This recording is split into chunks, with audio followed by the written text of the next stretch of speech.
plus a little bit after 2, you're positioned really well if you created something. Yeah, talking about crossing boards, just saw somebody down on 32 who went runaway left of the head pin the first shot and left a 1-3-5-9, I believe it was, and then just missed it again to the left. Well, I actually, this isn't like me coming out with some kind of statement that's like completely off the wall or outside the box thinking. People have talked about this, doing this for a long time, but I'm going to bring up Tony Resnick. Was on his team that won the team event at the National USBC this past year. Okay, so Tony's a local kid, and he's got an eagle, and that's an awesome accomplishment. Tony's a really good player. I don't know if he's here today or not, but he told me point blank that he bowled with a bunch of guys that I think are out of the Springfield, Illinois area, a bunch of the top players from there, and they went there with a game plan, and they stuck to it. And what they did, and again, I don't think this is like some kind of top secret.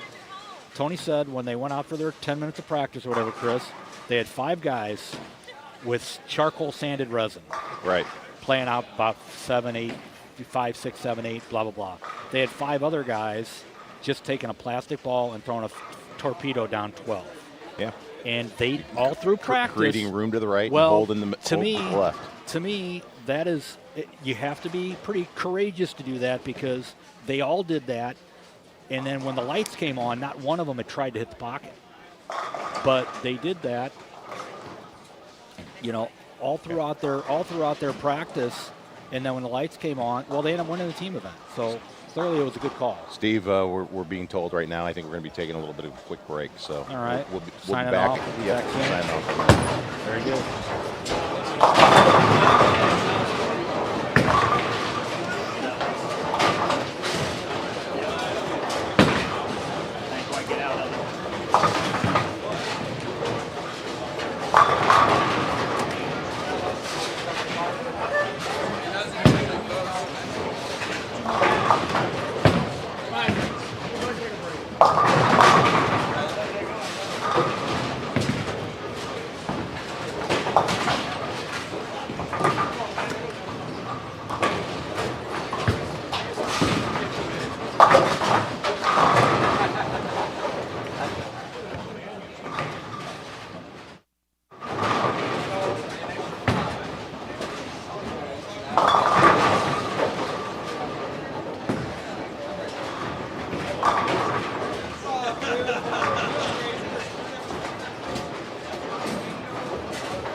As we've been talking about so far this morning, scores are very low to start today. We're pretty much getting close to wrapping up game one. We want to welcome you back. It's our understanding. I believe the first part of this was actually recorded because we were having those technical difficulties. My understanding, we are live now, so you should be seeing what we're seeing. And yes, we are finishing up game one. Yeah, there's very few guys working at a 200 pace. I don't know who it is, Chris, Alan Holt. I think it's Alan Holting who's working on about 240. Yeah, has 269 if he goes off the sheet.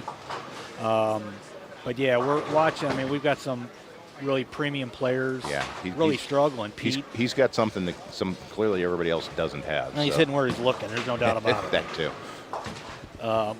Jeremy Keneally's jamming that ball. Finally got a double. Yeah, and he's bowled a really good, solid game. And again, one of the few guys that are on a 200 pace. Like I said, picking spares. That's right now. It's got to be the if you can catch a double, it's awesome. But yeah, you just got to try to avoid the open frames, and it's hard to do. You don't have room right. You don't have room left. Like you said, you're going to be leaving some weird things that are hard to pick, stuff with sleeper pins and stuff like that. So, yeah, spare shooting is just absolutely paramount importance right now. So I'm really eager to take a look at the fellow who I believe he's up now. He's got a chance he's got 269 left. Yeah, he'll be up on 29. I mean, if they shoot 269, do they rename the bowling center after him? Right now. I mean, get a little like high game trophy. Remember the old patches we got when we were kids? Rename. Yeah, Chris Ennis came up and talked to me and said, "Hey, don't pick on me on game one on the live stream." He's bowling a good, solid game. He's keeping the ball. He missed one shot. He missed right, pretty bad, and left a split. But other than that, he's keeping it in play. Yeah. Cody Aldrich, who's a very good player, is a perfect example of some of the struggles. Just looking at his score, I mean, he's got 5 splits now. He just left the Greek Church over on 26. Well, he started with urethane. He's working on about 130. He started with urethane, and he got out of it real early. Yeah. And he went to resin, and I would have stuck with urethane just for the predictability factor. Yeah. But he's a good bowler. He's going to keep grinding. Bowler. He's going to keep grinding. He'll figure it out. But yeah, like I said, from the old days, the Berwyn doubles were the 2 smartest men in the building because we're not bowling. And exactly. Again, over on 25, you get Ryan Stubblefield, who we were talking about earlier, caught a break with that Brooklyn, gave him the turkey, but then caught a three straight frame, open. He almost won an Eagle too a few years ago. I think he was on a team that crushed him with Kyle Sherman and some of the Lindenwood guys, and I think he might have finished second one year. He had a really, really good year. One of his first times going to USBC. So yeah, Ryan knows how to play when the lanes are tough, no doubt about it. And he's on a $180, which is a good game, and it shows you, speaks volumes of what you got to work with. They're very tricky. Pete is not happy. I think he believes he got double jumped there. Well, I know. Probably did. I mean, obviously, different people do lane courtesy differently. Some people do one lane. Some people expect 2. Obviously, Pete, coming off the PBA tours, used to the double jump rules. Well, I know that I don't know the rules. I mean, AMF is no longer around anymore, so I don't know if it would be a contract violation, but I wonder if I should see if I still have my Cobra that I stole from Pete 20 years ago and offer it to him, see if he wants to try to use it. Might give him a better look to have a urethane ball in play. He's He wasn't bowling real well this game anyway, but he's obviously now very $1.70 frustrated over something's not, again, that's Yeah, 170 is not awful, but not a bad start. for him. He's clearly not happy, and he's not happy about what happened. And again, I can't blame the other bowler. Different people have different things, and the guy had a split and was just looking to get the game over with and get out of everybody's way. Here's, oh, nope, this is the other Holting, I believe. It's up now. Need to go over and ask them to put their first names on there. Yeah, well, on their shirts. He's got a string too. He figured it out. He had a hard start. He only had 47 in fourth, but he's going to finish the game at about 210, 220. Yeah, we're not directly behind them. They're both guys that are hooking the ball, and I mean, from the angle we're at, that one actually looked like it got a little right and came back. So again, got to be making some good shots. Yeah. You know, maybe that pair. I'd say maybe that pair's a little softer than what we've seen. Maybe a little more forgiving than some of the other ones. 25 and 26 looks like jail. Yeah. Jeremy's just a good player. He missed left on that. He wasn't happy with it, so it's 4 pin. That's when you know you're making good shots. Yeah, that's not a horrible. Yeah, I might need to offer up that Cobra I stole from Pete to see if he can use it, if it's not a violation of his contract with the store. Yeah, scores are low. We expected that. As the next couple games go on, like I said, I'm just kind of curious to see, what happens from here. So just looking around, I see there's a 220 down on 31 and 2. We got the couple of 200s on 29 and 30, including a 245, which is the highest thing I've seen. Jeremy's going to shoot 2-0. Cummings just caught a Brooklyn on a double. Now, again, that's huge. He was on a $170 game. Now he's $180. If he can throw another one for a $190, that Brooklyn could have been an open. It could have been a $160 game. So Drew Sachs on the pair with Jeremy's got 220 left, so he's up there. But yeah, that's 25 and 6. I think $1.80 is going to be the highest possible score on that pair, and then some good bowlers on that pair. So skipping one pair.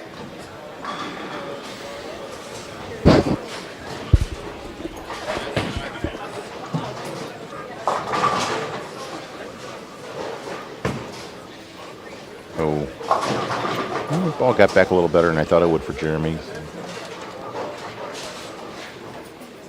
yeah, it's a good solid game. 2-0 is a nice start. 2-0 clean is. He did well last year right off the bat too, if I'm not mistaken.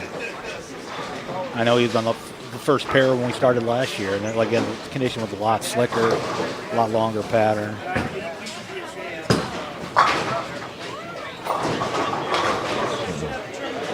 Chris Ennis has got a chance. He's on a 2-0 clip. That's a good shot there. Again, keep it in play. That's all you're looking at right now. Exactly.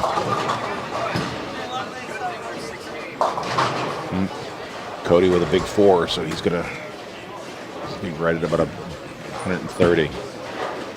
So, you said good bowler, but put himself in a pretty big hole to try to dig out of early. I don't know. I like stirring up stuff just because I'm a jerk sometimes, but I don't know. I don't know if there's a chat room or anything like that here, but I'm sure there is. But for the bowling community here, which Sachs brother is better? Is it Drew, or is it his older brother Eric? I don't know. You could say which Orff brother was better, but that's like a stupid question. It was clearly you. Everybody knows the answer to that one. But clearly, this one might you. This one might actually be legit and a fair question. Yeah. Because they're both good. I don't know which one. We were going to stir up controversy on the Orff side of it. I think the controversy, I can say it because I love both of them, but which current Orff sibling is better between your niece and nephew? Yeah, as a proud uncle, I don't think I better touch that. You might not want to. No, if they would listen, I wouldn't want to. Make Christmas a little awkward, right? Yeah, I don't need to go there. They're both good. They are. I'll leave it at that. Your niece has been asserting herself in some pretty She'll be back impressive home. competition. She graduates in May, so she'll be, if she gets a job here, she'll be back in St. Louis in 5 months or so. That's the one thing you can't do, Ryan. Just missed a 6-pin to finish with a $170. You've got to be able to pick spares, especially when they're relatively easy spares like that. Just a quick observation from game one here, Chris, see if you agree or disagree. I think that the equity, you're high on the pair, Dave. Dave Cumming wants us to point out that with his 180 game, he was high on the pair.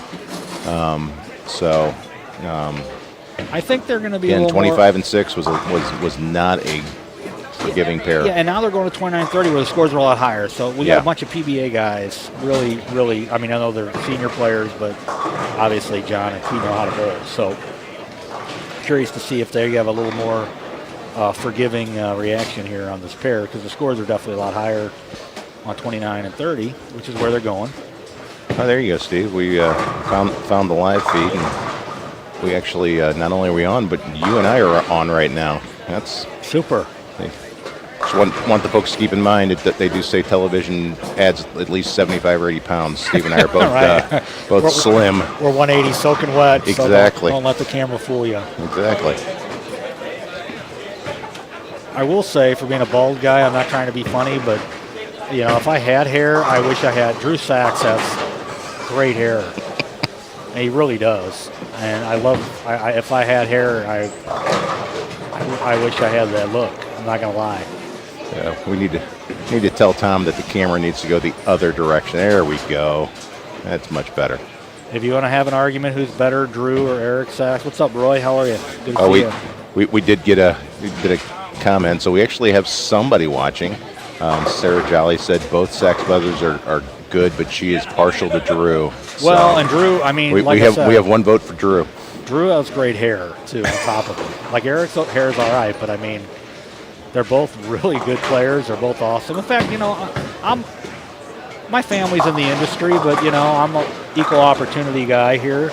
I know Drew also works at a pro shop, but not at Ray Orr's pro shop. He works at, I believe, Best Bowling Pro Shop, and heard he's a very good ball driller on top of being a really good bowler. So, you know, kudos to him. Don't know the young man very well, but like I said, I know he almost won the collegiate singles title a few years back. So, but yeah, both Sachs are really good. Yeah, really good players. Just remember what you're saying on YouTube. Happened a long time ago. So did want to point out for those of you who are watching our feed, just a reminder that, you know, while there is money involved in this tournament, we also do have a significant number of junior players that are out here as well. You know, obviously anything that they would make would go into that scholarship fund that they generate, the smart accounts that they have. But it's really good to see, you know, you've got some, you know, really talented young players that are out here, you know, quite honestly, really challenging themselves on difficult conditions. I mean, you know, again, this is probably not what they're going to see, you know, competing in their local little high school leagues or some of the other tournaments. So, you know, good to see them out here and you know, making themselves better bowlers. Well, one thing I will say, especially when you hit the collegiate age, but the younger generation of kids, you know, they're not afraid of bowling on hard stuff. It's more the older guys, the older generation that doesn't like it. You know, the younger kids, especially if you're bowling collegiate. You know, I bowled collegiate. And you saw it, Chris. Lanes were either a house shot where they were super easy or they were unplayable, ridiculously stupid bad. But for the most part, we bowled a lot of tournaments even, and they were on house shots back when I bowled college. And that doesn't happen anymore. If you're a collegiate player, everything they bowl on is a pattern. So again, that's why we saw Jeremy and Drew Sachs, you know, grind out 200 games. They're doing this all the time. That's all they see. And in general, I'm gonna tip my cap and say kudos to the younger kids. Do come out. They don't care. They'll bowl like this. They're more apt to bowl on something harder than, like I said, a lot of the older guys. Right. there's no fear in them. So Well, and the game's changed a lot. Obviously, again, you and I are older. It's very different. Ball technology is very different. Things have changed a lot. But I think one of the things that you see now that quite candidly you didn't see when we were growing up was just exposure to the pattern. I mean, I don't know that I saw one for this tournament here, but a lot of tournaments they bowl. I mean, they'll actually show you, this is the volume we're putting out. This is how long it's going. Here's where the oil's going. I mean, we never saw stuff like that. I mean, I'm not sure it would have made a whole lot of difference in terms of how I looked at anything anyway. But in some of that's, I guess, just the technology of the lane equipment, being able to be as specific about, here's what we're laying down. Would have been really tough back in the day on the Richie Weber spray gun to try to, speculate where the oil actually landed on the lanes when he was spraying it from 5 feet high anyway. When he was walking backward, and sometimes he'd walk 30 feet down a lane, and then the next lane he might walk 22 feet. Right. And then 36 on the next one. I don't think it mattered all that much, but yeah. I mean, that's just, I almost want to pull my phone out. And again, we talk about watching these podcasts, people complaining about urethane. The way the game has just changed over the years, it's not what we grew up bowling on. Right. A friend of mine had his birthday a few months back, and he used to oil lanes at Redbird Lanes. And I don't know if you saw on Facebook, I said, hey, happy birthday, blah, blah, blah. And I asked him point blank, hey, you were the oil man. What was the routine at Redbird? And Chris, he put in writing, they oiled to the head pin. They oiled 57 feet every day. And then the lane was cleaned once on Sunday night. So, we bowled junior league there on Saturday morning. So you had a whole week. People complain about carry down. Well, what do you think it was like when you started bowling and there was 57 feet oil? They literally were oiling to the head pin, and they didn't strip the lanes all week. Yeah, so I honestly will tell you that, talking about bowling, and, the league scores are ridiculously high, right? But I actually have an attitude or kind of an opinion where as high as the scores are, I could almost argue that potentially league bowling for the recreational league bowler may be harder now from a standpoint of only that we didn't move when we bowled. Right. I mean, for the most part, if you're bowling league, and if you're right-handed, and I'll preface that, you're moving all night. I don't care if you hook it or throw it straight. Right. When we were kids growing up, the lanes didn't change. If you moved a board or two, that was it. So, I can assure you that if you're bowling league and you're bowling good or bad, you're not, especially being a righty, you're not finishing the night where you started. It just never happens anymore. No. As you said earlier, you and I don't bowl recreationally, but we, the last leagues that I bowled in, you and I were bowling together. I would say that the other thing is if you're trying to do it well, you are much more in tune with what is going on around you than we were 20 or 30 years ago. I mean, I might be watching what you're doing and making an adjustment based on, oh my gosh, Steve just went through the nose. I might have to make a move now because if I don't. Even though you packed your last shot on that lane. Exactly. If you watch and a couple of your teammates go 4-pin, 9-pin even, you're like, I got to move. 4-pin, 4-6. Yeah, then you're definitely moving. Yeah. Yeah, that never happened before, though. It just never, when we grew up bowling, I'm not saying it never happened, but you just didn't have, the lanes didn't change nearly as frequently or as much. So, a lot of times you go into league, if you had a good look when you started, you're going to have a good look all night. Well, we talked about the fact that the guys on 25 and 6 were moving over to 29 and 30. I did not watch him throw his 2 shots, but Pete did start off with a double. So, maybe a little indication. Cody, who was obviously very lost on 25 and 6, just packed one. So maybe they found something. There might be a little more hook, and obviously, like I said, or a little hold or something. Yeah, if you got a hook spot, great. Do a cartwheel if you could. Somebody needs to explain to Roy Turner that he's almost our age. He doesn't need to be jumping. There's muscles to pull. He's a little more fit than us, though, so he might be able to get away with it. Maybe. Did notice that was not exactly an NFL caliber vertical leap, though. Probably not what he could do when we were kids back in the No. 80s and 90s, but yeah. Chris, if you and I jump, we might make the pinfall over if we had something standard. So maybe we never tried that, I don't think. I don't know what you're talking about, Steve. Again, it's people who aren't in St. Louis can't appreciate it. It's very cold today, so it's just, again, we're really skinny. It's just the layers of clothing. I do have 4 layers on, not gonna lie. Well, when I put my coat on, I'll be 4, not quite right now.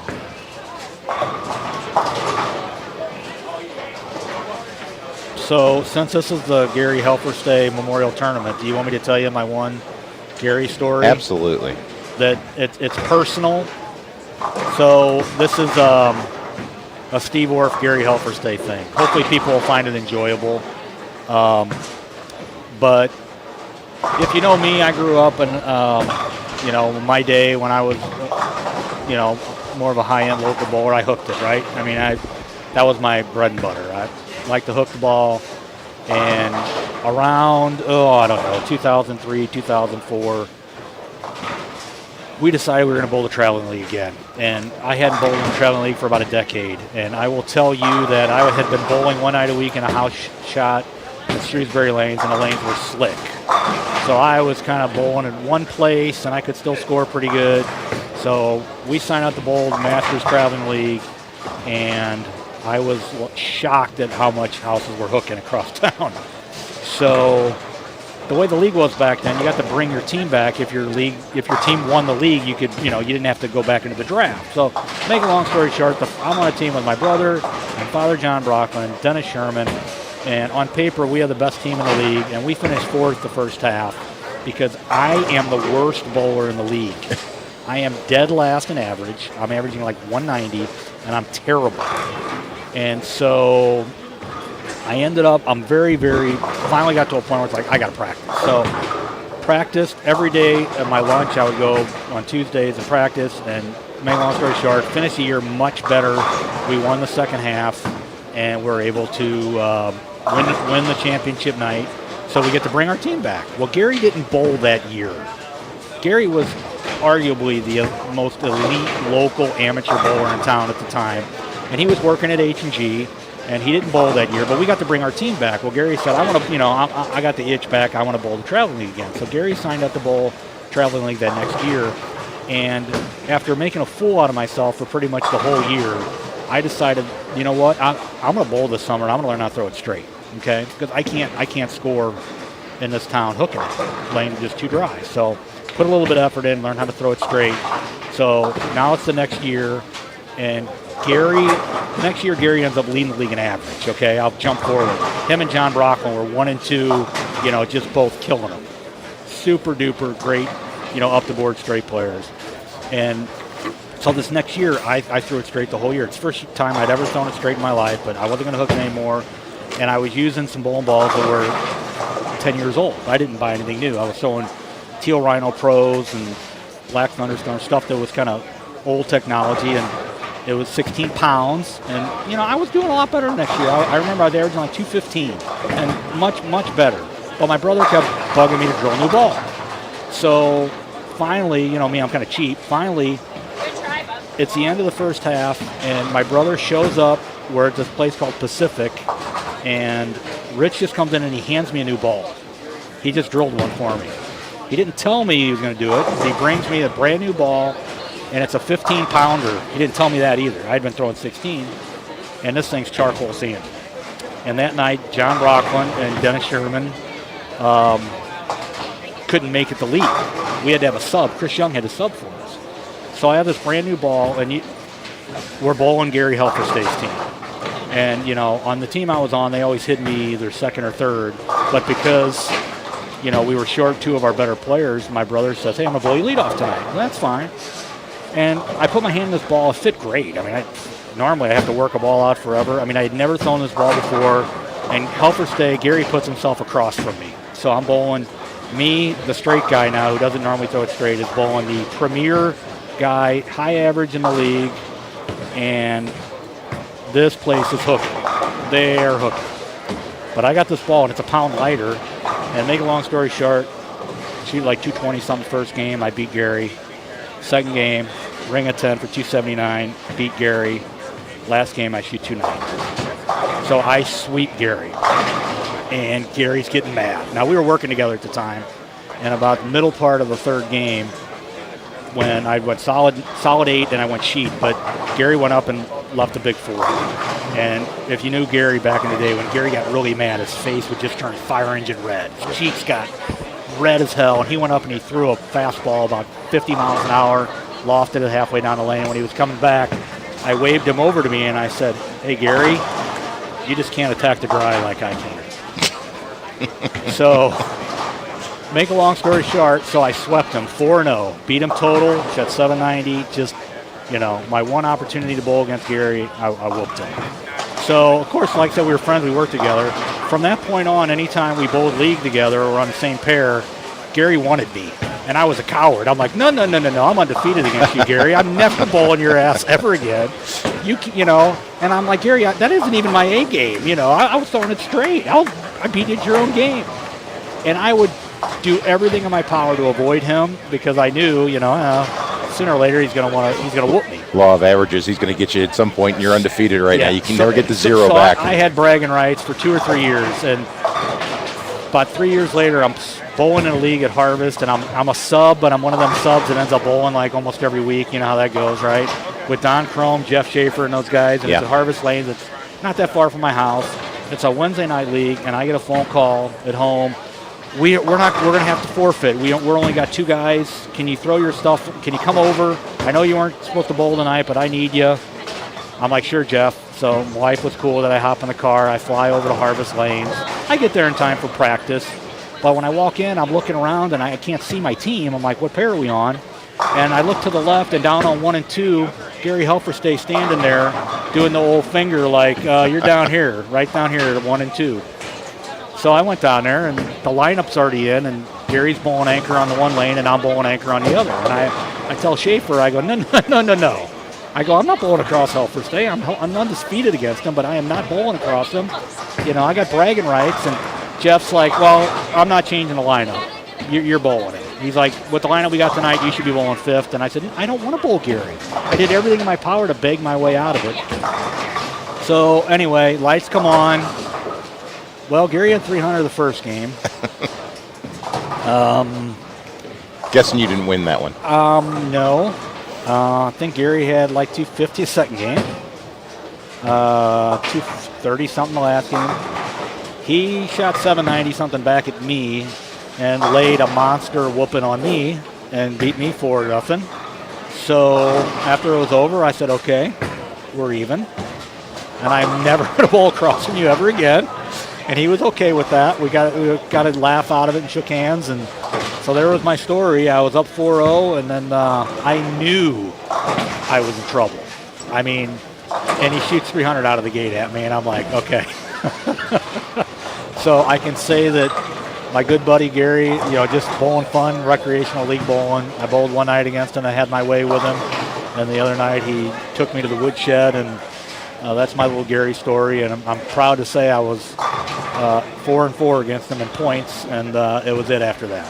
There you go. Good. Well, I'm glad the story ended with Garry whipping you, because just checked the chat room, and it looks like Gary's dad has just logged in. So, well, I was proud to say, like I said, I was 500 against Garry in my career in league, and I was a coward and would never bowl him again after that. I knew my one night was not going to be probably recreated ever again, so was very fortunate to have at least one good night against him, and he was okay with that. He didn't make me bowl against him anymore. After that, we were fine. So just looking around, again, I don't know the guys who are on 25-6 now. I don't know what they had the first game over. They would have been on 21-2, but I mean, somebody caught a double or on an early 2-0, but again, the scores in that pair do look a little bit on the lower side. The guys who were on 25-6 scoring a little better over on 29-30, which was the pair that had decent scores. So they're, again, it's like any bowling alley when you cross lanes. Some lanes are a little bit more playable than others. I did see Pete started out with a couple of rough shots, but he's converted some really challenging spares. Last shot he had the 3, 4, 6, 7, but he converted it. He just made a nice shot there, so he got a strike working. I don't know how he does it. His dad was the same way. He still just loves to compete. I said he'd bowl a 9-pin no tap, seriously. And you know, it's his DNA for sure. I mean, he comes out here. This is a scholarship event. It's a fundraising event for a great cause, and he still wants to win and beat everybody's brains. Of course he does. How he is. That's the man. He's Pete. I don't know that I've ever seen him compete in anything where he wasn't going, as hard as humanly possible. Even on occasion when you wanted to pull him aside and say, Pete, it's not worth it. I think you're familiar with the one story. You wouldn't have been there. It had been me and your brother, but we were up in Sun Prairie, Wisconsin one year bowling a regional. Pete actually didn't bowl that well that year. I think he got a check, but he didn't make the finals. We were going back on Sunday. Your brother made the finals. I had not. I think I had gotten a check that week, but we're going back, and on the way up to the bowling alley on Sunday, we see Pete. I can't remember who he was rooming with, but whoever he was gone. Pete was staying in a hotel that was close enough. He's actually walking up to the bowling alley, and we pick him up about a block away, and driving the rest of the way. Well, we decided later, we got tired of watching the finals and all the guys bowling, and we're not. And we end up outside playing wiffle ball in the parking lot. He's diving on concrete trying to catch a wiffle ball. And it's like, Pete, you're going back out on the national tour in a couple weeks here. You probably shouldn't be diving and throwing your body around on concrete trying to catch a wiffle ball. But that was Pete. Well, I probably said the same thing last year. I bowled 2 tour stops in my life. They were both here in St. Louis. And, gee, guess who won both of them? Yeah. He's won 37 tournaments on the national tour in his life, but he's 2 for 2. And he always did really well at home. Yeah, in fact, a lot of people, I don't think people might know that, like a trivia thing, but the year that Bo, destroyed him and shot almost 1,100 on TV and won the, Angle Open or whatever here in St. Louis, Pete was the tournament leader. A lot of people don't remember that. And then I believe the year after that, which is 85, is when Dick made the show, which was unbelievable. I remember that, yeah. Dick was 50-some-odd years old, and he made a show. That was unheard of, Yeah. Resin made it a little more realistic because of the hitting power of the reactive ball. But let's be honest, if you were a 40-year-old and you made a show in the urethane era, that was like a miracle. Dick was in his 50s, Well, Cody's digging himself out of that hole. He's got a 4-bagger now. Good player. Yep. He ain't a quitter either. A lot of guys get out of the gate with a bad first game. You may, just throw the towel. That ain't him. Yep, gets in your head. That ain't him.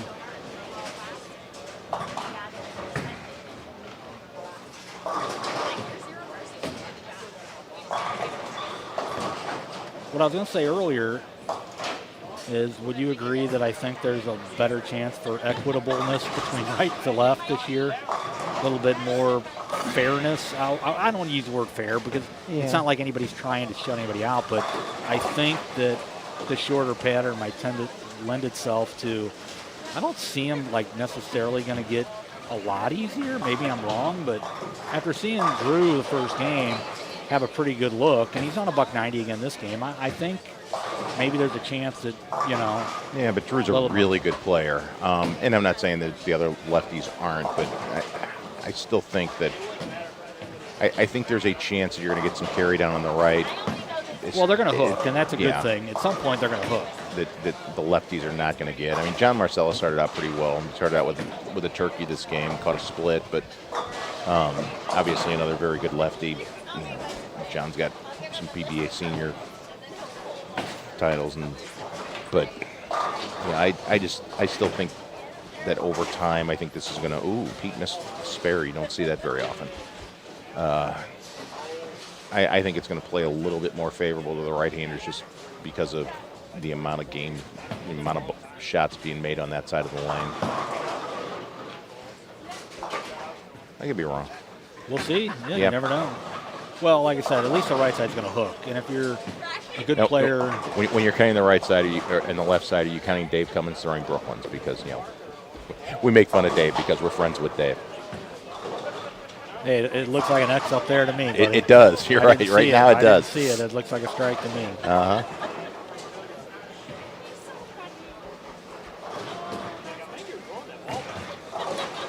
Just trying to look around to see if I can see anything that looks like somebody's stringing anything out. I mean, see some decent scores down 23 and 4.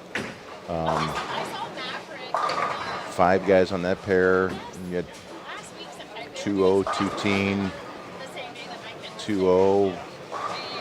A couple of rough scores at the bottom, but yeah, a couple. Be interesting to see again if they're opening up. I mean, 25 and 6 was not a great pair the first game, and there's a couple people on that pair right now that are on 200 plus paces. So yeah, so Cody bowled a bad first game. Won't say what it is. It was bad. I think now we said it already. 230. you can say it. I think we said it was 130. Now he's on 230, yeah. So it's like at the end of the, even if he just goes clean the rest of the game, he's 30 under. That's not a bad start. No. But he's capable, obviously, of maybe stringing a few more and getting close. He might wipe out that entire minus in this game. Might get back to close to being even. Yep. Yeah, Roy with a 4-9. When the lanes are hard, that's when you do yeah. Then he almost made it. He did. That's when you want to say maybe a naughty word under your breath. I think he just flipped it off. So Same difference. Yeah. We used to joke about Steve's brother Rich having a career 93% conversion rate on Nobody the picked 4-9. 99% of the time like Rich was. I mean, it's like picking the 5-pin for an 4-9. Okay, mark it down. He got it. Yeah. That was even like as a Peterson, he'd even make it. He did. He made it like twice in a row at the Peterson one year. Yeah. And I said, gentlemen, get the doctor a scalpel, would you? Picking a 4-pin at the Peterson was a challenge at times. Oh, yeah. Lumpy and I are, do you know we're Peterson team champions? I did we were know on a that. team that won in, I think, 88. And that's when they took your best 3 out of 4 games over certain pairs. And I've got a watch that says Peterson champion on it. And just want to say thank you that they didn't engrave my individual score. They put the team score because my brother and I were combined 100 under. But when I guess your dad, Jim Hankemeyer Sr. and Eddie Ruckenbrod, when they each shoot 700, wasn't sure who the fifth was, but when they each shoot over 700 at the Peterson, you can win with a 570 and a 530. Yeah. Thank you. Rux passed away a few months back. Thank you, Russ. Rux, the man upstairs. That was a fun day for them 3. I think we won the team event. I think we had 3 of the top 10 guys overall in singles, all on the same team. So I guess we had an easy. I guess they fixed the lanes easy for us. Sure. Was that the year that they tried to break him down on your dad, and your dad refused to move? No, that was a different year. Oh, was that a different year? One of my favorite Peterson memories is one of the first years I went out there. Ruckenbrod paid me like $20 to run a little side bracket. So it's the first game, and I got everybody's name written down. And the high game's like 182. And I go up to Gene Schaefer, and I said, "Hey, Gene, what'd you bowl last game?" And he goes, 87. And I go, "Hey, you won the jackpot." And he said, "Oh, 87. So no, you didn't win then, Gene. Yeah. I remember the first year I ever went up there, not as a bowler. I was just a kid going up there with my grandparents. My grandfather was bowling. And watching my grandmother and some of the other wives who would, as you approach the end of the even numbered games, when you have to take your little break, would go out and start buying. Remember they used to have the little 8-ounce Millers they had, and they'd start lighting the cigarettes because all the guys were running out there to get a quick smoke and a quick beer. after the even games because they needed to fuel up for the next pair. I know the Peterson's still around, and a lot of people have bowled in it. But if you'd never bowled it in the original site, you can never fully appreciate what it was like back in the old one on what was it, Cicero? Or it was in 35th and Cicero, Archer. 35th and It was Archer. off That's Cicero, it. Yeah. 35th and Archer. Upstairs. Oh, the building looked like it could have been condemned. I mean, I- literally, it- it was a Yeah. it was a dump. It probably should have been It's like condemned. arcade. It might have been worse than arcade. Yeah. Yeah, that place was. Speaking of Peterson, Gary was on my squad for many years too. So we went up there every first weekend in June, and I always give Gary trouble because when him and Jen started dating, they went up there, and Jen always did good up there. Jen always whooped Gary. So I think one year Gary did really well and finished in the top 100. Jen was like the high gal a few times. She there he goes. Yep. Cody's back. Yep. But yeah, great memories. A lot of the guys bowling here today were on my old squad as well. Eddie and Shay, Tim. Well, Tim won in 2012. But yeah, great times. Gary had a great game for the Peterson too. To be honest with you, he would never bowl bad up there. Right. Obviously, he had really good ball speed and a very, very good spare shooter. And obviously that's another thing you had to have to shoot a decent score up there. Pete going to the loft. The old Mark Roth loft.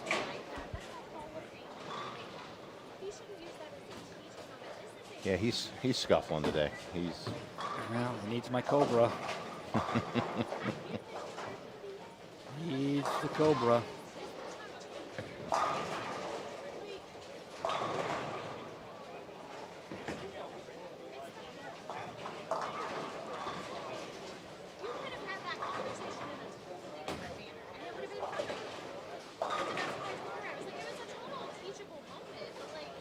John's back on. John's pull out a decent game here too. Yeah, he's on a on 2-0 pace 2-0. right now. But Looking out at Jeremy Keneally on about a $180 pace on the end pair. Same with Chris Ennis. Again, those are decent scores. I mean, these first Right. couple of games. When are we going to start seeing the big transition? I don't know if we've seen anything really yet. Still looks pretty similar to when we started. I mean, again, the game Cody's got going right now is as good as anything we've seen. I guess we did have one other 240 over on that 29-30 last game. It But just looks like it hooks a little bit more on the right, at least from where we're at. yeah, So. maybe little more room to the right as opposed to having Yeah. that hold spot. Well, it looks like he got out of urethane. It looks like he's throwing resin now. Yeah, he is. So's Ryan. They both switched.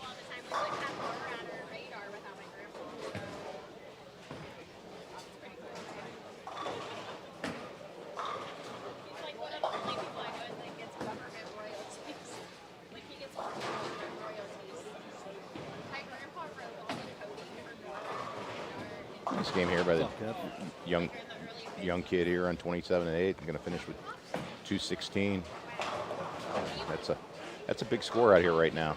So good for him. Hunter Jones over on the right-hand lane with a shot at 250. Oh, stuck at the line.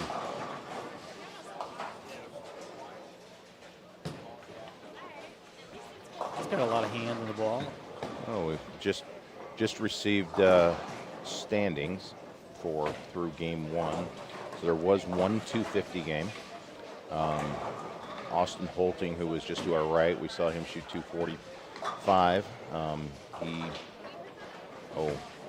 Kid who stuck fouled. That hurts the score. Yeah, it's happened on to me. count. That happened to me once here. Yes, it has. Oh, not a good memory there. So yeah, but yeah, to your point, I mean, 10th place was 217 the first game. Oh, Cody rolls a 2-pin. So Still not a bad shot though. So. yeah. So we've got 92 bowlers out here and there were only 26 200 games, period. I would have guessed less than that, to be perfectly honest with you. Well, and of those, several of them are just 2-0. I mean, again, 2-0 is a really good score, but just to sort of highlight, I mean, there's only 16 games of 210 or higher. So, and actually only 7 games of 220 higher than 220. So, yeah, really bad break there for Hunter. Yeah. I mean, the foul and then not converting the spare. You go from having possible 250 to 211. Really tough finish. I don't know. I've noticed a few people. I don't know his name, and they've switched the orders up a little bit. But this young man with the Lindenwood shirt, I've seen him sort of pawing at the foul line a little bit too. I don't know if there's a sticky spot up there or what's On going on. But especially. 27, 28, yeah. It seems like they're having a little problems with the approaches, or And the lanes are tricky. That just makes it even better, right, Chris? Oh, sure.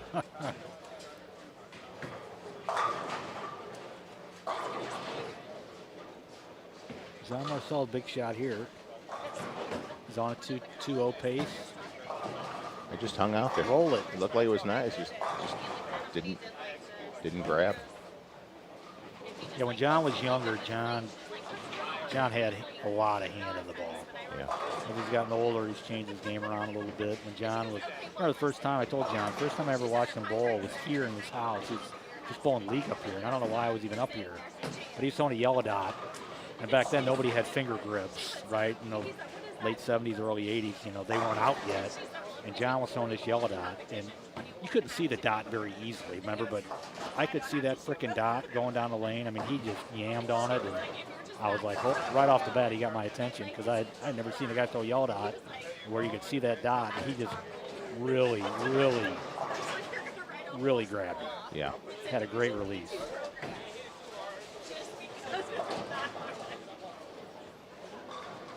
Real short backswing. His backswing's higher now than it was when he was younger. Yeah. Well, it's funny how we have to make adjustments as we get older, right? His Steve? ball speed is a lot slower, and his backswing's a lot higher. Uh-huh. He had a real short backswing, had a lot of ball speed, and like I said, Yeah. grabbed it at the bottom for sure. Old age catches up to us.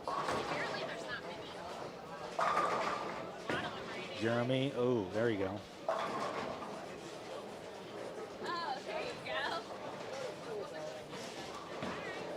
Cummings on a $190 pace, not a bad game. He had 180 some the first game too. Yeah. That's keeping it, keeping it in the building. What you're trying to do here, like I said, avoid the disaster.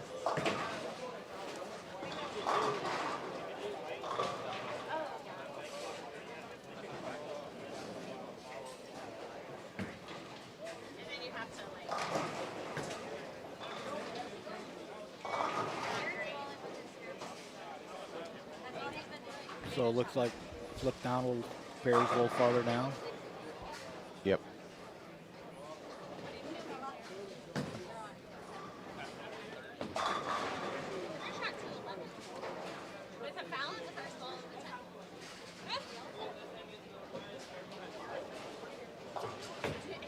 Big shot here for Cody.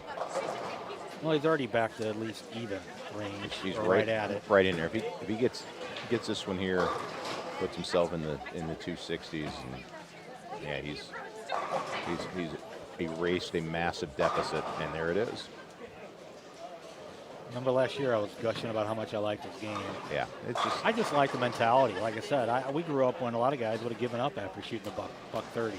Yeah. I saw it firsthand, and he shoots a buck 30 some first game, and there ain't no quitting the guy. no, and I mean, look, and especially in a situation where the lanes are tough. I mean, it's really easy to tell yourself, okay, great. I woke up at 6:30, 7 o'clock, whatever time you would have woke up this morning to get here, and wasted my Saturday morning and whatever money I got spent on it. This will be. You had your little soapbox earlier talking about your thing. This will be my little soapbox. A lot of guys, and I don't know if they're doing them today or not, but I think bracket play has been negative for a lot of people's mentality too. I mean, if they have brackets going on, a guy like Cody probably loaded up in them, and you come out of the box with a really bad game, and you're eliminated in probably all of your brackets. It's really easy to sort of mentally say, "Oh, I just threw a bunch of money away." Again, I don't know if they're doing brackets today or not, but clearly, from a mindset standpoint, he had not given up. He didn't throw anything away, and again, he's looking at being, close to even, if not plus, by the time that the 2 games are over. And I guess at the end of the day, it doesn't matter how you get there. If we talked about it, if you were plus 10 or so at the end of 2, you're in pretty good shape. He's got a shot if he goes off the sheet here to be plus 20. 420 with a $130 start's a really, really nice recovery. But well, and there's Pete. That's your definition of grinding. He's got a $128 and a strike going up. And open, you got a $150. Right. And he doubles. He's going to shoot a $180. Yeah, if he strikes for a $188, that's a lot different score than a $150. And it's just your whole mindset. Sure. I mean, that's a confidence builder, to an extreme level. Just being able to catch a double at the right time and grind out a $180 something game. Yep. Yeah. I mean, you can't shoot 180 all day, but salvaging one when it could have been a much worse score. And there it is, 188. So I always round up. That's a $190. So there you go. There you go. Way to grind out a $190. Yeah, I'm watching a little off camera. Guy makes a great shot and stones a 9. It's like I remember bowling on stuff like this. Don't you almost feel like they owe it to you when you throw a shot that good? Yeah. When you do ring a 10 or when stone a 9 or something, it hurts that much worse. When it's really hard to get to the pocket and make a really good shot, and you do, and you don't get rewarded for it, it does hurt a little bit more. Yeah, because you're not overly confident that your next one's going to be that good. Exactly.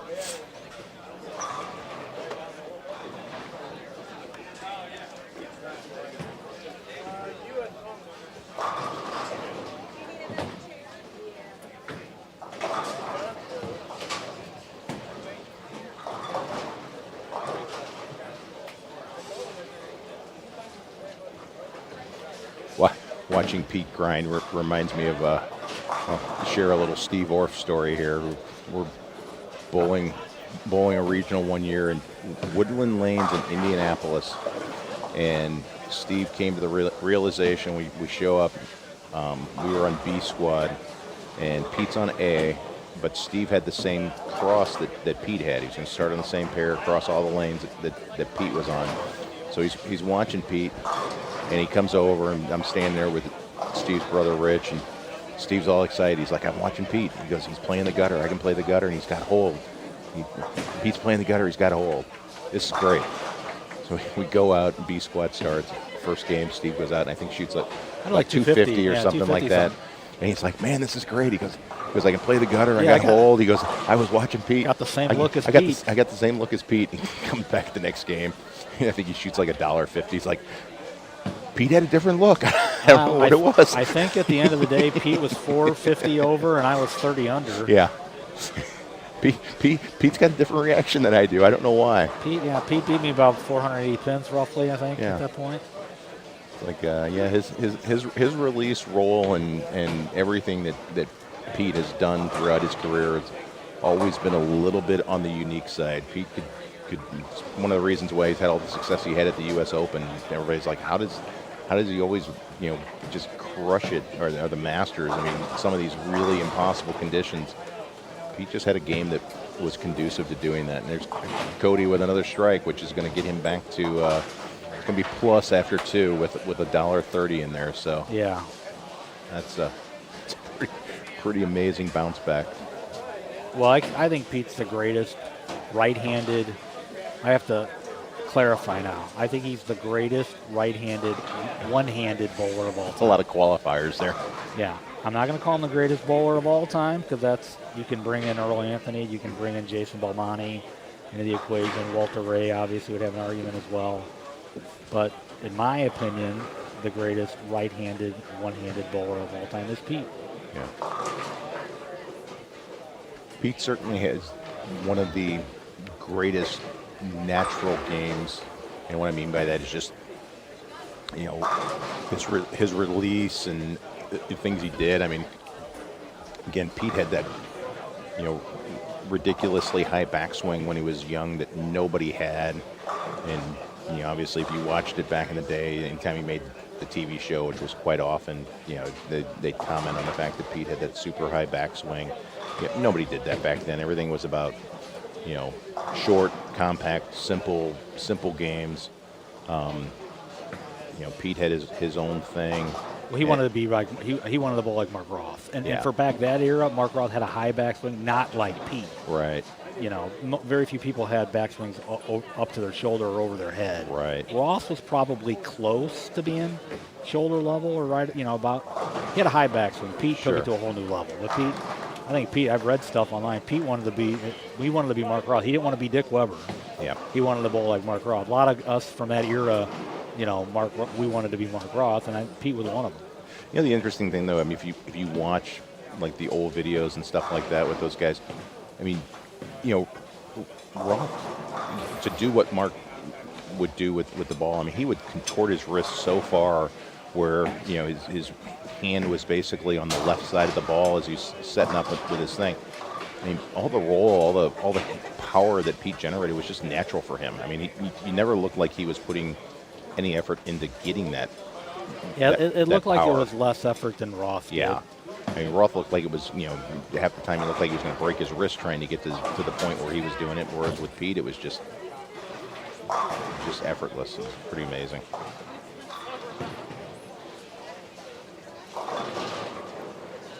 Well, one-handers with power, righties. Pete, E.J. Tackett is this generation just an absolute monster power player. And a local guy that we saw bowl, Randy Johnson, was a freak of nature as well. Yeah. I'd say if I'm making a list of 3 guys I've seen compete that just, you know, absolutely got all of it, those got to be the 3. So, and Randy's was pretty effortless too. Cody finished with 289, so now plus 19 after 2. So I'm sure when he tells people later on he was plus 19 after 2, he won't mention how he got there. I actually think he had a $128 first game, didn't he? I thought it was 130 even, but I could have been wrong. It depends on, I guess, what he did with that one. But here we got the sheet in front of us. Let's see. 130. Okay.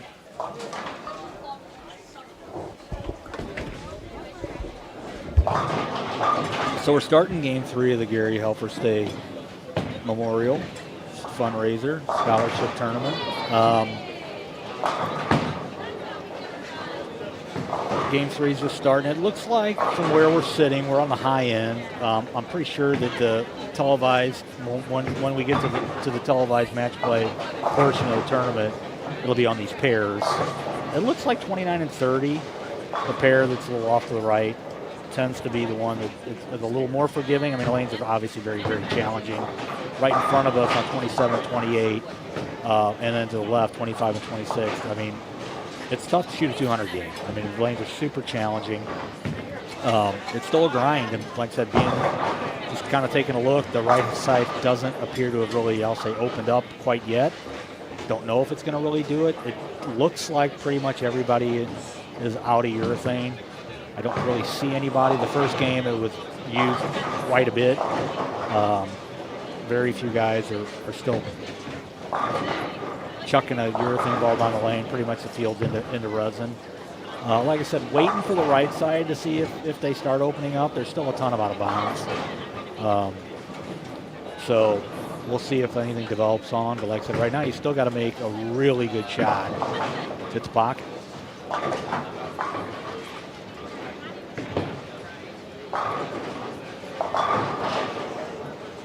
We're at St. Charles Lanes. Little backstory of the house.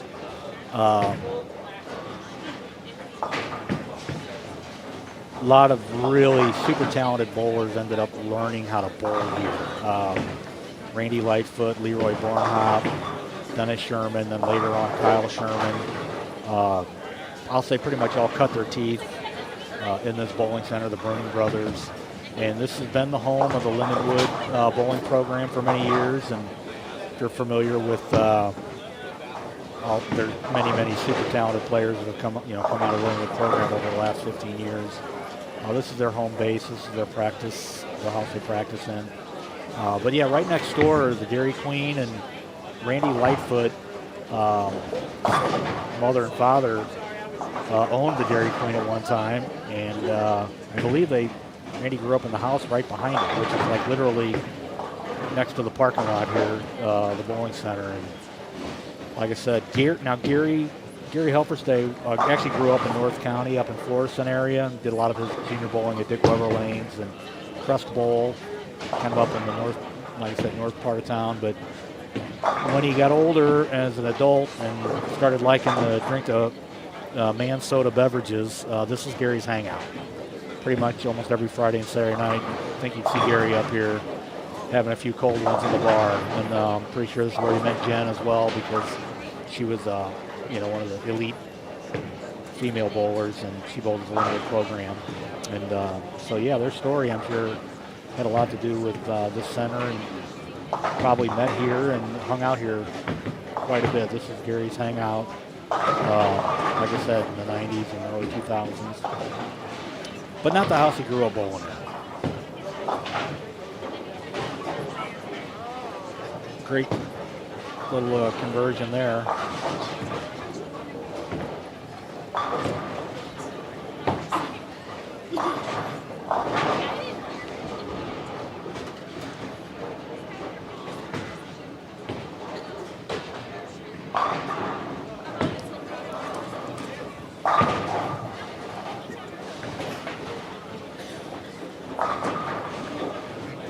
Adam Killian had a nice game. He's on 29-30 now. He had a nice game last game. He came off 25-26, which, like I said, it's been a tricky pair. And shot 218, and now he's went 29-30 and opened up with a double. So, again, probably might have a little more on 29-30. Don't know. We'll see as the game goes on if there's a little more room to miss on that pair. 27-28, like I said, it's not very forgiving. Nor is 25-26.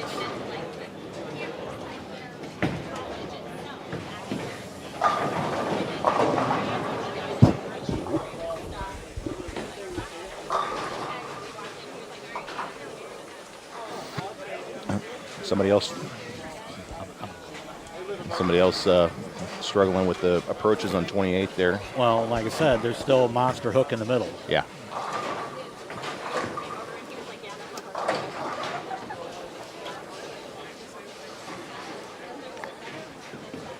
I know Caleb pretty well, a young man on 27. He's bowled out of the junior gateway tournaments. About Andrew's age, they used to compete against each other a lot. That era, Cody's the same age, Spencer Robarge. Caleb quit for a few years and then came back. He's also in the pro shop business now, I believe. He's working in Bowler's Mart out at Imperial. He's got a good game too. So again, this is a tricky pair. While you were away, he a decent shot, left a 4-10, and then picked it in the second. It's like that. That's so huge. Yeah. Instead of having 17 in the second, you just got to keep grinding. You can't give up. Ooh, solid. Yeah, that hurts. That's on a strike, yeah, too. That's a double. Really Back in our day, we might have said an off-color word, Chris. Or might have. May have accidentally made contact with the ball return. Yeah, might have. We'll go with that.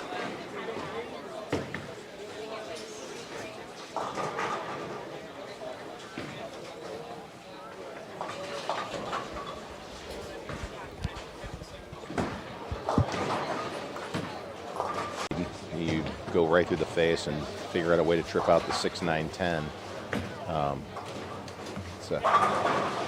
It's a nice catch.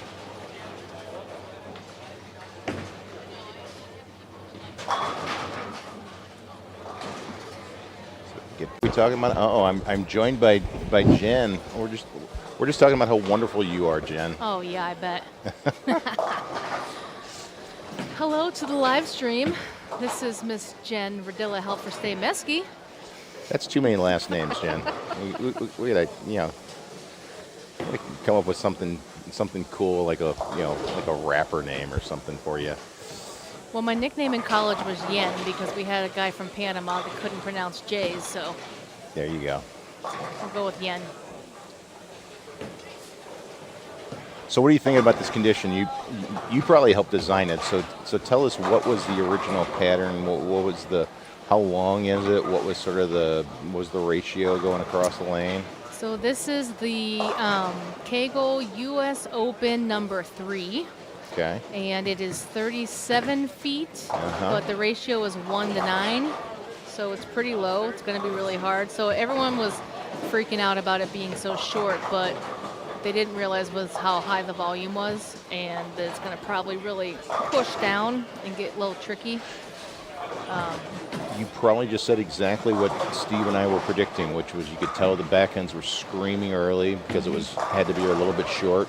So it'd be curious to see what happened. You saw a lot of people throwing urethane early, probably trying to create some carry down and see if they could find a hold spot or something out there. And we're starting to see some better looks now. Early first game was particularly challenging. Yeah. So the goal for picking a pattern every year is that the cut is negative. That's how I want it. I want to. I want someone to average 190 in cash. So you're a sadist, is what you're saying.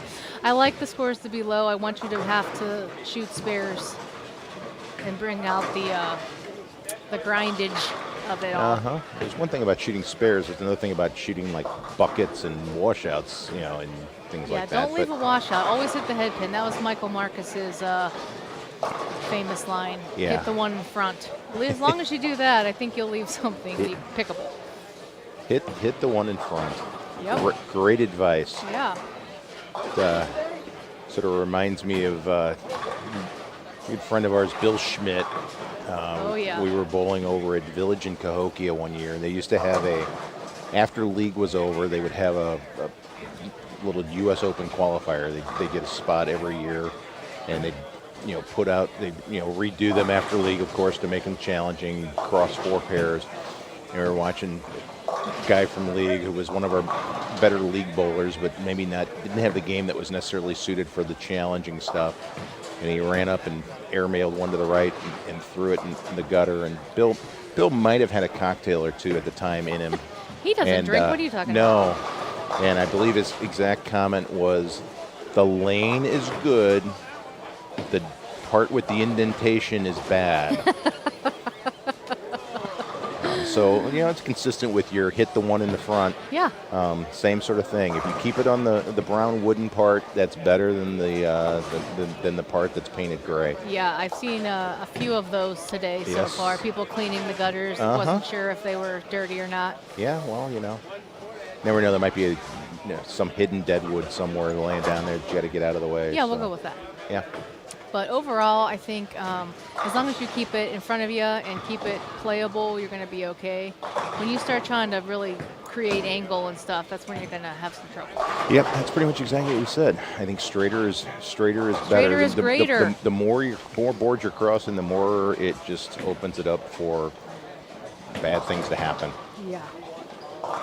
And I love seeing all the junior bowlers out here. I mean, Said that earlier too. when It's great. I grew up bowling, we didn't have any sport shot leagues or anything like that. But now I think here on Saturdays at St. Charles, that's what they bowl on full time. Is it really? Sport shot. Great. They don't bowl on house shot at all. And good for the ones that are actually challenging themselves to do it. Yeah. I mean, it's really, it seems, sort of counterintuitive. You're like, oh, I love shooting big scores, but you're going to be so much better of a bowler if you challenge yourself to something where, you have to actually hit where you're trying to hit to score. Exactly. I'm so tired of having to see people average 250 to make a cash cut.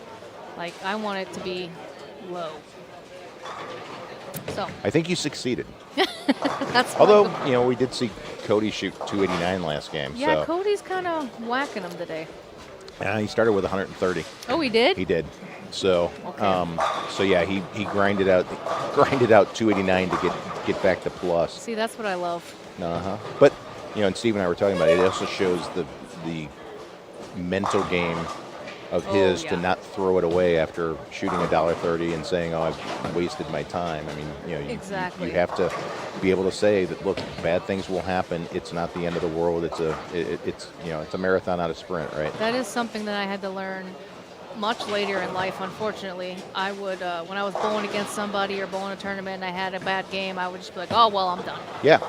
But Exactly. actually, Gary taught me this. I watched him bowl so many tournaments and so many matches against other people head to head that he'd be down. Someone would have a 6-bagger and he would be like 9 spare strike, 9 spare strike, and he'd come back and win the match. And I'm like, holy crap, you just never gave up. Right. So, I mean, you just never know what will happen. So I feel like that has to be your mentality during this qualifying squad.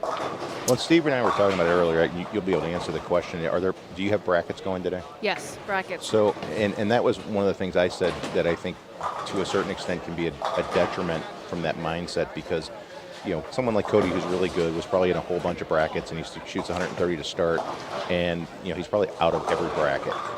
But, for some people it'd be like, oh, I threw all my money away and it would be such a negative that it would carry over to that next game. For him, it clearly didn't. And he goes out and shoots 289 and he's in great shape. I mean, he's still probably frustrated about the bracket thing, but he's still got the tournament ahead of him.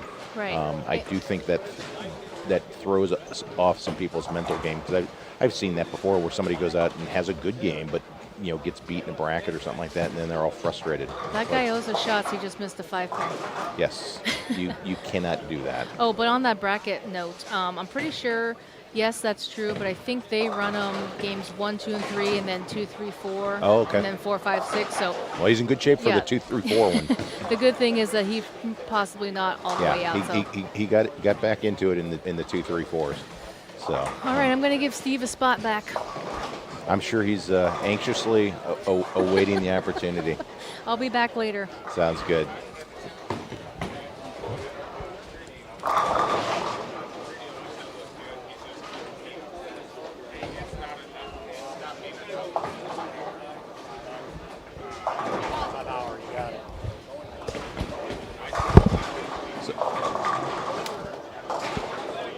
So while Steve gets himself situated, he's got to take his glasses off. He's got to, put his hearing aids back in and all this stuff. Now that he's gotten so old. Oh, hey, Steve. Steve, obviously, turning away from bowling for a minute into the world of sports, a big sport weekend. I think we had this last year, this thing too. So we've got, 4 playoff games today, or not today, but this weekend in the NFL and then the college football national championship. So give us your words of wisdom, who you got this week. And I'll save you the trouble because I know you can't say anything good about the Rams because of your hatred of Stan Kroenke. So, but what do you got this weekend? I don't even know who plays who, Chris. I'm not gonna. I mean, I think the Rams are playing. The Rams have the Bears. In Chicago. I know the Rams are favored. That I do know. That's about the only thing I know. So you got that. You've got Seattle has the 49ers in Seattle. Well, I definitely like Seattle there, but I did hear Darnold's maybe questionable though. Oh, really? Yeah, he's got an issue. So that to me is huge. I guess I'm going Seattle, and I hate to say it, I'm wearing Packers gear. I got a funny feeling the Bears are getting there. I think Ben Johnson's a great coach.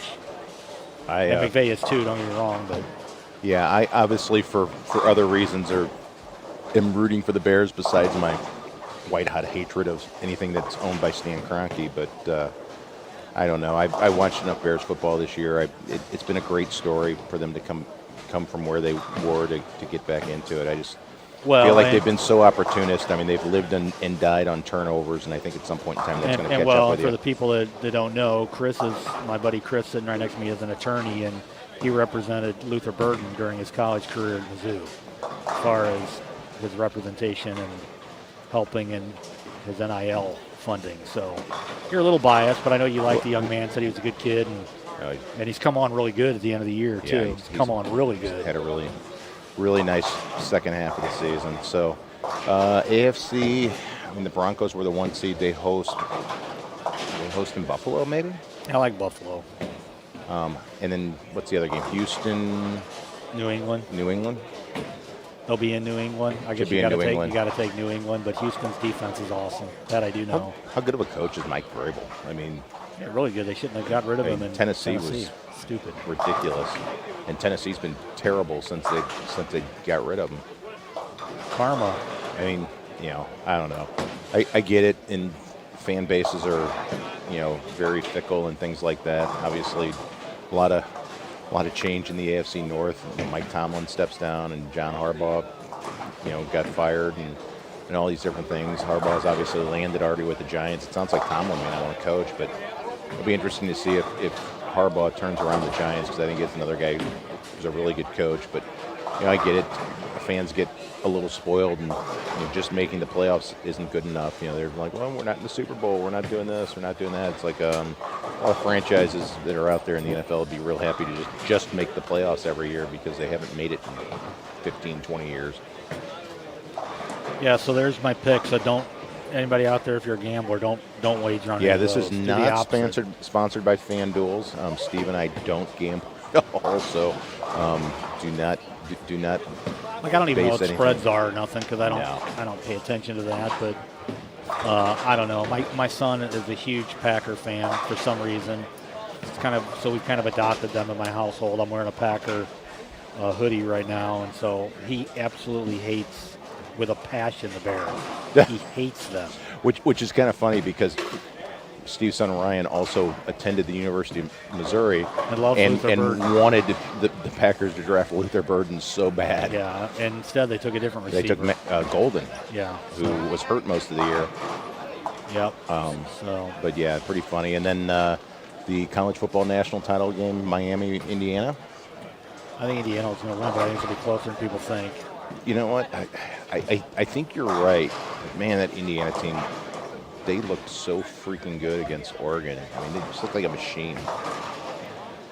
Yeah, I think Miami's front seven, though, is a little different animal on defense. I think it's I agree with you. I mean, Reuben Bain can be an absolute, chaos maker, and Malachi Tony is an amazing talent down there in Miami. He's only like 17. He's remarkable. One of those guys who reclassified up to get to college a little bit earlier. Just amazing when you see what some of those guys can do, how good they are. While I was up, I got a text, by the way, since he's our friend and we can pick on him. Someone must be in the chat and didn't want to put it on the chat, but said that the camera adds 30 pounds to Dave Cummings. Yeah, that was Dustin Boyce. I saw it. Okay, there you go. I saw it. Okay, there you go. Yeah, Dusty Rhodes has joined the chat. So I hope we were fine mentors for that young man when he got into adult leagues. depends on how you define mentor, Steve. So, yeah. That was actually right when I came back to bowling. I remember that team. It was you, me, your brother, Dustin, and Joe Nolan, who were sort of young kids at that time, 20-somethings. I don't know if we were impressionable on them or they were impressionable on us, but yeah. Yeah, bowled on Friday nights, and I remember Dustin's three favorite words probably were, or four, vodka and Red Bull. Vodka there you go, Red four Bull. four words, vodka, Red Bull and vodka, that was it. There you go. Was telling that was over at Village of Kogi. Was telling when Jen was on this, we were talking about one of her coach's mottos was the hit the one in front. It reminded me of the Bill Schmidt story. The lane is good.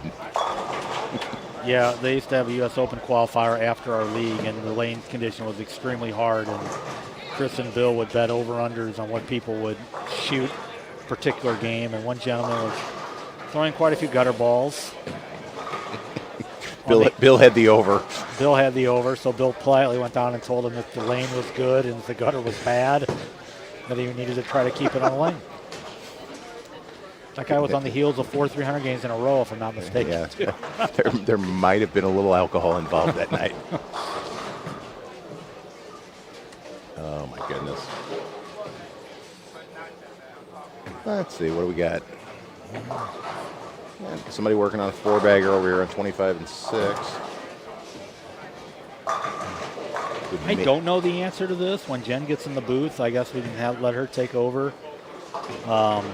what pair they will be using for the championship, the match play finals. Yeah, Because if I had my choice, I think I'd ask for 29-30. Not saying it's a bargain, but Comparatively speaking. yeah, the other pairs right in front of us that we've been watching the first couple of games are they're not too kind. No. We saw one count a few frames ago. I mean, there's just not a whole lot of room. Kind of got to jam it up the track just like that right there, and hope for the best. Well, Jen was saying while she was on that, because we talked about the pattern. So it was it's 37 feet. It's a 1-to-9 ratio. But she said it's U.S. Open number 3, or it was Kegel number 3. Kegel U.S. Open number 3. Anyway, her goal was she was hoping that minus would be the cash point. She wanted them tough, and as I told her, watching it, she succeeded. So. Well, yeah. Yeah, there's just still,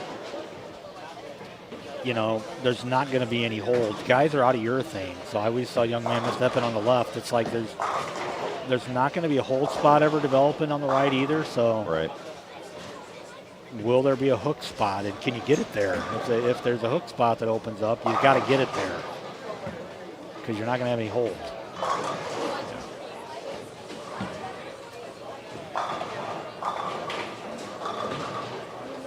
Like I said, Adam Killian's doing well. I don't know what he had the first game. He had 218 last game. He's on 2-0.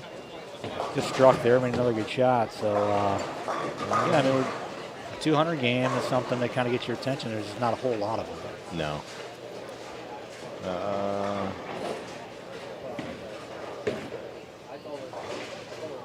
Yeah, I'm probably looking past him somewhere on the sheet, but you got standings at that after game one or game after 2? Just game 1. I was trying to see what he bowled the first game, but I said I think he had 221, so he's 39 over then after 2.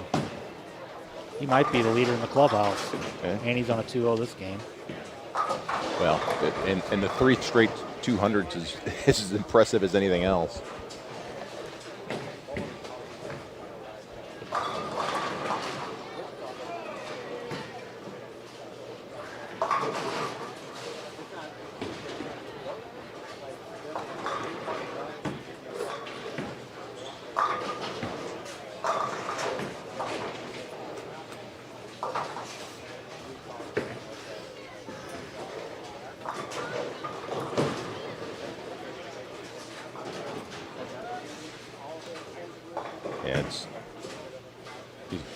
Still see the occasional, person who's crossing a ton of boards, and it just, I'm not sure that's the play even still.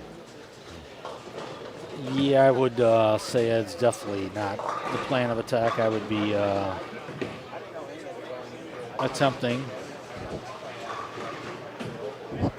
Oh, looks like there's game 2 after game 2. All right, so let's see, what do we have after game 2? So, plus CJ Bacolius is the leader at plus 67. He had a really nice second game. He went from -3, so he shot 270 the second game. Then it drops to plus 49 second, plus 44 third. Shea Bittenbender. There's a guy who never competes well. No, that's a shock because that guy, he normally never cashes. Yeah, he's never anywhere near the. Normally donates his money when he shows up the bowl tournament. Exactly. Kind of a disbelief that his name's on the leaderboard. Exactly. So 19 people are a plus after 2 games.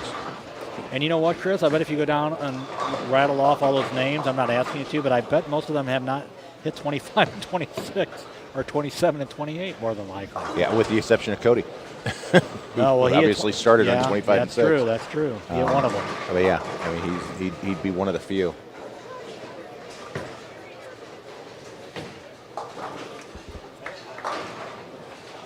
I got a pretty good memory, and this house, this is the second round of synthetic they have. They were wood when we grew up bowling here in the 80s, but then they went to synthetic in the mid 90s, I want to say. Now this is another, they got rid of that synthetic. This is another set. But the topography of this house, there's a pair or two down on this end that the scores were just always bad. And that's even when it was wood. And I say bad, Right. in the house shot, I'm not saying the lanes were hard, but, that's something that was a word we didn't even know what it meant back when we were kids growing up bowling. But I think that they're characteristic. I'm not swearing the 29 and 30 is the pair, but I remember when I bowled in the travel league here one year, Leroy Barnhop shot like 860 something, and I think it was on that pair. Really? Yeah. It was wood back then. It was with a urethane ball. But, yeah, could be wrong. 860 for 4 would be great here right now. Yes, it would. I don't think you're going to see anybody shoot 860 for 3 out here today.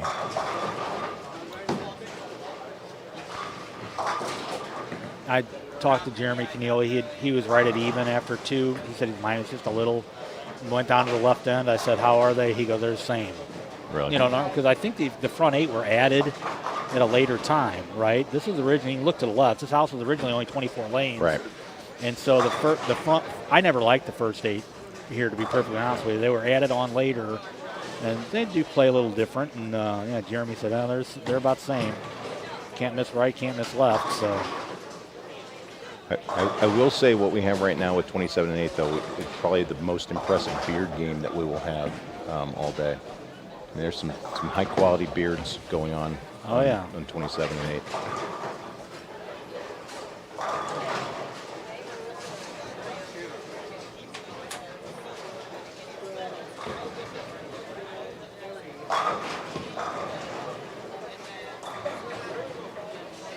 The old high risk, high reward.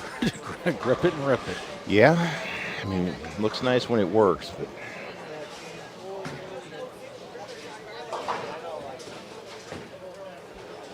just looking around. I mean, yeah, what do we got? Yep. One person with a shot here at 220 if he goes off the sheet, and on 27 and 8 here.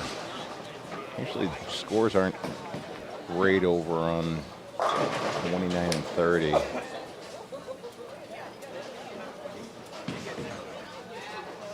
So, yeah, again, it's one of those where 2-something is a really good play.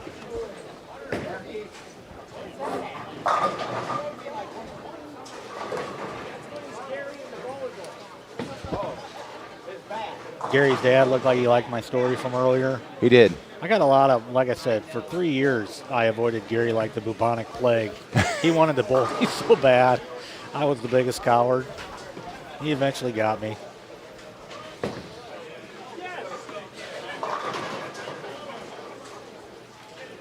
I will say we are up to 40 viewers now, Steve. So, clearly word is getting around about The storytelling. our stellar, play-by-play that we're putting down here.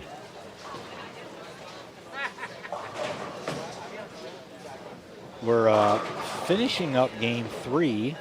Yeah, we would actually do more play-by-play, but sadly, what I've noticed is that the lane assignments that we got, while the lane assignments are accurate, the order that people are bowling in is not necessarily consistent with the thing we got.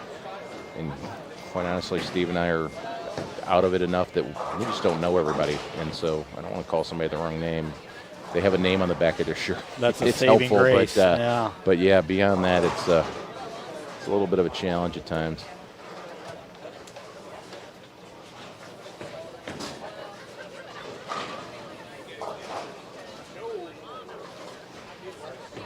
Wish I had a better grasp of equipment too. Yeah. Not that that's a huge element, but if a guy is bowling, well, it's nice to have an idea of what ball it is. We can kind of get a pretty good idea if something's reactive or not, because in today's world, again, I was a smart ass earlier. If a guy throws a urethane ball today, it's got to be charcoal sanded. I mean, It's got to be. They can't possibly throw one shiny. Like, that thought's never crossed anybody's mind. Yeah. So when you see a dull ball going down the lane, more times than not, it's a urethane ball, and you don't see too many of them now. Gentleman on 26 just made a really nice shot. He's on 2-team, caught a solid 10, but unfortunately, if he catches that one, he's got a shot to finish with 230. Couldn't have thrown that one much better. Yeah, they're guy, off camera. Guy on 25 to his left, are they? Yeah, they're off camera. They're going to be on 29-30 though. Okay. Next game. I think you can probably see the lane, but maybe not the bowlers. It looks like. Well, the gentleman that just threw the Brooklyn, he's a good player. He'll be on the next pair. It's Garrett Jolly. I think his mom might have made a comment earlier. Sarah. Okay. She liked Drew Sachs's game better. Yep. Yeah, he's improved immensely over the last couple of years. Turned into a really good player. I think he went to Lindenwood as well. Not positive, but I think he did. No, he's racking up honor scores like every week. So he'll be on 29-30. We'll see if he's got a look on that pair. Again, he's not happy with that shot, but if he picks this, he finishes with 180, and 180 is not. Where's he at? Not right horrible right now. Let's see. After just the 2 game. Yeah, just the 2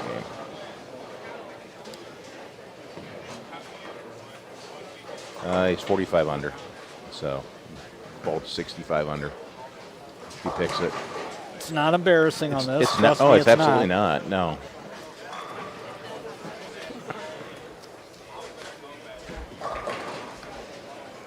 Got a chance to go to a pair where maybe, you shoot a 2-team game, you're right back in business, which might be doable on that pair. Shannon Grimm will be on that pair too. Shannon, we can see her now. She's not on live stream right now, but Shannon got her, she's a member of the PWBA, and I think is bowling pretty much full-time on the ladies tour. Does pretty well.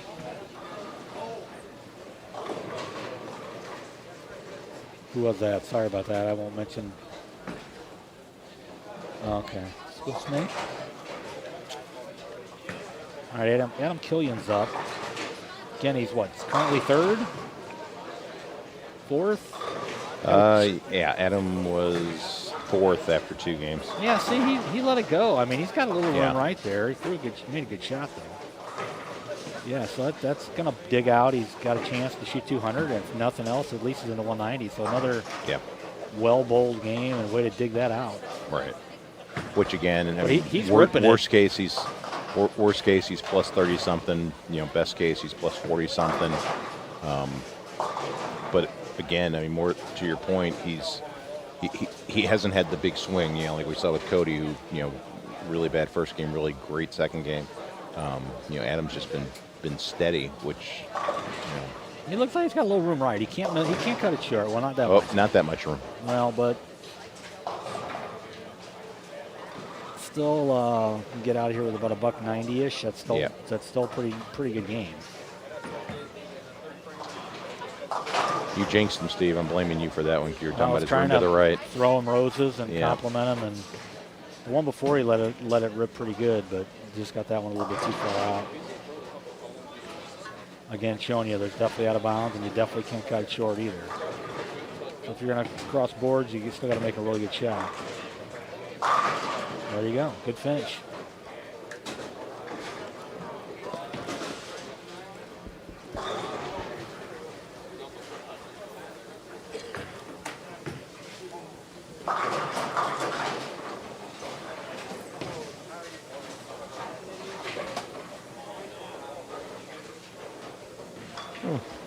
Game 4 will give us our first look at a couple of the women who are bowling today. Looks like we got Kiri McCray will be on the pair in front of us. Shannon Payton will be on 29 and 30. Brandon Pierce on that pair too, I believe. On which 15? Yeah, he'll be on 27 and 8 in front of us. Yeah, he grabs it. He'll be yamming on it.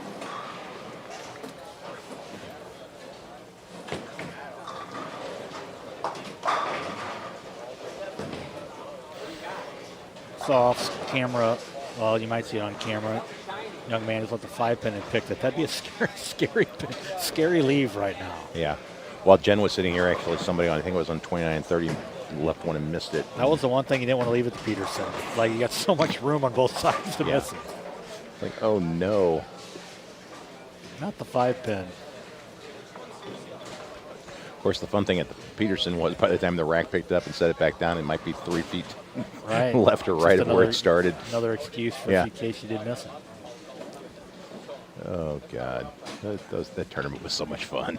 It was so frustrating, but so much fun. You just couldn't take it. I mean, you took it serious, but you couldn't take it too serious. Ralph Solon, remember he unleashed the loudest F word in the history of Western civilization. He did.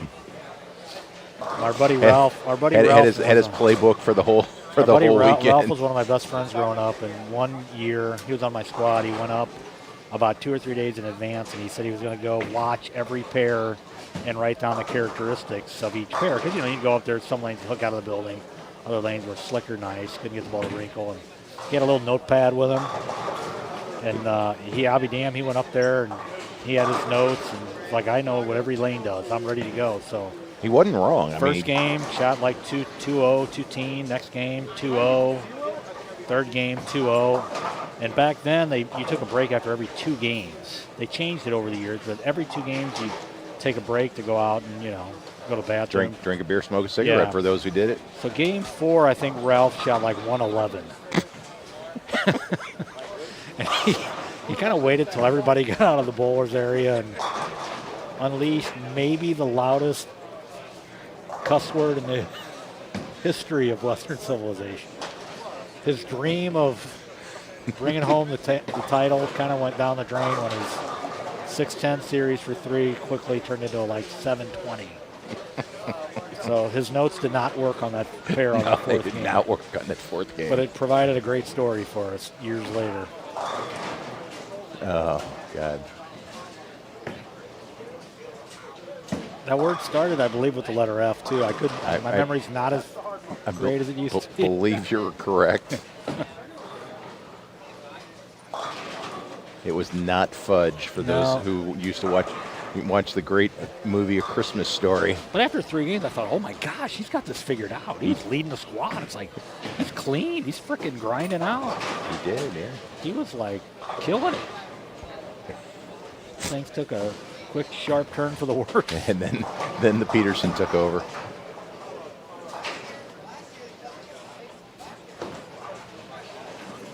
One year, my dad shot 280 on this one game, took over high in the pair, and I asked him, Dad, how in the hell are you doing that? He said, you see that dartboard right in front of the pocket, like 58.5 feet down the lane? I'm trying to hit that. Oh, okay, thanks. Yeah. Okay. All right. Well, that's simple enough. Sure. Okay, thanks for the great advice there, Pop. And on the other lane, had a dartboard right in front of the pocket, too. He said, yeah, so see, right in front of the pocket, I'm just trying to hit that dartboard. Okay, thank you. I spotted the arrows, Dad. Thank you. The problem was back at the old Peterson, you couldn't see the dartboard in front of the pocket if you were at the foul line. The damn wall in front of you. All right, here we go. We got Kevin Hebert. This is one of Gary's dearest friends here. So lifelong. Grew up bowling juniors together. Kevin and him were super duper tight. Sure, they're about the same age. Yeah, Kevin's bowling well today. He was right at about even after 2. I didn't see what he had last game, but that looks like urethane. Maybe it's not. It had surface. Might have to ask him. Yeah.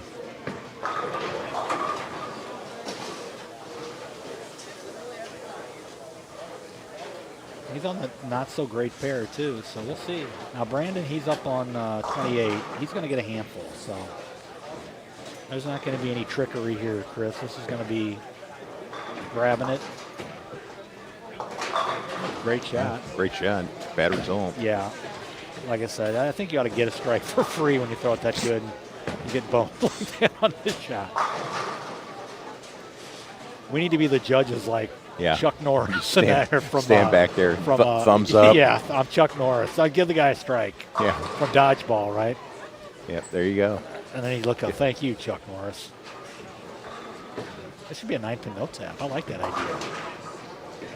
Chris, I don't think we'd be plus if this is a 9-pin no tap. No, I'm pretty sure I think we'd both be in the red.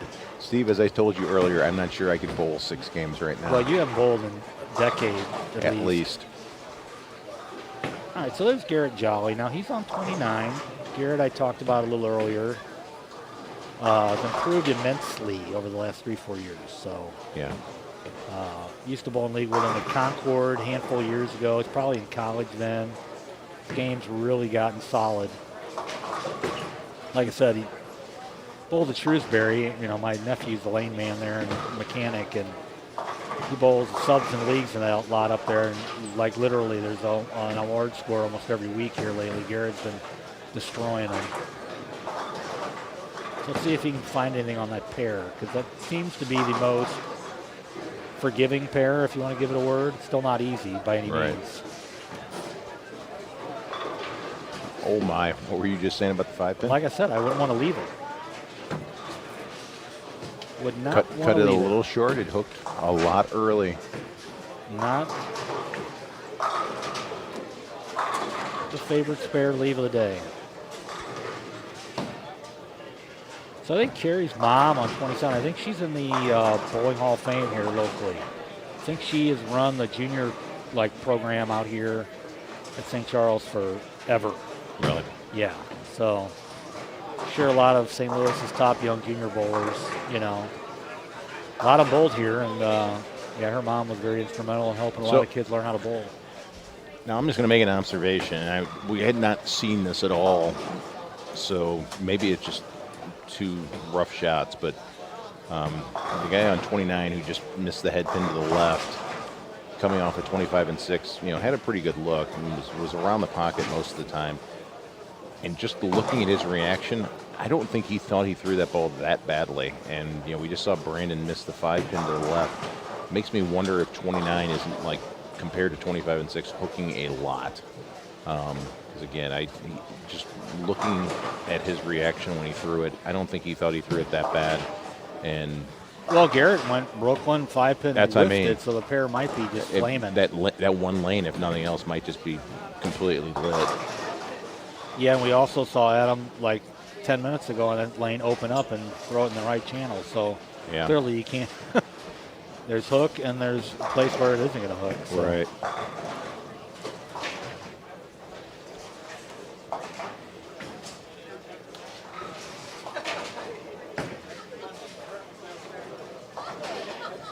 Well, and there's, you know, to your example too, Kevin misses the head pin to the right and then misses the spare to the left. Again, it's just, you know, the lanes are very challenging, and if you doesn't take a whole lot of being off to get a really bad result. Not a situation where you miss and you're, I missed a little left. I left a 4-pin. No, you miss a little left, you might miss the head pin to the left. Oh yeah, we saw one count earlier. Yeah.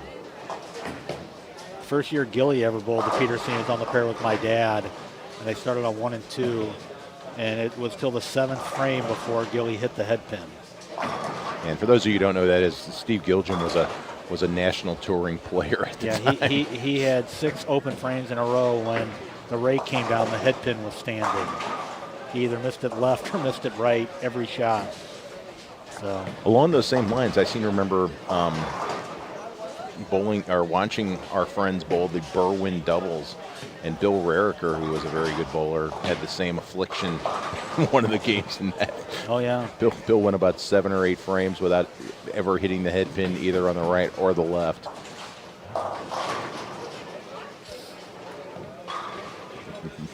You and I sitting back drinking a beer. Yeah. Proclaim ourselves the smartest men in the bowling alley because we did not bring our equipment into the bowling alley. No, I practiced. Oh, that's right, you did. I bowled a few shots, and I'm like, I can't hit that thing. Yeah. They were worse than the Peterson. That house was tougher than the Peterson. Remember that? Yeah, I know because I did not bring my equipment in. I threw about 10 shots and said, no, I'm not going to invest my $40 in this little side action tournament. I will drink some beer with Chris. Yeah. And watch all these other guys bowl 130 every game.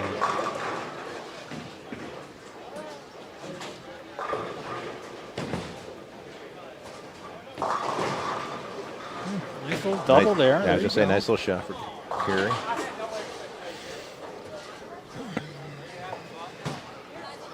I know her and Jen are really good friends, so I'm sure she spent a ton of time with Garry, obviously, when back in the St. Charles hangout days.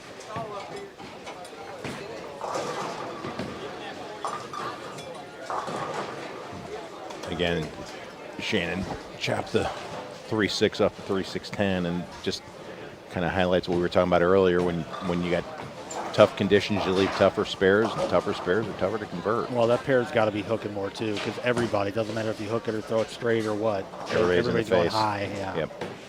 So 29, 30, you've got to be you get the right spot, and if you can get it to the right spot. That's why there's been more scores on that pair. But obviously, you gotta figure it out early. Yeah. 27, 28 doesn't look like it's hooking nearly as much. Well, and clearly 25 and 6 can't be, because the guys that are just coming off the 25 and 6 going Yeah, to a couple 29 of them and just 30. shot 200 games, and they're Yeah. coming over here, and they're like a deer in headlight. Yep. Yep, high again. Another one high, 3.6, 7.10. Yeah, that's when you gotta like instinctively. Mason's a young junior bowler, Yeah. I know that, but that's when you instinctively have to watch everybody in your pair Yeah. and say, "Okay, I'm going back to your thing." I don't or, think they all made bad shots. you know, or I'm doing something radically different. I'm taking a big step left, or I'm going. How about this, Chris? What about a shiny urethane ball? Has anybody ever heard of that before, or is that like never happened in the history of the country? Because maybe a shiny urethane might be a good play on that lane. You know, obviously ball technology is very different these days, but I remember back in the day having, you know, a dull black bead out with, you know, a certain, you know, setup, maybe, you know, finger and positive, and then a shiny black bead out with finger and positive. And They made shiny urethane. One of them might work on A squad or the early squad, and the other one might work on Chris, the later squad. remember that thing called a Luster King? That I do. People used to like line up to use because they put their urethane Fairly ball in it? confident I kicked a few of them over the years. Chris, how early did your urethane balls hook when you put a shine on it? No, I need an answer. How early? I mean, because in today's you put a really world, good shine on them, they didn't hook early at all. do they hook at all? Probably not a whole lot. So, you know, the moronic urethane hooks early is, yeah, I agree 1,000% when you just hit it with if it's got 80 like grit 100 charcoal. if it's got 100 grit sandpaper to it. But put a little shine on it, fellas, and then tell me how early that ball hooks. I'd love to get a little feedback on that one. Yeah. Throw it next to your reactive ball with the exact same shine on it and same core and everything. Tell me which one hooks earlier. Oh, Steve. Let's start a firestorm now. Garrett's still got to make a move left. He either needs to go to a different ball or take an entire step left, it looks like. Yeah. Again, he's coming off a flag in the 5-pin to the left, and I'm sure he made an adjustment and still went through the nose, so whatever he did clearly wasn't enough. Now, see, Dustin was there. Dustin just made a comment that the lane is good, the gutter is bad. The gutter is bad.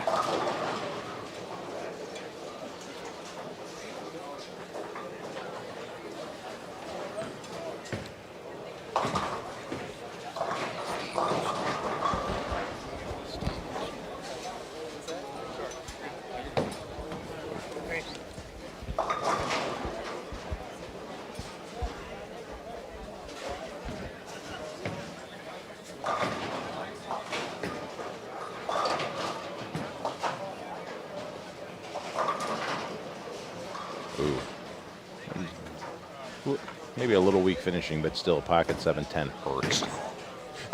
Bad enough you don't get the strike, but then to not even end up with an open. Like I said, we should be the dodgeball refs back here. If a guy makes a good shot or a girl and gets ripped off, there be you the go. tiebreaker. Nice Thumbs adjustment up. on 29.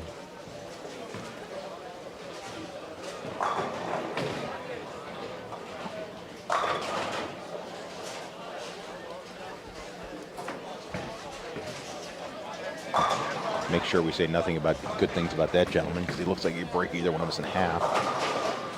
Oh, look at that. The 5-pin's going to stand. Well, he's the Oh, one that my. left one a little while ago, too, and he hit it right in the face. He threw a plastic ball at it. Young guy on 30 just threw a shot that the 5-pin got hit. Ball hit it to the left, pins hit it back to the right, stood it back up. Let's give him the Chuck Norris thumbs up. Just let the kid have a strike. Exactly. Come on.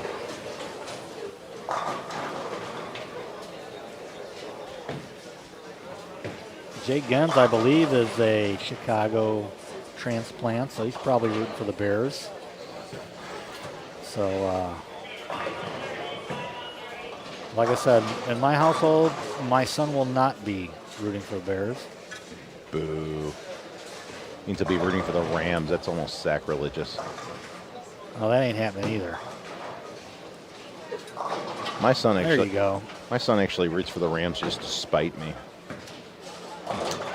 I would root for Stan Kroenke to get hit by lightning, but I'm normally a nice fella. I probably shouldn't have said that, but Yeah. not a big fan of that fella. Yeah. My son roots for Kroenke's teams again just to spite me. So he roots for like Arsenal and the Premier League and the Rams and I root for whatever Stan else. to get a better wig. There you go, picking that 5-pin. Get your plastic ball out. Wow. Garrett on 27 went further left and it hooked earlier and still went through the nose.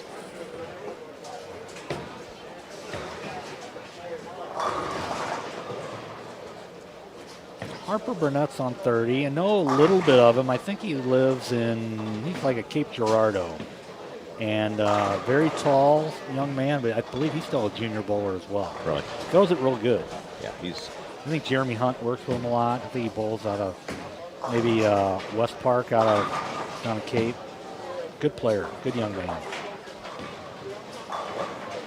I know he loves to bowl. He's always on Facebook posting. Bowls a lot of tournaments. Always traveling around. So.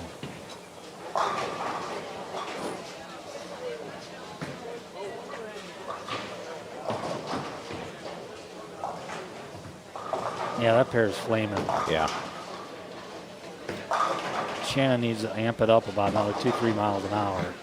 Because that ball is curving. It's going to be hard to get that thing to push it with her ball speed. Yeah. I mean, even if she moves in, I don't think there's enough in the middle to get it to push down. There you go, Garrett. You need to get a little string going here. Yeah. Carey made another good shot there. Yeah, Look at really that. good shot.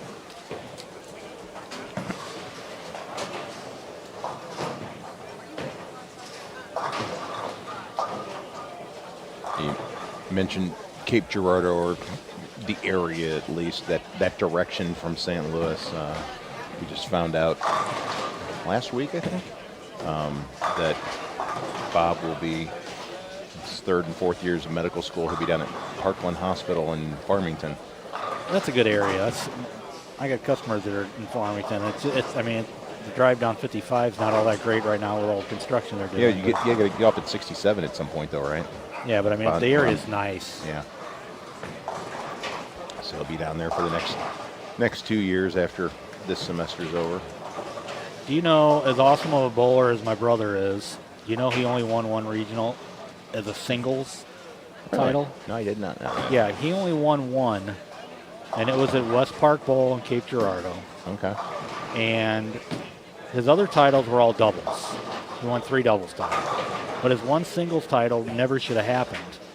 It was at West Park, probably where Harper probably does a lot of his bowling. He's 6th, and bottom line is he ain't making the show. He's basically out of it. But Dale Traber is 5th, and he didn't do the math. He thought that he had 5th place locked up, and he's bowling a terrible game. And Rich shoots a big score, and Dale throws a different ball on his fill ball and leaves the Greek Church for a 5 count, and they tie for 5th. Oh my so God. Rich has to bowl Dale Traber, who at the time was as good as anybody in the Midwest, just to get into the top 5. So they did a whole game or a 2-game whole roll-off? Did they really? So Rich had to beat Dale just to get in the top 5, and then runs the ladder and beats Leroy in a title match. So he and won that's a his only 5-game step ladder. Yeah, it was his only singles title in his whole PBA career. Wow. And if Dale Traber was paying attention and knew that he needed 6, I don't think Rich makes the show. He made the, there you go, there's the reliever. He made a, and he'll tell you, he grabbed a different ball. He was looking for a different look, just throw a fill ball and got, like I said, got a 5 count. Wow. So, all right. Oops. Yep. Rich sneaks in a tie for 5th and ends up winning his only regional title singles event. Yeah, that lane, that pair's just 29 30s. Yeah. it's toasted. You know, I might sound like an old, cranky, bitter has-been, but maybe a shiny urethane ball might potentially be in play, but... Did somebody bring out a dead horse? Because I think it's getting beaten here. I mean, no, they all hook early, Chris.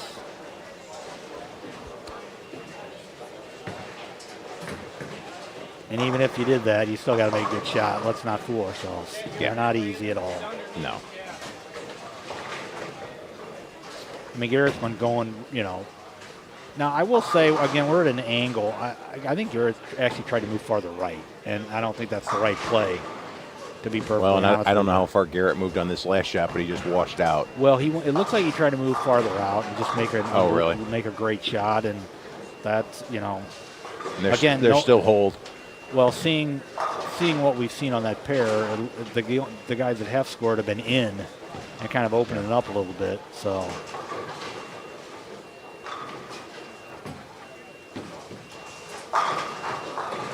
nice shot. yeah, he's a good young player. It took him a few frames. He went high now. I guess he moved far enough in the right spot where maybe, you know, at least give yourself, as far as the righty, give yourself a little bit of room right to open up and miss. Can't set it short, though.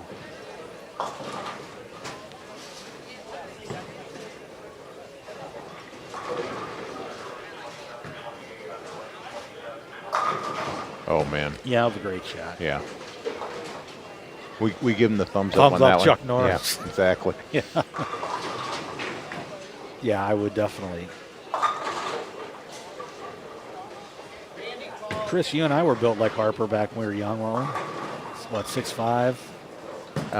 Yeah, I was 6'5". Very similar build, right, Chris? I'm not sure I was quite that thin, but, you know. What was our downfall? Was it Hostess?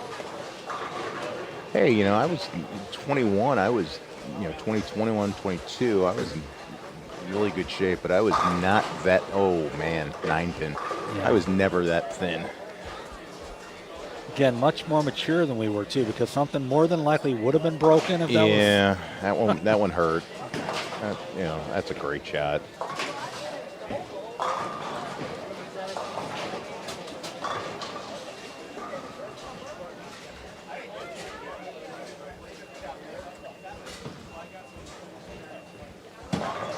All right. So we haven't been paying attention to the roads. My wife just texted me and said that roads are bad. Really? Accidents all over 364. Oh, so. yeah, looking outside, you can see snow on the cars. I guess it's been snowing harder since we got in here. So see, folks, as we said, it's not that we're bigger guys. We just have a lot of layers on. Steve and I are both right around $180 these days. Yeah.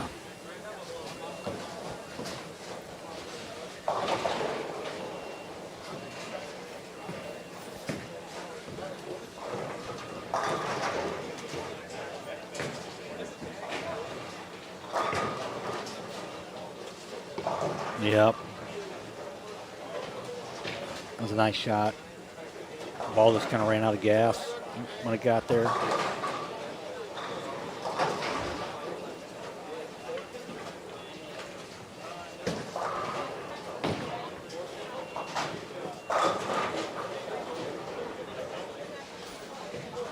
First breakdown of the day, huh, Chris? Yeah, a little under lane or the machines something. have been running really good so far. Haven't any breakdowns or anything like that to speak of? Bowlers, I just have one quick announcement. For the junior youth bowlers that are bowling, we are doing a separate prize fund if you don't cash in the main prize fund. Welsh, Heating and Cooling, and St. Charles Boat and Motor donated $800 for a separate prize fund just for the youth bowlers.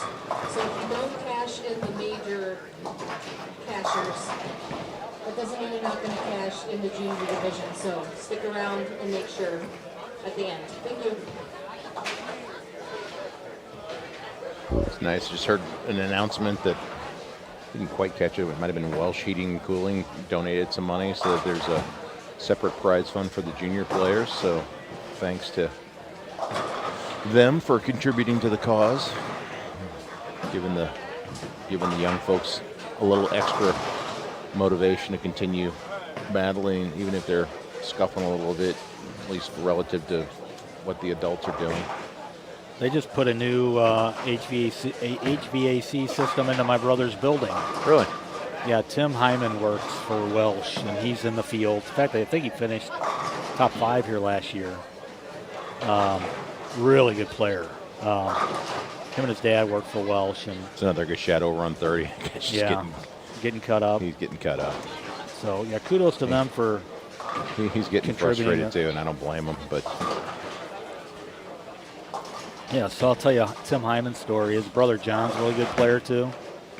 So I know you don't bowl at all, but the National USBC is always hard. I mean, they're never easy, right? sure, The last couple of years, his brothers went out there and shot like 2,000. And basically, those are the only 9 games he bowled all year.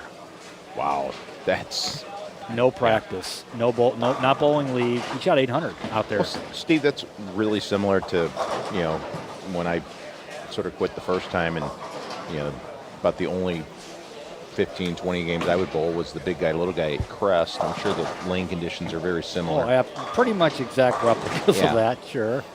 But now, how impressive is that? You go Yeah. out there, you don't bowl all year, and you're averaging two and a Shoot quarter 2,000. on that shot, on Yeah. that lane condition, and you post an 800. So I Yeah. think they finished in the top 2 or 3 in doubles a couple years ago, and Tim had like 680, and his brother had 800. And again, his brother had bowled all year. They're both really good bowlers. Yeah, You'll be seeing Tim will be probably coming down here soon. Last year's champion couldn't make it back. He's actually, I believe, in Florida, but Jeremy Zimmerly won last year. Did he beat Shea in the title match? Was that it? I'm not sure I was around. Or then. Jeremy Hunt, I maybe? think we I- both left before by Yeah. the 10 step ladder got going, so I'm not sure. But no, I know Jeremy won and was not able to come back to defend his title this year. Again, totally different pattern last year. Yeah, A lot more oil, a lot more length too, going off memory. I think your mistake room last year, especially early, was to miss left, and you can't do that. I'm not sure there's a whole lot of mistake room in either direction. There's right now. not. There really isn't. There's not.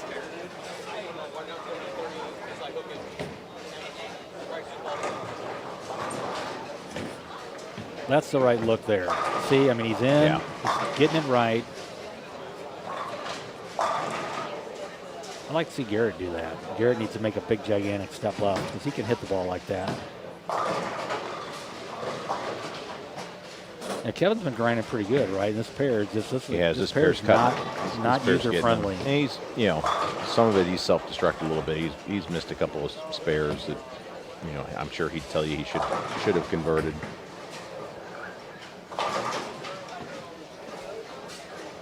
That's the one thing you can't do. I mean, you hit one of those pairs where you're scuffling to find the line of the pocket. You got to do everything you can to stay clean.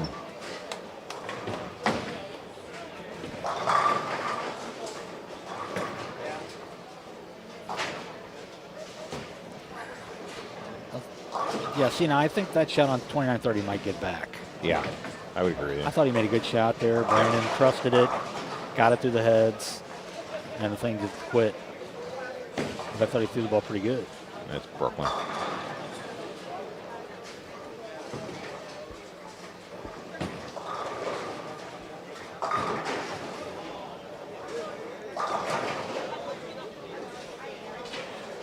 Shannon finally made an adjustment far enough to get to the pocket. Oh my. Yeah, just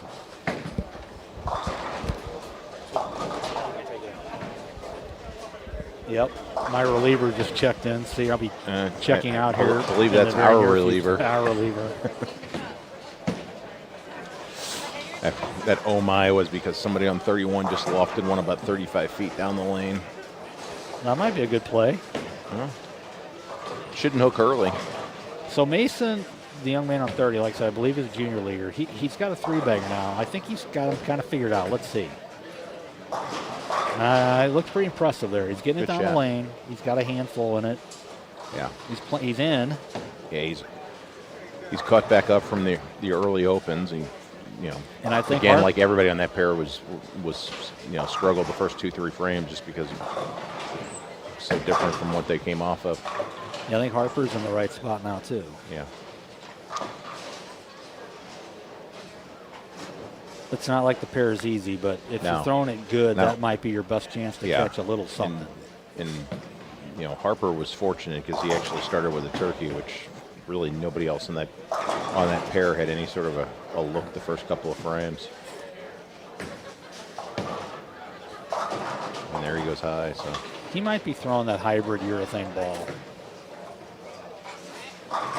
It's called NU, not urethane, but it supposedly reacts like urethane. Gotcha. So.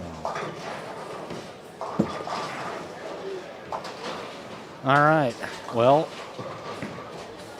I'm going to be turning the reins over. Justin, Chris has got to go too, so unless you're flying solo, do you want to get another bandmate for you? Jen said she'd come back in the booth too. Or maybe Derek, you want to get Matson or somebody? Because we're both got to roll.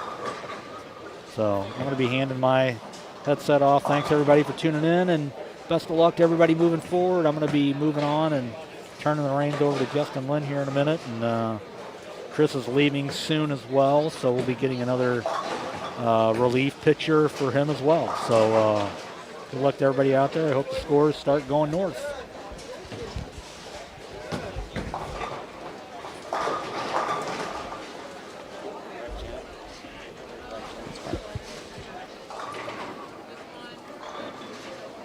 Roads might be bad. Huh? No.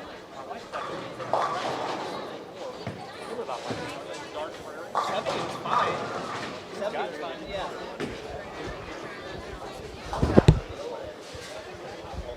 Ryan. We got Ryan and Isaac. Okay, I'm at like 10. I'm off from Ed. I'm closer to Brian. Yeah. Like, Yeah, I'm right across that new Inverness. right by 364. Yeah. So looking around at the scores again, we Getting can busier see by 3 the or day. 4 pairs. See a couple of 200s, but again, the scores are definitely not in the higher range. Harper and Mason on their 200s are really, right now, those are great scores. We haven't got a third game update yet, but based on what we've been seeing, anything with a 2 in front of it right now is a good number. Yeah, I talked to a couple guys down on the lower pairs, and they said, it's interesting, short pattern, they could play outside, but it seems like a lot of the righties have moved in just to get away from the inconsistencies that they were seeing, whether it, duck hooked early or you get it through the spot and it was gone, right? So you cut it a hair short. It didn't miss by a little left. It missed by a lot left at the pins. The old runaway and hope you can catch the head pin going the other way. Steve and I were talking at the beginning of this game. I mean, you saw some people who, they'd go runaway Brooklyn, leave a 5-pin, and quite honestly, it wasn't an easy spare.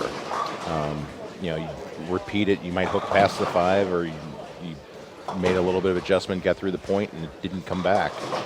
Well, I always joke when you miss the head pin on your first ball, it's the most nervous you're going to be because you just missed it the first time. Exactly. Now you're not feeling very confident. Where do I go from here? Yeah.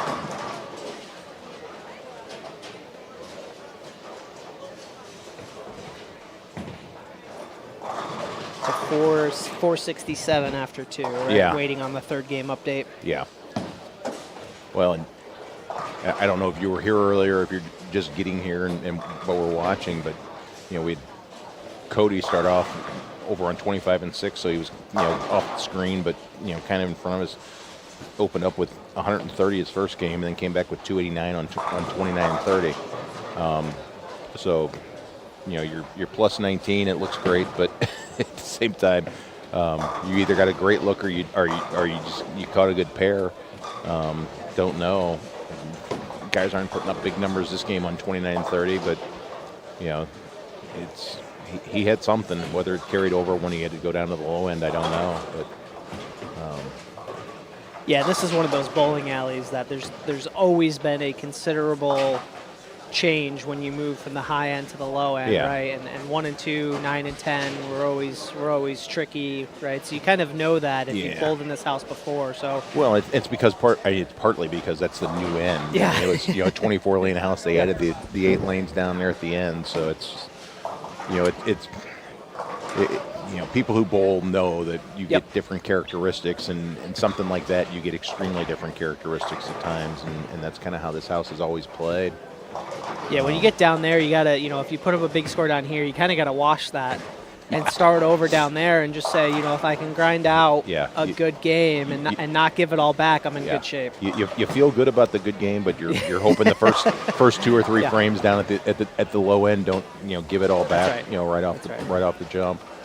And even 1 and 2 on the same pair have always been considerably different, Yeah. right? Even just on the same pair. Yeah. So, Well, be interested to see if it happens again when we go from game 4 to game 5. It looked like 29-30 for the most part.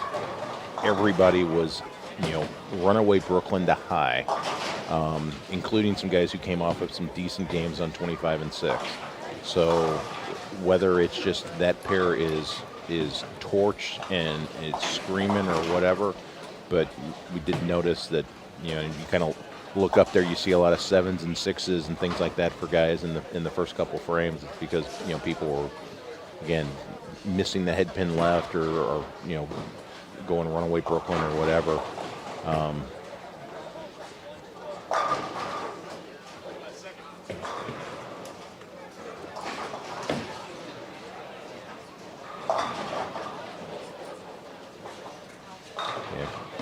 Carey's still working on 190, which right now is not a bad game. no. That's a very competitive game.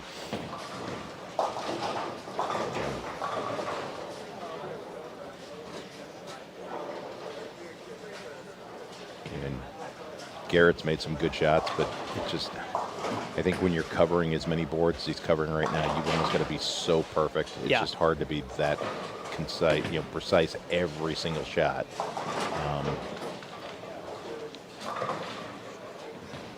Yeah, you're putting a lot of trust in the lane that it's going to Yeah. maintain what you're doing.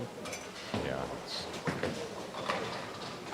That was a good shot. No, not rewarded, but Garrett was another one. He was coming off a pretty nice game after in game 3 and really scuffling pretty hard this game.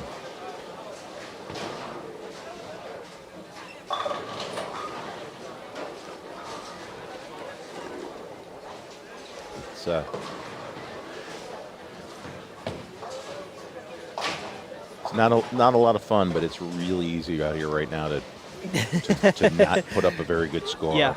Yeah, no doubt.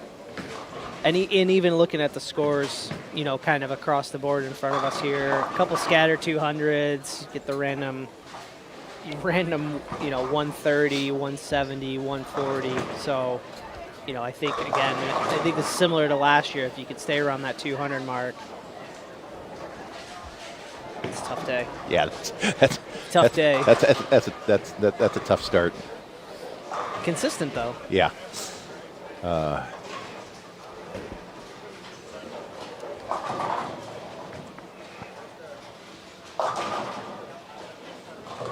Do we confirm? Do we know what they're cutting to? I do not. Okay. See if we can grab Jen and Yeah. get a confirmation of what we're cutting to.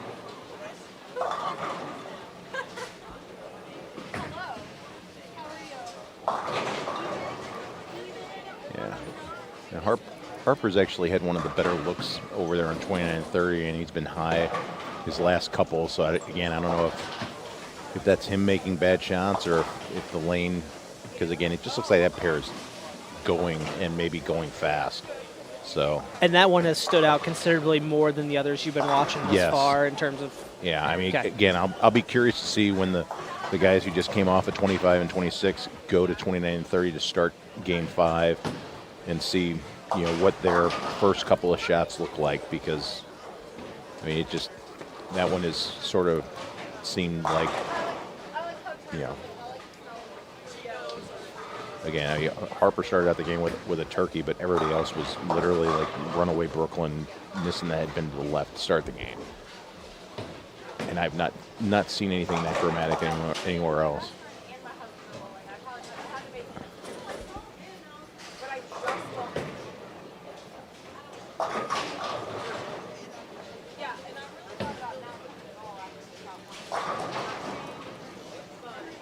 So this is the end of Game 4 then, down It here, is, right? yeah. Okay.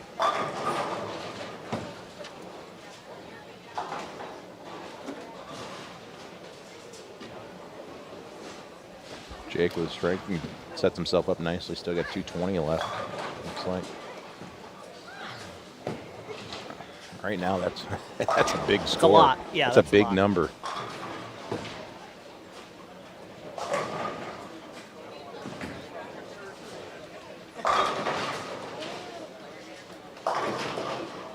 Oof. Yeah.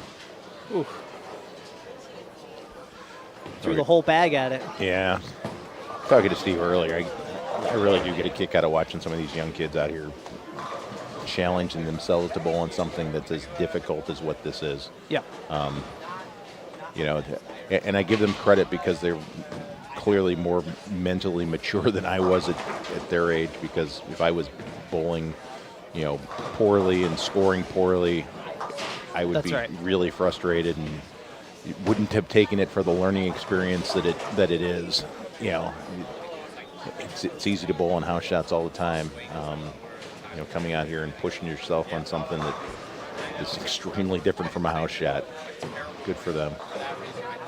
I think it's probably more normal now to bowl on things that aren't Yeah. house shots than Yeah. it was Well, I mean, 20, 30 years ago. yeah, the lane maintenance equipment. I mean, the fact that you've got stuff that can Yeah. strip it. And, Steve Yeah. and I were he was talking about growing up bowling at the old Redbird down on Gravois, and they'd strip once a week. I mean, the bowling alley. I grew up at Bowlerama, which doesn't exist anymore. I mean, it's the same thing. They would strip once a week, and they'd oil over the top of it. Yeah. For the whole rest of the week. So yeah, you weren't going to get. It wasn't like Friday was going to be something different from the house shot. Now, of course, the oil was basically to the head pin by that point. If there was yet, I would have it. Let me go ask. But Probably needs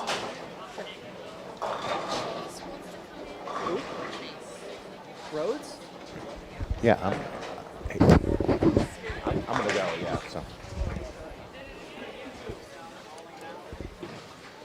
So yeah, I mean, back then the big difference was, what you might get on Saturday was different from what you might get on Tuesday, because they stripped them on Monday. Then, Tuesday you didn't have oil down to the head pin. By Saturday, the carry down was so crazy. But, Well, in those days, you don't even know when they re-oiled, right? Like Yeah. that could have been 3 or 4 days of just open play on top of whatever the Yeah. last league was. And Right. then they oiled over top of that, and you basically got, good luck. Yeah, exactly. Still remember the old days of the old, they'd oil and then run the line of duster and, all the crazy stuff that we did back then. Guy out there with his squirt bottle just, squeezing it down. Rich Weber.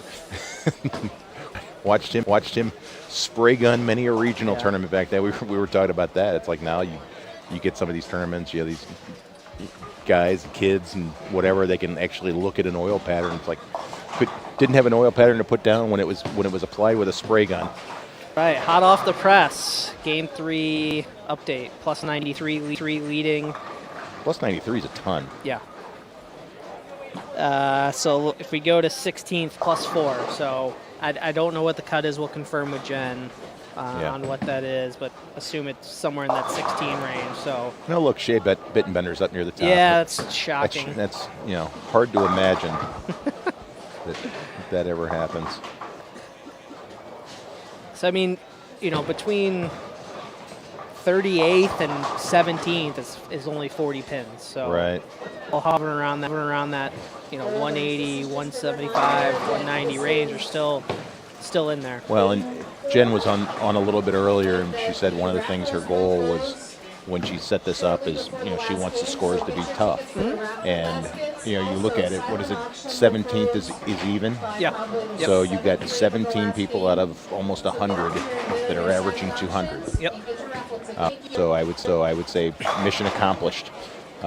If the goal was to make them a challenge, she did a good job. Yeah, and that's always been the goal. That's why it's called the Tough Guy Tournament. Not Right. only a joke at Gary's famous phrase of, "Oh, you're a tough guy," but also to make it challenging, not put it on a wall where it's just a score fest. Yeah.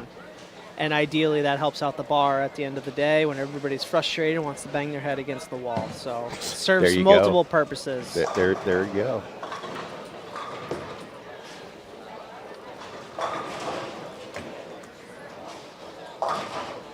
So the group right in front of us finishing game 4.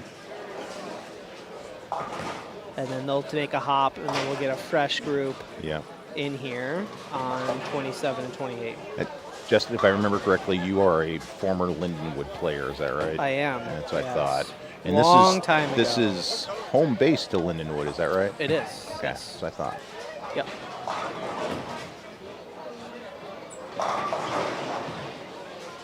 If I remember correctly from my Facebook feed, you are a very big Lindenwood supporter. I am. I try to be very involved in the university and obviously the sports outside of the university.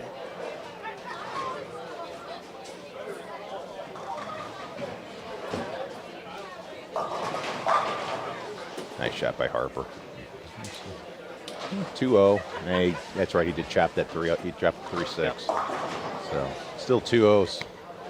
Had a Nothing wrong. light work day yesterday. Went and caught some Lindenwood women's hockey in the middle of the afternoon, Oh, yeah? which was a good time.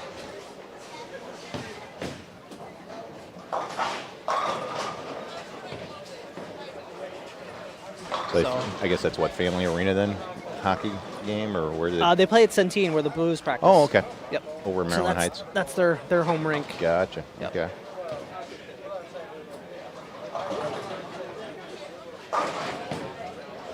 So 192, the high on that pair. So Yeah. again, back to our theme here of Yeah. 200 good. Well, Don't give a lot of pins back. Yeah, the first game of the day on 25 and 6, we had Pete, we had Cody, Roy Turner was on the pair. I'm missing somebody. There was one other, really good. Dave Cumming came over after the game. He's like, I want you guys to make sure you stay on air. I was high on the pair at $1.80. So, And all the equipment stayed in place, and Pete didn't tear it down. So that's really good. Yeah, there was a little moment in the 10th where he was getting up for his shot, and the player on 28 had left the split and went up to just sort of throw his second shot and get the game over. And Pete felt that he'd been, he wasn't wrong. If you're using the double jump rules, Yes. he had been double jumped and was less than happy about it. And of course, was completely understanding because it's how Pete always is. Yep. Or Yeah, not. Not unexpected. Not demonstrative about it. Nothing. Didn't stare at the guy or anything like that when it was all done. Kind of just moved on. Good. Sure. Yeah. Just put it behind him. Yeah. No sweat. Nothing. No stress. Didn't stare him down. Didn't. And then of course, when he didn't make a good shot in the 10th, it didn't add to it at all. No, So. perfect. So. What could go wrong? What could possibly go wrong? So yeah, I'm going to stick around just for a few more minutes because I am curious to see what these guys do with their first couple shots on 29 and 30, just to see. Call it morbid curiosity. See if they get the scouting report from the guys that are coming off. Hopefully you have a buddy who's crossing with you that can give you the inside scoop. It'd be interesting if they kind of, as we get to these last, was it 2 games here? Yeah. Do you start checking out where you're going to end up And are you making your way down slowly to take a peek so you have an idea? Because the last thing you want to do is get to a pair, shoot a $150 in game 5, and you've basically ended your Right. day. Yeah. Because it doesn't look like a 270 is magically in the bag right now for anybody. Probably so, not. You know.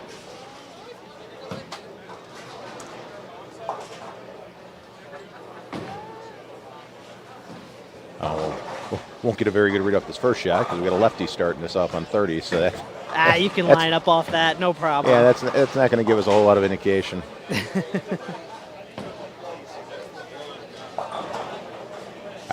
We were talking about it earlier. I will say I don't know that I envy the lefties. Not that it got any easier on the right side. We were thinking maybe you get some push down or something. But if you didn't have it from the left side, there was no reason to think it was going to change a whole lot. But okay, I think that one might have just been cut short. But I'm not going to get a read off the 3 off the left. Yeah, I think given the length of the pattern on the left-hand side, this is one you got to figure out pretty early on what how you're going to attack it. Yep. And again, you shouldn't expect a ton of change, but if you're not locked in early, you're probably going to have a long day. Yeah, I think that's right.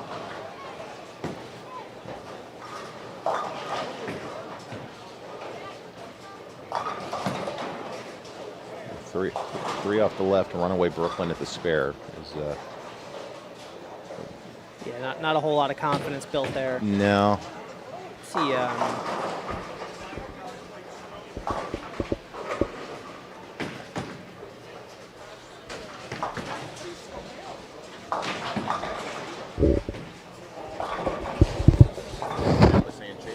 You're good. If you need to go, you're fine.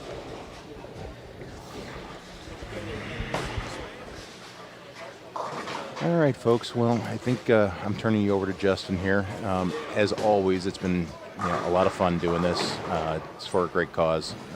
Gary was a great guy, and thanks to we're all the way up to 46 people now streaming this. So to all of you who endured me, I appreciate that. And again, good luck to all the bowlers, and hopefully the scores get a little higher. If not, as Justin said, the bar will be open later on. Yes. So. Chris, thank you very much again. Will Stewart is sitting in 30th place at minus 27. So still in good shape. Callum, for your question on Will.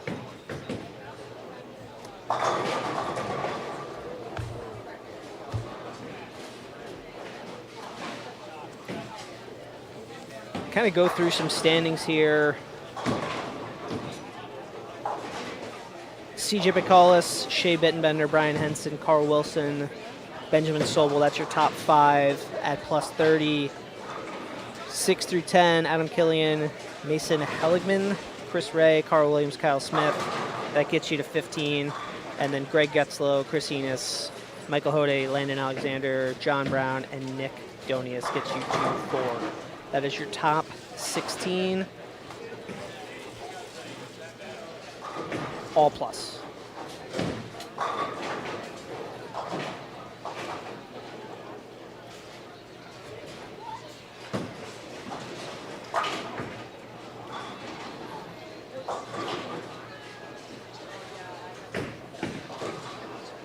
Okay, it'll be interesting to see what the move is here on 27. After missing the head pin to the right, whether that was a hand or the lane. This pair's been hooking pretty good in the middle, so we'll see if that's a foot adjustment or just needs to remember to hit it a little bit more. But I'm assuming that's just a feet adjustment.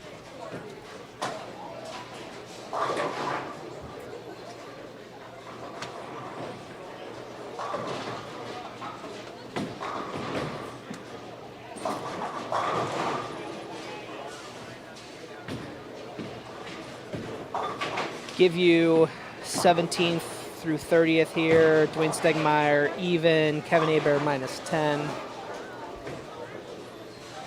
Kenny Renfro 11.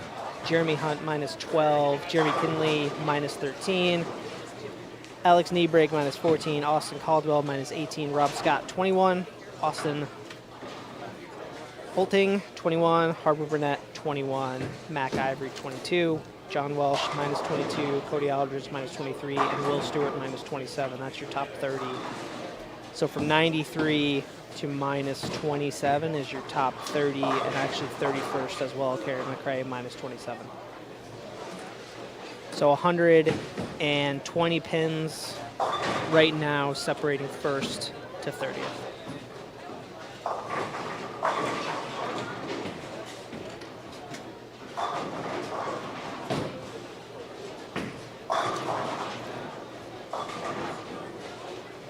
And we are still awaiting Game 4 standings at this point. Looks like almost everyone is finished except for maybe one pair on 13 and 14 that is still finishing up Game 4. So hopefully we'll have Game 4 standings here pretty quickly. What you're seeing right now is the beginning of Game 5.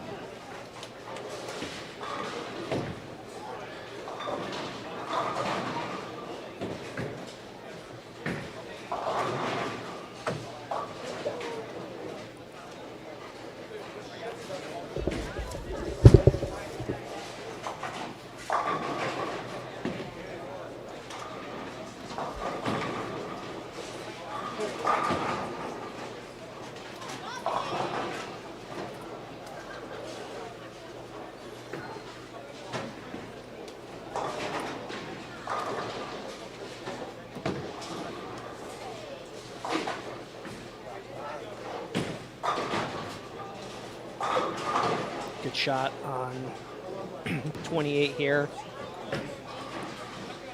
And then a good solid cleanup here on 27. So not a lot of strikes to be found out there.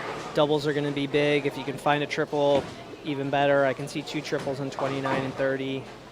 Not going to see a lot of those to end the day here in the next game and a half.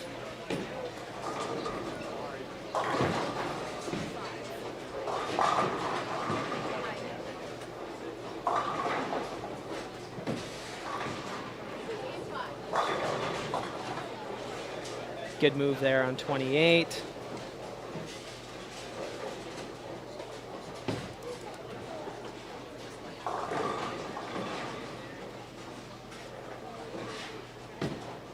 Shout out to Dan Beeman, owner of St. Charles Lanes, out there chucking pins.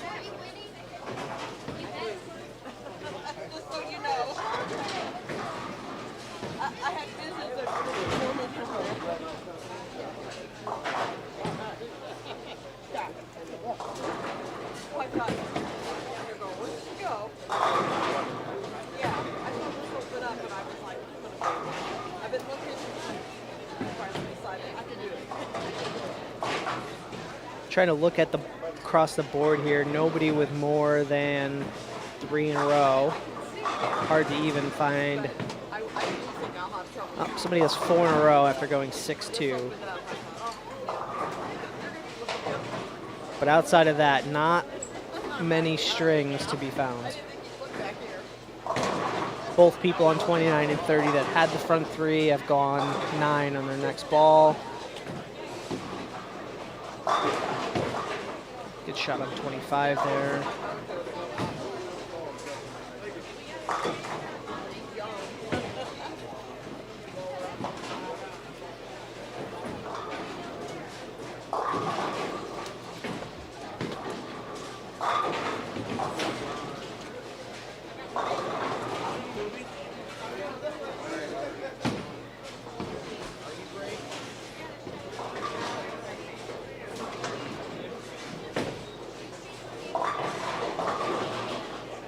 For those just joining or rejoining, we are in Game 5, pending results from Game 4 at this point. Currently, first place sitting at plus 93, 16th place sitting at plus 4.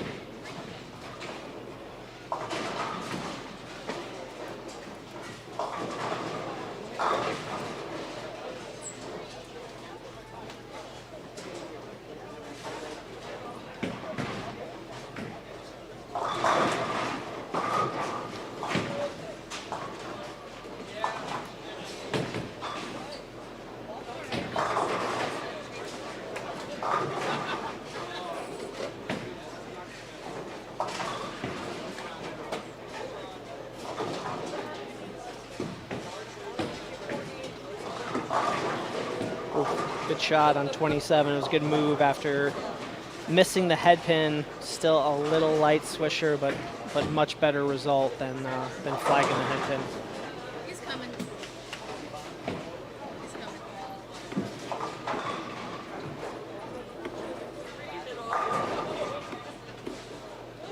One-man show over here. Just a one-man show over here.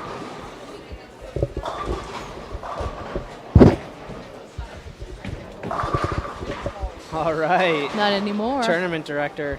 Jen, what are we cutting to? Is it 16? 23. 23. So 1 and 4 cash. 23. It was negative at one point. I hope it still is. Yes. Yeah. 23 is minus 20, minus 18. Woohoo! That's what I like to see. Yeah. I no, want it's good. you to average 190 in cash. It's good. Oh, he's here. All right. I will be back. Okay. Is there any rules? Nope. Because I don't follow them very much.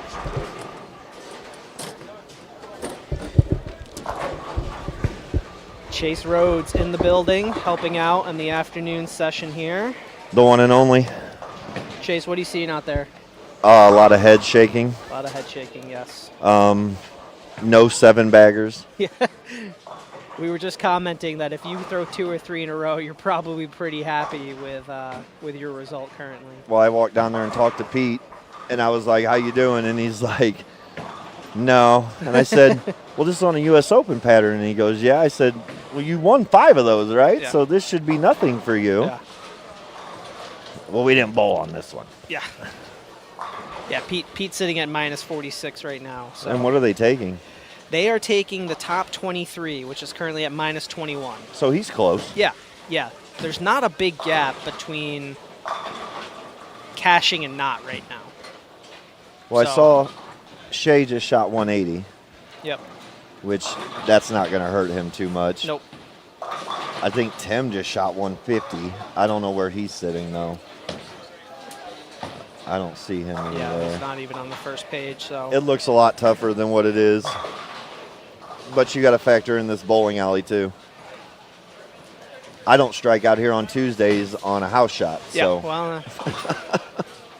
And even here, you're bowling on the same pair that day. Here, it's a vast difference between if you're coming from the end pair here and moving down to the front, you're going to find a different bowling alley depth. No Well, pun I was saying, intended. It is a different bowling alley. but- anybody who's never bowled here, 1 through 8, is a separate bowling alley from 9 through 32.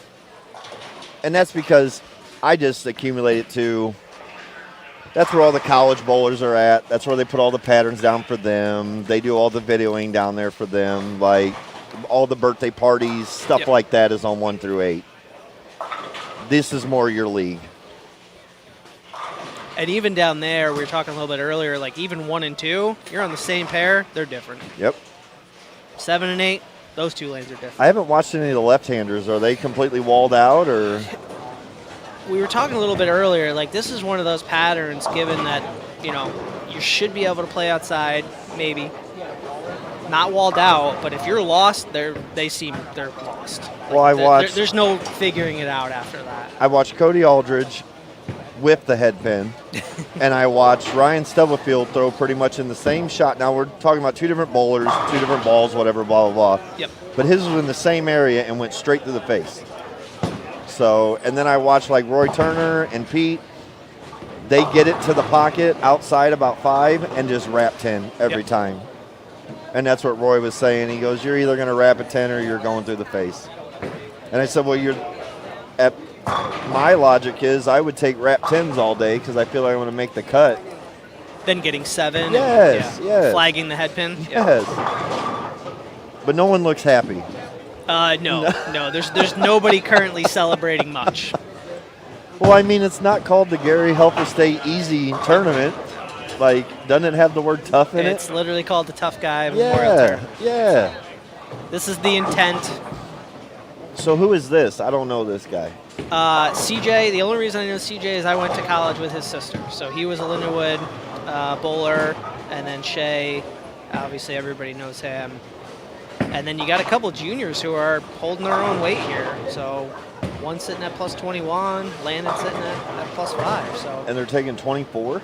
take 23. I want to double check that math with Jen, but that's what she just said was 23. I don't think I'd even be negative 20.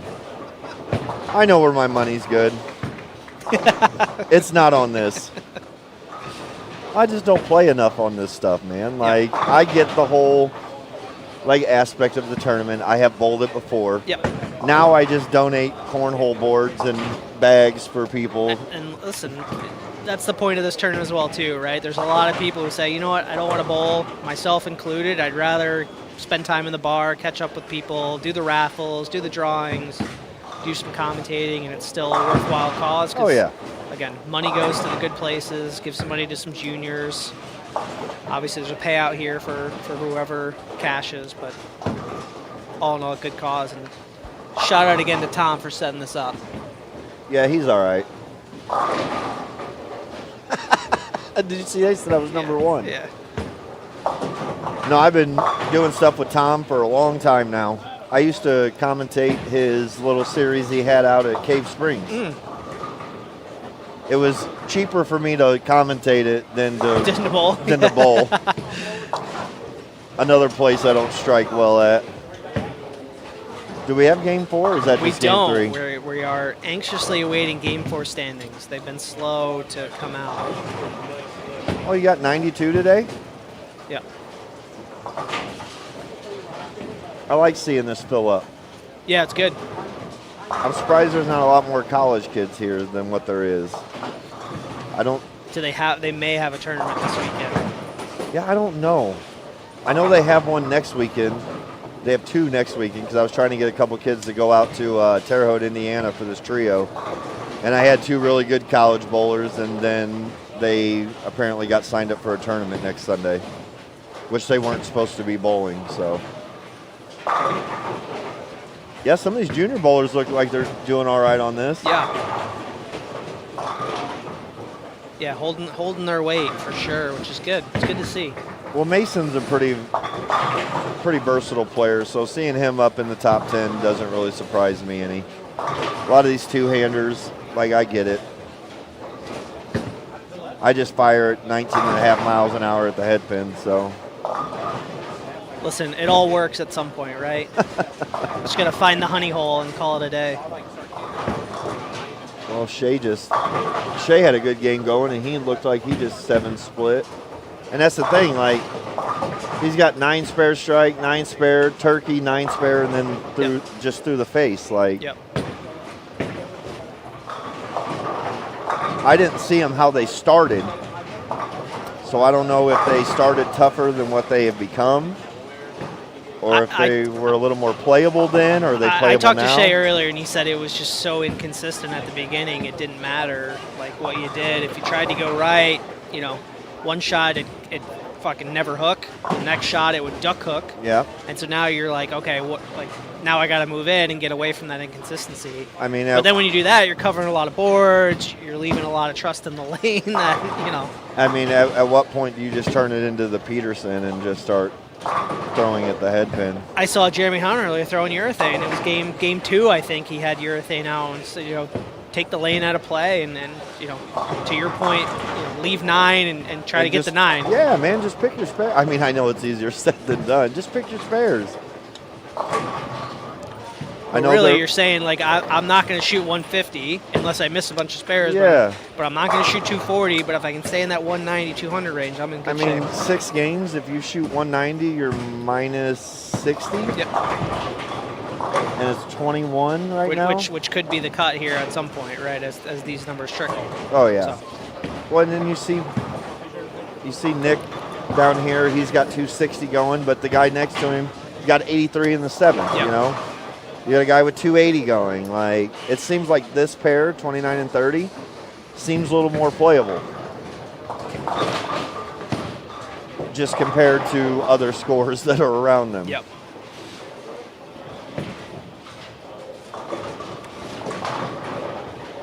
I'm just shocked to see Tim struggling as much as he is. Because it's always Tim and Shea up there.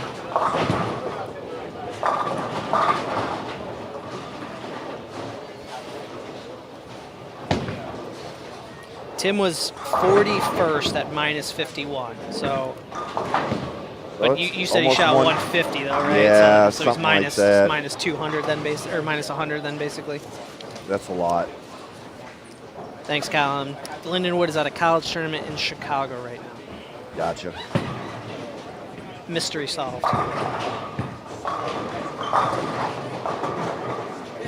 Lefty striking on the right-hand side. Always like to see that. Yes, Tim is sick. I offered to send him flowers yesterday at the hospital. He told me it was not that serious. So, And yet he's still here. So, So what are we doing? 6 games of qualifying? 6 games of qualifying and then cut, and then I don't know if it's 4 after that. It's cashers, right? Yeah. And then a roll-off or bracket? I know it was top 5 last year, so it's step ladder. Oh, well, you better get comfortable then. I got league at 3 o'clock. I won't be here for all that. Whew, that's dedication. Saturday afternoon league. Well, I'm kind of going for a average record right now, which is funny because I'm at 263 point something after 11 weeks. And I'm like, okay, this is reachable. And then I hear that AJ Rice is doing the same thing. And then a guy named Cameron Touche, which he's from this area, but he lives in Ohio. He's doing the same thing. And I'm like, what are the odds that I'm averaging 260 plus? And there's other people doing this. Like, AJ shot 760 Wednesday, and it was like, well, I only gave him 760. My average is dropping, which is sick to even think about. But Where are you bowling at today? Crest. Crest, okay. Which is that place is a fun house, so it's not even like it's super simple out there. I just happened to line up with a good $20 bowling ball and have been throwing a bunch of strikes out there. I'm throwing a Tropical Surge.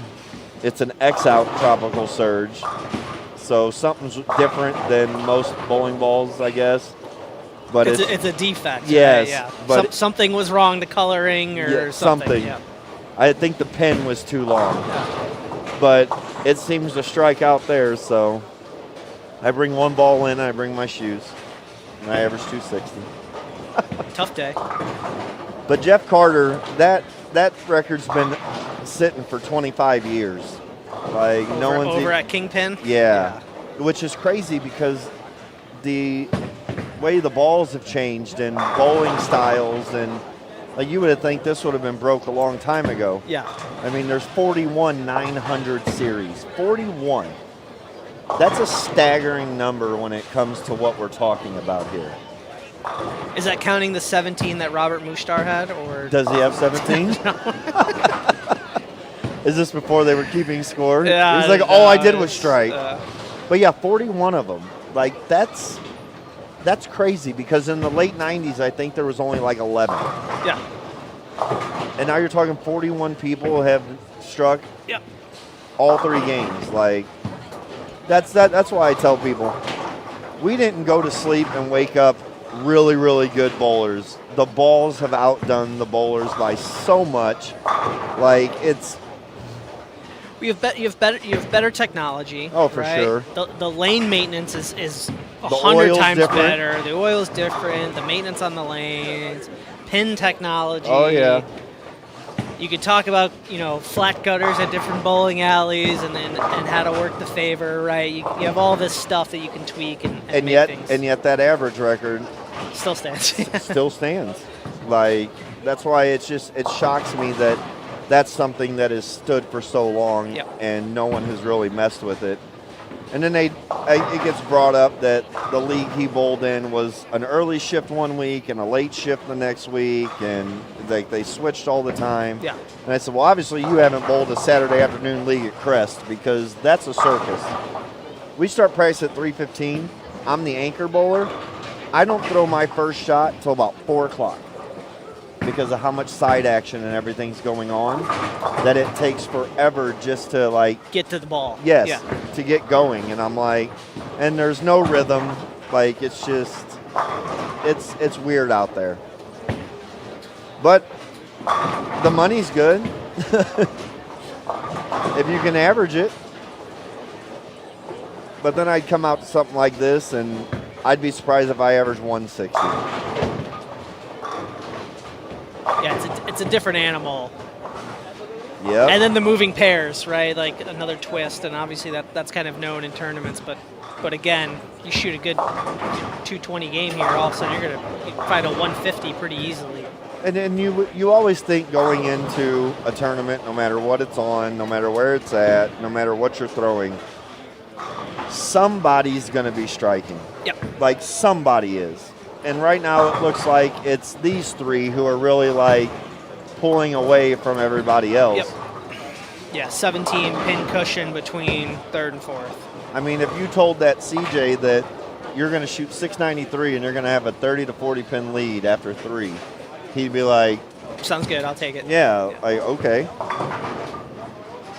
But you just feel like you could shoot 200 being a bowler on something like this, and it's not that. That's why, I watch these people watch the pros do it, and they're shooting 240s and, shooting 250s on these telecasts. And I liked watching the U.S. Opens where it took like 190 to win. Yeah. Like you shot 204 and, you won a championship. I just think we're being outdone as humans when it comes to the bowling ball. Well, everybody says, "Oh, I can do that. It's easy. That guy just shot, 270." It's like, yeah. Okay. And I forgot who I was talking to. I think it was over holiday doubles, and it was Brad Miller saying it. But I had said something beforehand, and it was, why do pros have such a hard time on house shots? You would think, I use a golf analogy. If you're playing at Augusta all year long, and then you go play a local muni, you're gonna, or you go to like St. Andrews or whatever it is with the mile-long fairways, you're going to go 20 under instead of going +1. Well, Brad he explained it perfectly. The pros have this mentality that they need to hit just a 6-inch board and not realize that there's 20 other boards right of that will allow them to strike. And there's hold and yes. Yeah. So they're trying to be real persistent, real precise, and they're trying to stick to this one little 3-board area when there's 17 other boards that they could hit to throw a strike. And you see it a lot at holiday doubles. You see a lot of pros like, why am I not striking? Well, you're making something that's 5 foot wide only be 6 inches wide. So you're making it harder than it needs to be, but that's just because sure. everything else you bowl on is super hard and then requires perfection. And then they come out here and it's just strike after strike after strike after strike. Or then you do that. Yep. After striking. Yeah. Right? That's what I'm saying. Doesn't give you a lot of confidence. That's what I'm saying. And it could be just this pair. Like I watch a lot of these bowler influencers, and they talk about pair to pair and lane to lane. Like, you don't see that on like a normal house shot tournament. When it comes to stuff like this, you got urethane. I've seen people throw plastic. Yep. I've seen people throw heavy, dulled equipment. And I'm not knocking anybody, but there's maybe a few pro bowlers in this place. Not everybody knows how to break things down properly. If you have them spraying everything everywhere, it's going to take the pattern and make it something completely different. Yep. If this was 92 pro bowlers, I think you would see this shot reacting a little differently. 100%.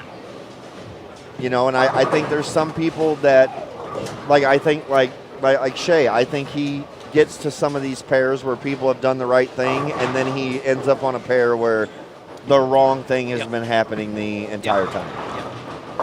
Yeah, this is one of those times when it's pretty scattershot on how people started, right? If you go bowl a pro event, they're all most of the time attacking it the same way. Yep. To start, yes, there's some adjustments, and you can talk about tilt, and you can talk about ball technology, and yes, there's going to be slight tweaks, but going in, they know what to expect, and they're going to attack it that way. Did they know the pattern before they? Yes. Okay. The pattern does get released.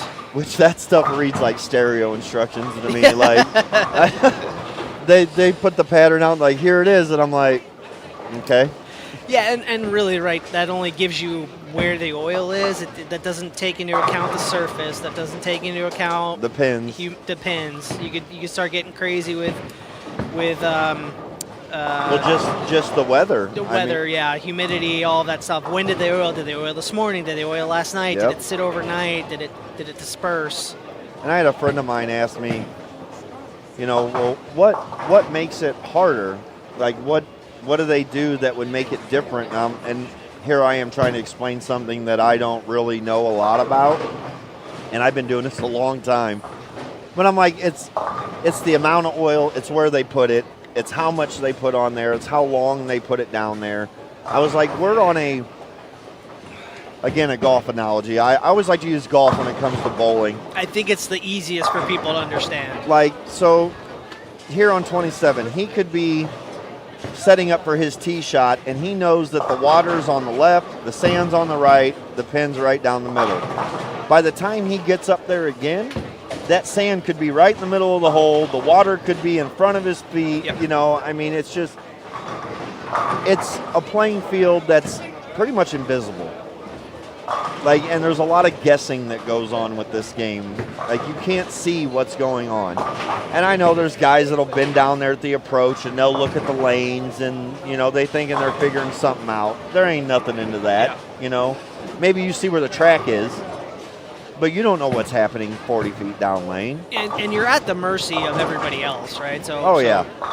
Yes, you could have shot 240 the game before, you move pairs, and all of a sudden it's a completely different golf course that you're playing. Well, yeah, you look at 29 and 30, 224, 248, 214, 249, and a 140. So he's still up there. Fresh standings, CJ Bacolis plus 125. Shane Bittenberger, look. 53.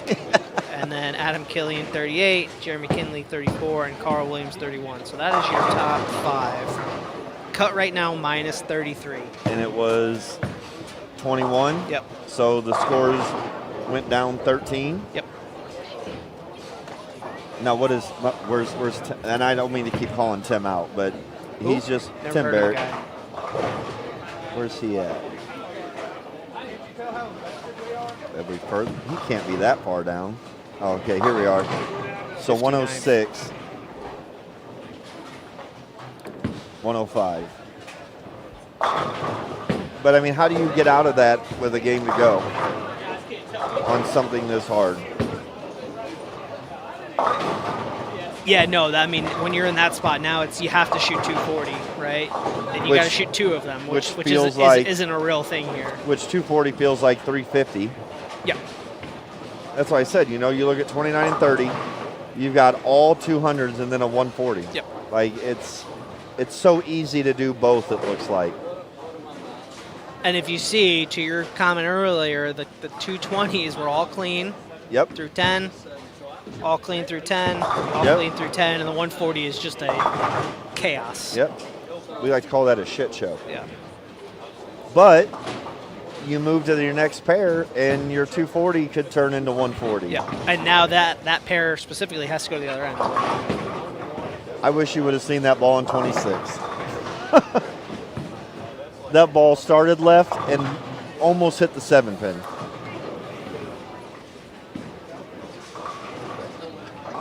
What did Shea end up with? 204. Okay. Game 5. Tim shot 182. So not 240. No. I don't see. Is Shea high on that pair? 204? Yeah. Okay. It's 204, 191, 200, 190, 180, 180. And you got good bowlers on that pair. Got a 136 in front of us. Tough. Yep. Yeah. With a 236. Is that your 136?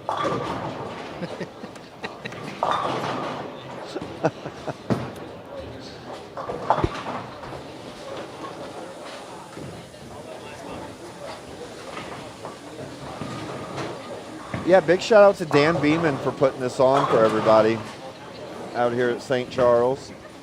He does own another property out in South County where everybody strikes. I don't know if you ever bowled at Concord. Yeah. I think I'm the only one in the St. Louis area that does not strike at Concord.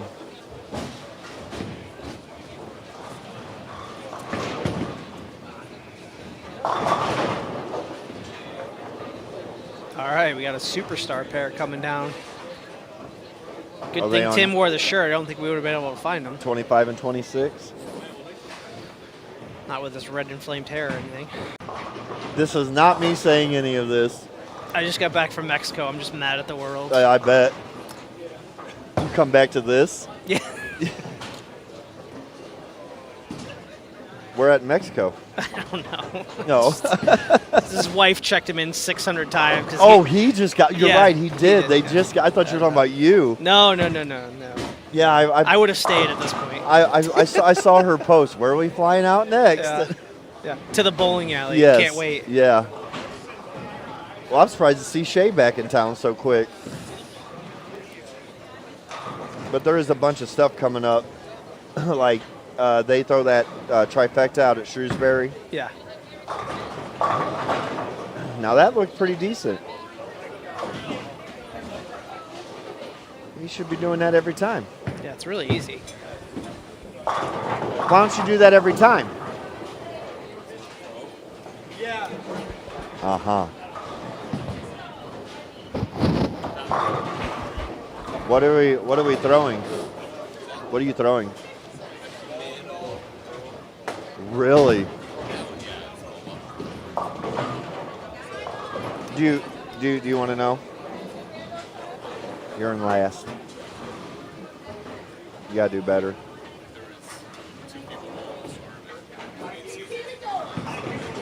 Well, CJ just made a huge jump. He's 125 over. But you got cushion too, so you're all right. He said, when I asked him why doesn't he do that every time, because I'm not a pro. Well, he's beating the pro that's here. So. So humble Shay is. Great logic, man. And what he said that was a nano he was throwing? IQ Nano Pearl. Yeah. Yeah. Yeah, see, I don't know a lot of these people here.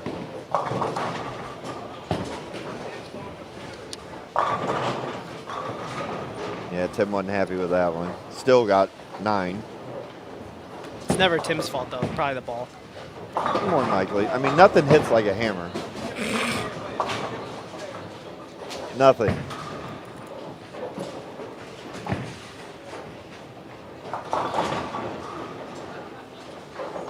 Still wrapping up game 5 in some parts of this bowling alley.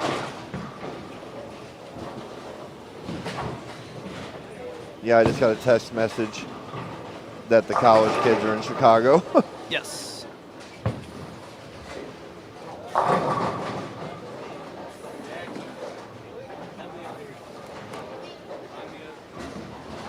I'm sure the weather's beautiful up there. Yeah, looked tropical. Saw some weather pictures of gusting winds and snow Yeah. that looked very nice. Chicago's a different animal up there. I think they sell coats just for the Chicago winter up there. It is not a fun time.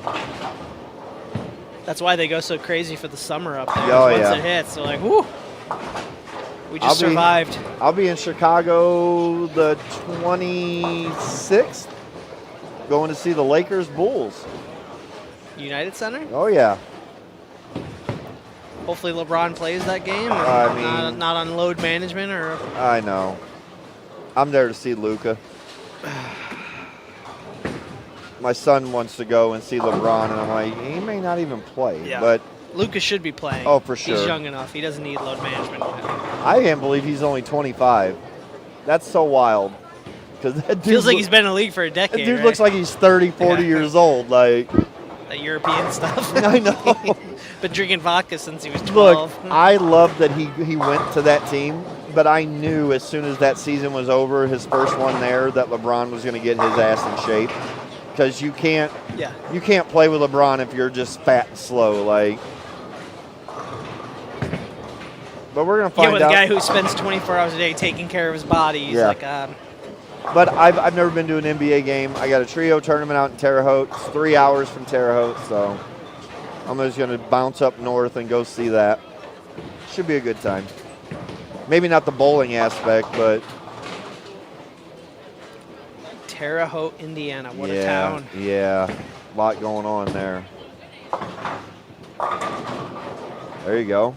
That's a double for Shea. It's like winning a slot machine real quick. I know. It looks like Jeremy's throwing that. Is he throwing a purple hammer or is that a U78? Or not U78, the It was a purple hammer this morning. I don't know what he's throwing now. what's the Brunswick one that just came out? The Yeah, I think you're right. Is it U78? what is it? Crown 78. This is my stats guy right here. Perfect. He knows everything. What's the radius of gyration and the pin on that? Oh, that is the Black Widow Dynasty. We should just get this kid in here. Knows more about the balls than I I do. know, man.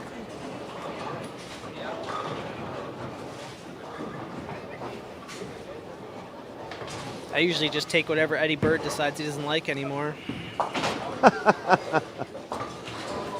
Yeah, I got a driller over at Plaza, and he blew his knee out. So he's been trying to get me on this Brunswick hammer stuff.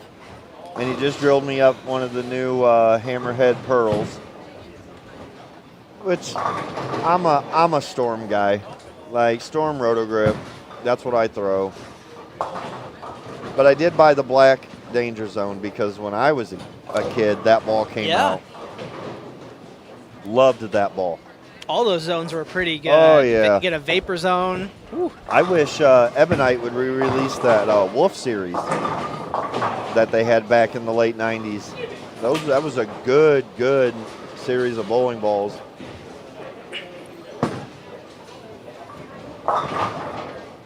That ball went dead left.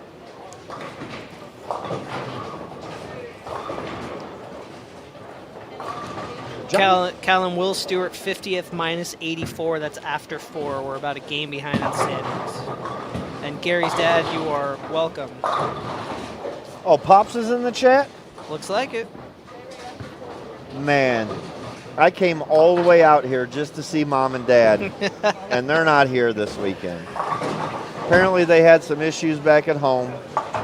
So we love them. We wish them the best of luck with everything they got going on. We do miss them out here. I only get to see them once a year, and it's during this. And that was the first thing I asked Jen when I walked in. I was like, where's Mom and Dad at? They're not here. Probably sitting on the lake, watching the fish jump out. Oh, Shay's look like he's got something there. Well, he's not a pro, so Yeah. it doesn't count. Not bad for an amateur.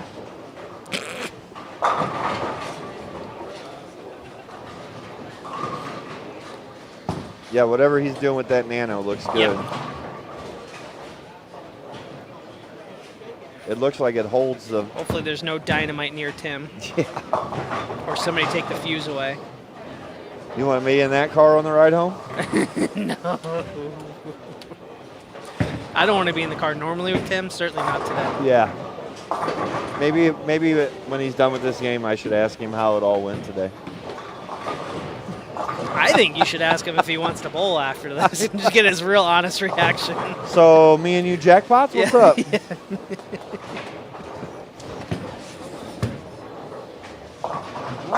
I'm sure he'll say something like, let me get in the pro shop and drill 17 bowling balls. But well, he's got 3 spares in the first 3 frames, so we're tracking in the right direction.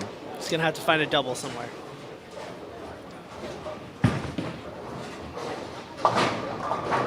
Eric with the nice spare. Somebody in the chat says that Terre Haute trio was terrible last year. Have fun. So I don't know if that sets up your expectations. That's what I good, hear. or- That's what I hear. I love Joe Labatt to death, and he puts on these tournaments within like 3 hours from St. Louis area. Maybe depending on where you live in the Missouri area, it's 4 hours, but usually in the Midwestern type St. Louis, Illinois area, he puts these tournaments on within 3 hours. And I have a list, a notebook of places he goes that says don't bowl, don't bowl, don't bowl. He goes to one in Mayfield, Kentucky, and it's just to know that there's a bowling out there should be enough. Like, but to get to it, it's back in this little corner. Are we talking like a 16-lane center? Something like that, yeah. And it's just, it's a nightmare in there. It's dark in there. The backing over the lanes is the old school, like diamond lit up green and blue. Like, it's just not a fun time. And I finally have wrote down, do not go to Mayfield, Kentucky. Basically, when you see a tournament come up, you have a list of do not go to that tournament. Shay's got 4 in a row. That last shot he threw was pretty nuts. Well, you know what you did? You lit a fuse when you told me he wasn't I leading. know, man. I Like, mean, hey, bro. said, hey, you're not very good. You're in last. He's lucky Jackie ain't here. She'd probably be beating him too. Yep. No doubt about that. That's why I try to get Tim's wife to bowl all the time. I'm like, do you know how good you are? Like, do you even have the right shoes on today?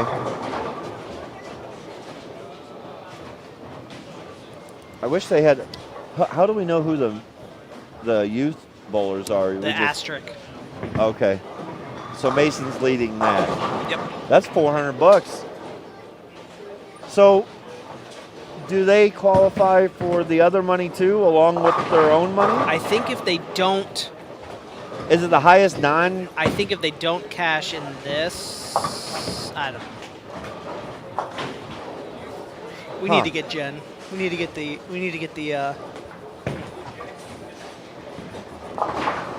She's deep in conversation. We're gonna find out right now. We're gonna get the deets. Right now.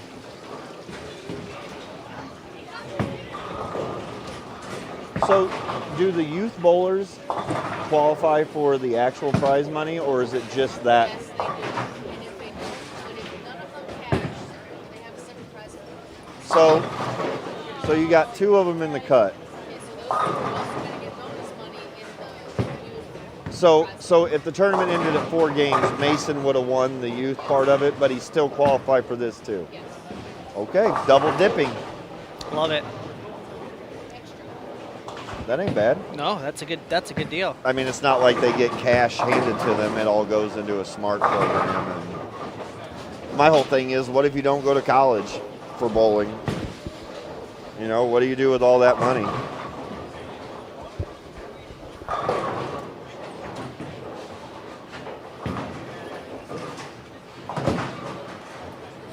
Still waiting on Game 5 standings. Well, we just got 4. Oh, we've had 4 for a while. Is that? Do you think that's still Game 5 finishing? Oh yeah. All right. So oh yeah. we will have Game 5 standings by the time Game 6 is completed. So I don't know if you've ever done this before, but usually when 6 people throw 2 balls every frame, there's a lot of downtime. it's a lot of just hanging out. You know, you don't get to do much, and then you imagine being the people following them. That's always been the hardest part. Is like you're done with your game and you now have to wait 30 minutes. Yep. So, And remember, what you did. Now you're on a different pair, so what do I even try? So here's the question with that. Do you, if you know that there is a log jam in front of you, do you slow down during the game and wait longer in between frames, or do you take that 30 minutes after each game? I'd rather not sit after each game. I think you'd rather not sit. But then there's also the question of like, do you have a 5-bagger and you're in the zone? I It's know. like, do you just keep finding the honey hole and like, you know? No, you walk over to him and ask him, you think you could hurry the hell up a little bit? Like, Can you strike? yeah. Or Please? put the national thing underneath. Yeah, Please the time pick warning. up pace yeah, of play. pick up pace, yeah. They did that to us this past year down in Louisiana. We bowled the 11:30 squad for singles and doubles. AM or PM? PM. So I walk in to that bowling complex at 11 o'clock at night. There had to be nobody in there. Oh, no. And I stopped and I look at one of the guys I'm bowling with. I was like, do you hear that? And he goes, what? And I was like, you don't hear that. And he's like, no, what are you talking about? I was like, there's bowling balls still going down the lane at 11 o'clock at night. Oh, from the 8:30 squad or whatever We it are was? not going to be starting at 11:30 on time. We didn't walk out of there till like 5 o'clock in the morning. And they wanted to put that please pick up pace of play. And I'm like, you know what? I'll tell you where you can put that sign. Like, and what was funny is I had slept all day that day because I knew we were going to be bowling at night. I got my bracket money, drove straight back to St. Louis as soon as we were done. I did not want to stay around any longer. It was so miserably hot out there because the group I went with, they bowl like the 30th of June and the 1st of July. Ooh, it's a hot one. Yeah. I go out there with Bob Benton, and that's Kyle Troop is on that group, BJ Moore, Jacob Butteriff, and then last year's team champions, Tim Foy Jr. and them, they bowl in that squad. So just a group of terrible bowlers yes, is basically what you're yes. talking about. Never heard of any of those ladies. But what's funny is I got in this big group picture that the USBC took of like the whole squad with the champions, and I'm like, I know none of these guys. It's like, I'm just here to hang out. But I did, whether they admit it or not, I did help Troop and Moore like line up towards the end of team, because I was trying to tell everybody if you could just get left and you just go up the gut, I was like, there's so much hold in there that you're taking everything else out of play. Well, in the middle of the second game, I walked back and there's Kyle and BJ talking, and Kyle goes, is there really a shot there? And I was like, well, yeah, man. I was like, if you just keep it up the gut. The very next game I look over, him and BJ both have the front seven, and I'm like, okay. Doing exactly what I was doing. Yeah, Shay's nutty right now. Got that boy mad. You got 2 front sixes over here. You got a front six over here. That's Kyle Smith with the front 5 over here. Through the face. I did that. I don't know who that front 6 is in the middle. Oh, it's the shoot. I don't want to butcher his last name. Left-hander down there with Carl Williams and them.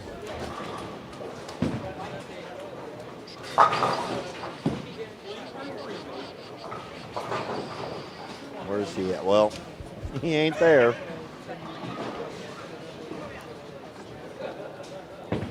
Kirkendall. Oh, he was right here on 27-28 the game before. Yeah. Kirkendall? Yeah. No, there's no R, so it's yeah, not Kirkendall. it's why I did not pronounce it when he was in front of us, because I did not want to butcher it. Kirkendall. He's got the front 6. The league you're bowling, is that 35 weeks? Out at Crest? Yeah. That's a good question. I know I got into it late in the season, so I've only been bowling in it 11 weeks. So this will be week 12. So maybe since October, I think. So I missed a big portion of the league. I'm hoping, if my numbers are correct, that we have 15 weeks left, and I only need 11 of the 15. Which I hope that's right, because I've got a couple Saturday tournaments that I'm not going to be able to bowl. Like Super Bowl weekend, Saturday I'll be at Shrewsbury for the trifecta, so I won't be able to bowl league on that day. It makes it kind of difficult that it's not in the middle of the week, because a lot of stuff that goes on in the weekends. Yep. So. Yeah, it's hard to bowl a league on a weekend if you're bowling tournaments that are and then always you on the think, weekend. then you think you're like, oh, a 3:15 league, that's awesome. Like, I'll be able to get done and enjoy the rest of the night. Bro, I don't get out of there till 7:30 at night. Like, we're there 4 hours, and it's just, I feel like what I'm doing out there is harder than what Carter was doing on late and early shift. Plus, he probably had a little more consistent shot. I would like to know the facts behind that. Like, well, it's his bowling alley. Is it really? That's his bowling alley. Was it his bowling alley then? Yeah, Kingpin.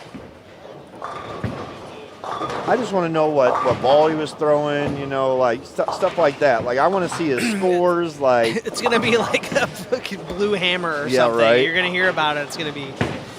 I'm sure Google could tell us if we looked it up. My whole thing is like, you tell people you're doing this, and then they want to start putting asterisks by it, and I'm like, okay, so it's not a league that I bowl the early shift one week and then the late shift the next week. Like, why is there got to be like?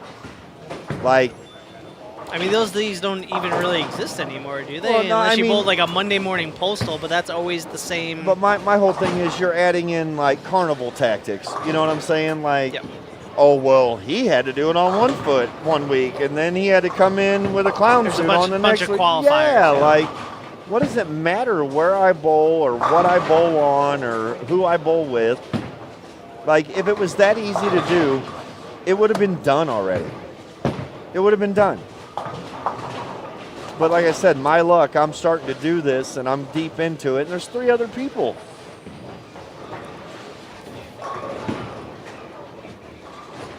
Yep, Brian got the front 7.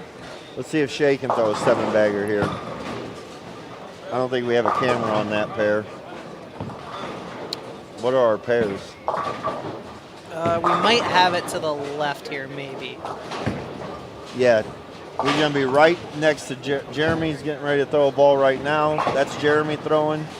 Yeah, so we'll And see Shay's to will the be- lane to the left, 26.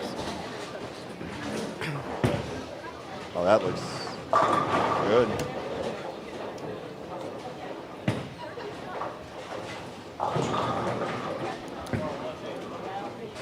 Just hit him with this. Yeah, no one cares.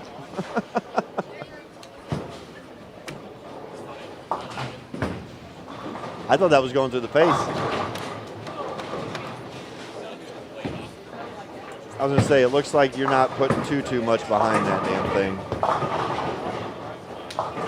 If you can get through the first 40 feet.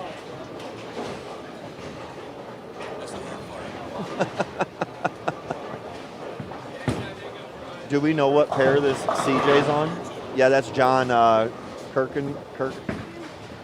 Kuykendall. Brian. Who did I say? Joe? John? Whatever. One of those biblical names. Brian. Brian. Matthew, Mark, Luke, and Brian. Yeah. There wasn't an Antoine in there? Like, what? We must be reading different books. He wasn't allowed in the circle.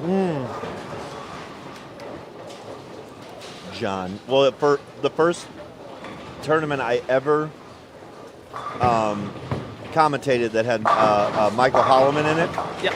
I called him Mikkel the entire Because of spelling. tournament. Yes. Yeah. I called him Mikkel the entire day.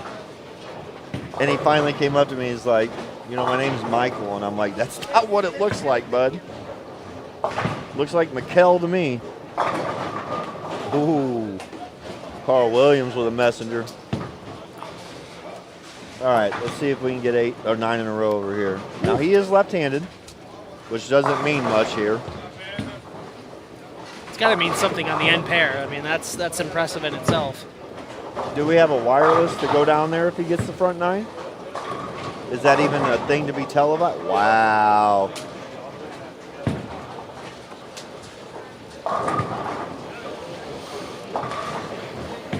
That was back-to-back gnarly messengers down there on 31 and 32.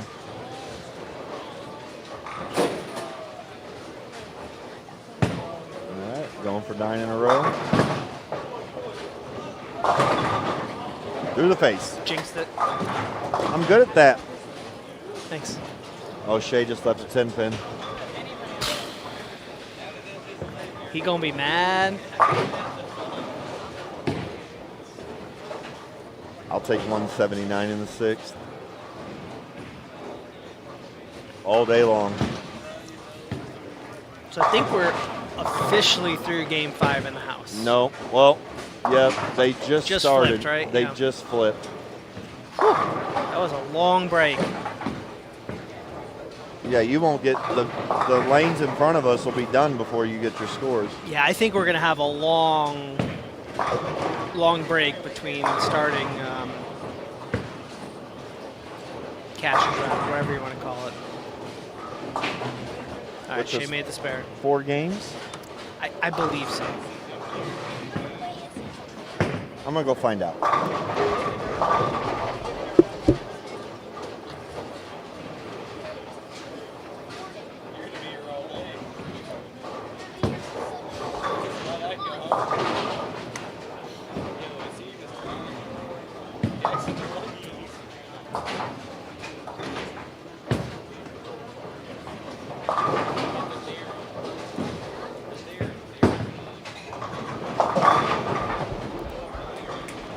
All right, I got the skinny.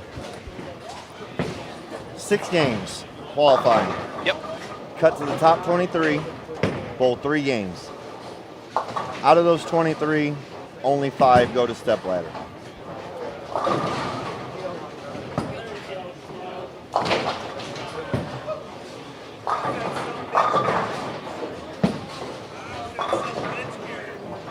So if we stop right now, 33. So you're looking at a 60 pin difference from cashers to 5th place.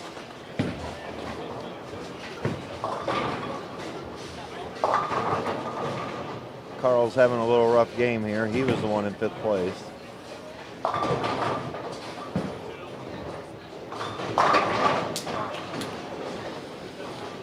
Yeah, it'll be interesting to see what happened game 5.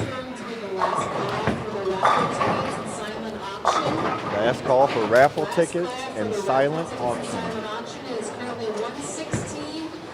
We'll close silent auction at 120. They have a mystery box over there. Mystery box? Yes. It looks like it's wrapped in Do we think it's a bowling ball? shopping bags and it has question marks all Do we over think it's it. a bowling ball? No. I said it could be either be $1,000 or a bread maker. We don't know. $1,000 seems like a big gift to gift away. Yeah. Well, Shay's got 79 going into the 10th. He's going to make a huge If only jump. he was a pro, he would I probably know. know how to bowl. But And where's this CJ at? Where's he bowling? Do we know what he looks like?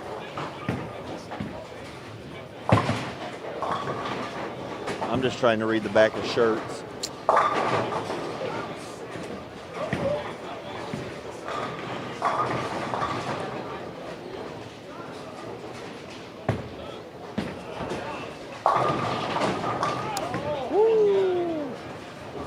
tomahawk a 4-pin forward. Oh, yeah. Eric Zamowski, I don't think he's having very good a time. It seems like the left-handers are hitting or missing right now. So Brian had the front 8, went 8 spare, then 9 out in the 10th. 256. I hope he didn't need 270. I think he was way down there. Oh, Hall of Famer Johnny Brown. Brian was at 106 after 4. Hey, you better calm down over there. Oh, there it is on 27 and 28. Brian was at 106 after 4. Yeah. So that would put him at, well, depending on what game 5 was. If he went that twice, he's all right. Yeah, that's what I'm saying. I hope he didn't need 270, because Oh, Tim's got a double. minus 30 and minus 50 are like the. Yeah. It's all going to come down to what this game 5 results are. Yeah. I think the cut's going to move down to like this area. That would make sense. That's tracking, right? I think we're going to look at minus 50. But not knowing who everybody is makes it hard for me not to well. You mean with everybody not having a neon sign that says their name? Yeah. Yeah. I wonder what Brian shot that last game. Oh, slap out 710. Hey, let's calm it down.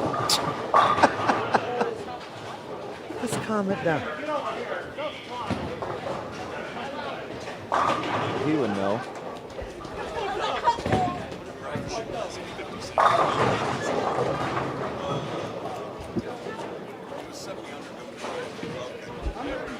So he's good.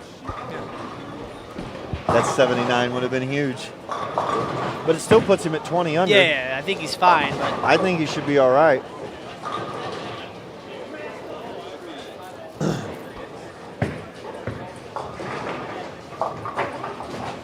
Shea's going to shoot 250, so that'll put him at 100 over. There's only going to be 2 bowlers that are 100 over after 6.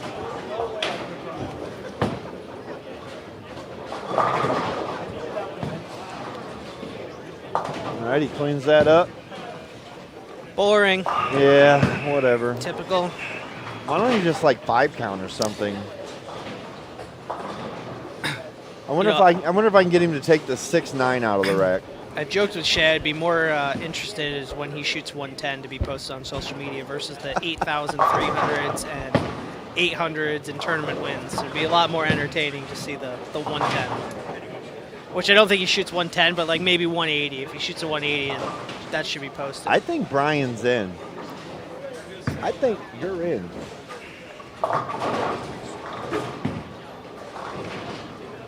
Yeah, I think he's in. If he was at 70. If he was 70 and then went 56. Yeah, I think he's in. I think Brian made it. Huh? What do you into? I mean, yeah. Well, I was thinking it was going to be 50 going into Game 6. Like minus 50 would be the cut. Yeah, I saw that 7 pin. So Shea shoots 59. Again, we don't. So he shot what 204 game prior. Yeah. So 63 and 53. So 116. So depending on what CJ's probably doing, second or first, depending on. Well, he's not going to be any lower than second. I mean, unless. Yeah. I'm saying he's going to be first or second for qualifying. Shocking. Yeah. I think Vegas probably wouldn't have predicted that. Minus 10,000 on that. Does Shea make the top 5? Ooh, little extension.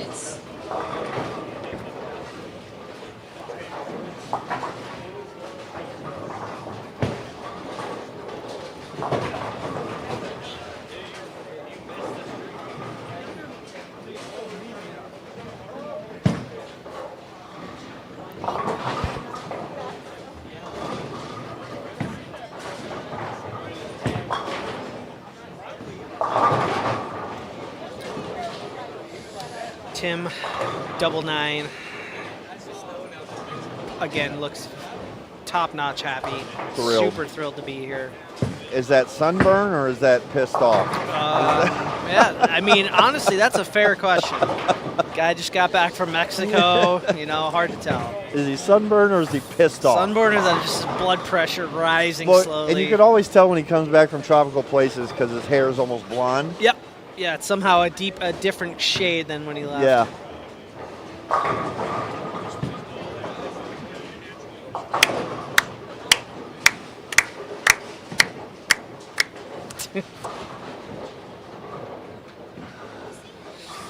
Thrilled. Yeah. Should probably ask him what ball he's going to throw in the finals. If you could do this all over again, what ball would you throw? What would you change? I would have missed my flight. Yeah. I would have stayed in Mexico. Yeah. I would still be there. He says, me speaking no English. Yeah.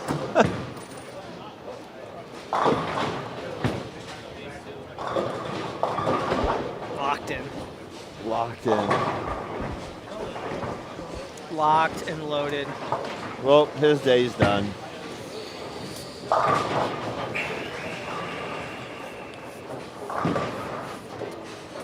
Good bowling, Shea.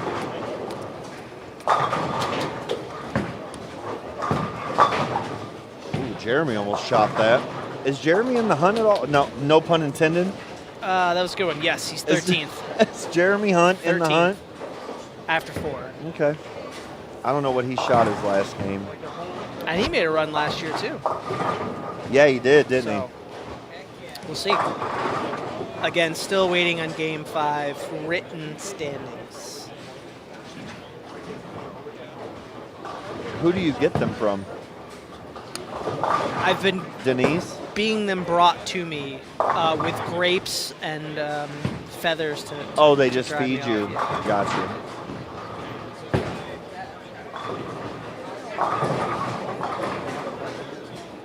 But with the raffles and everything happening, I'm sure there's a lot going on at that front counter that they're not too concerned about Us? us, which is fair. We're a very small piece of this whole thing and really not the important piece. Yeah, we are. Without us, nobody knows what's going on. That's pretty scary, actually. It seems like 27 and 28 is not too difficult of a pair.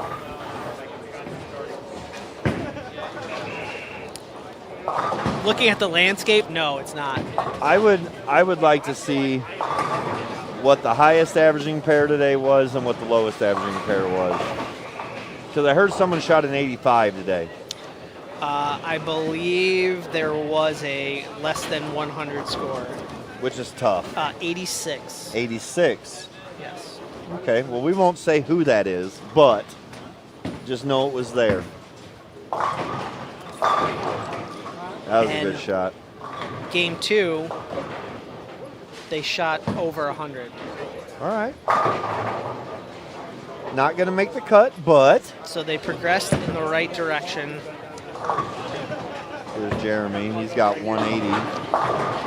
Oh, 4-pin. He's going to shoot 170 or 180. And then they shot over 100 again. Where was Jeremy sitting at? 13th. What was he at? 2. Okay. So he should be all right, you would think.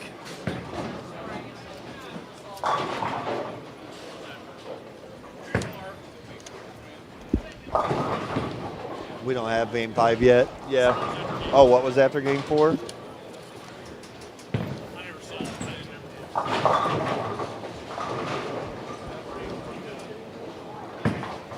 Oh no. Oh.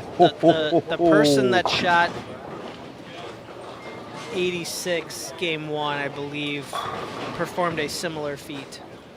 If game Jeremy 4. misses that spare, that could have maybe cost him the cut. He barely touched that 4-pin.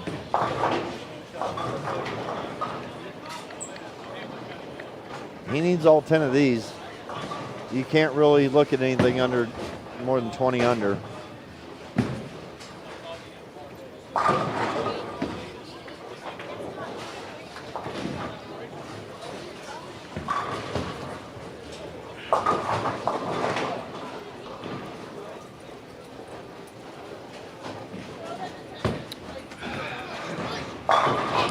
Nah. Yeah, 180.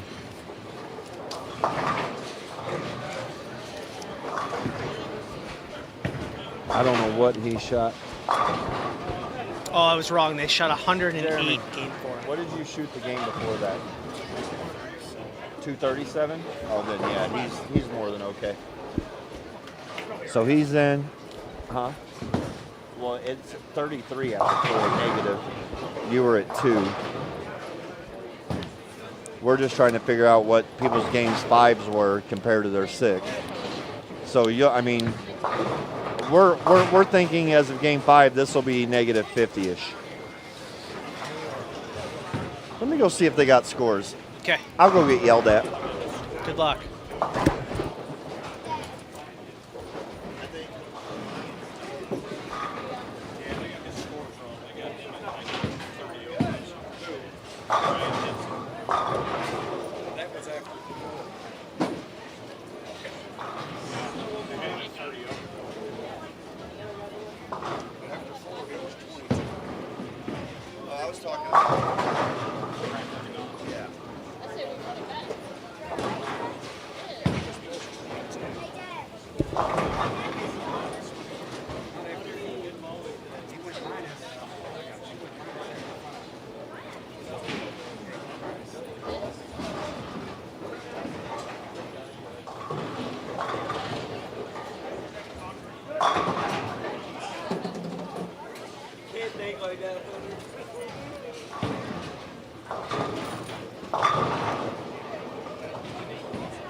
Okay, so I think we've wrapped up game 6 here in front of us. Tom, I don't know. We don't have any angles anywhere else, right? This is our view. Big wide shot, okay. Okay. No. No need to waste a lot of effort right now. It's too early in the day for that.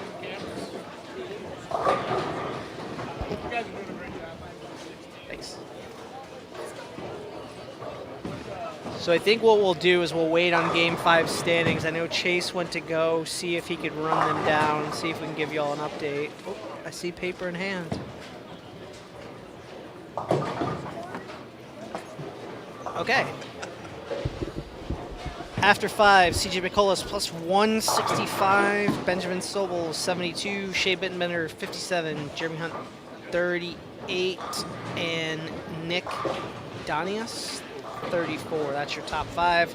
Cut right now is minus 44. That is after 5. Just to be clear, that is after 5. We're wrapping up most of game 6 in front of us, and there's some pairs trickling down over there that are finishing up game 6. So we've dropped another 11 pins, which seems to be the going rate.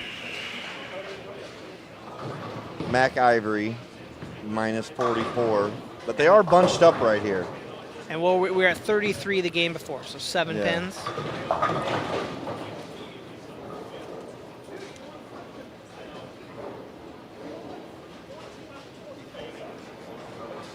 Oh, Shea went down to 3rd. What was Sobel at before that? 23 and went to 72? 250. CJ's just finding this way too easy, apparently. Yeah, it's just.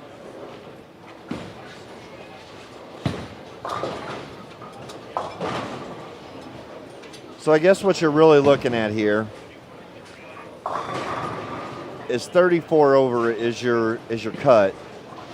So where do we stop? Like, people just don't have a chance. About here, the -5 area. Well, 23 is your cut. No, I'm talking about for step ladder. For step ladder, if we stop it now, 34 over. So where do we stop looking? Around 15? Yeah, probably. -5? Yeah.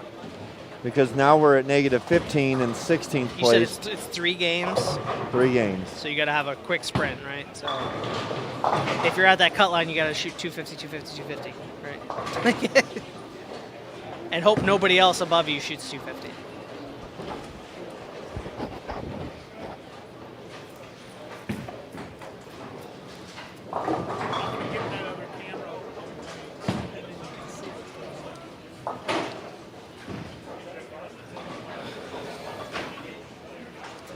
Pete's struggling too.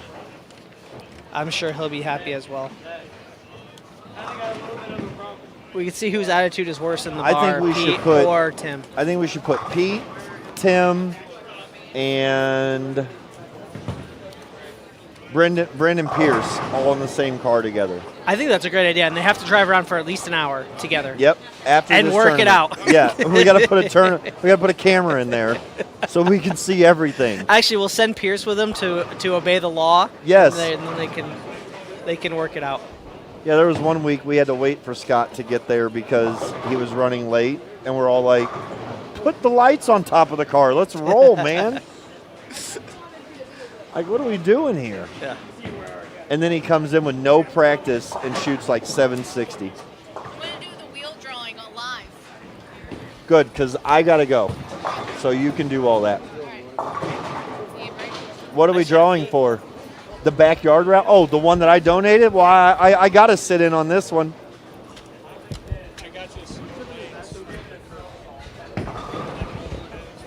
Oh, look. More bowlers who aren't going to make it. All right, kids. We did a backyard raffle drawing. It is for a set of pro cornhole boards and a washer set. Plus bags. With the bags, yes.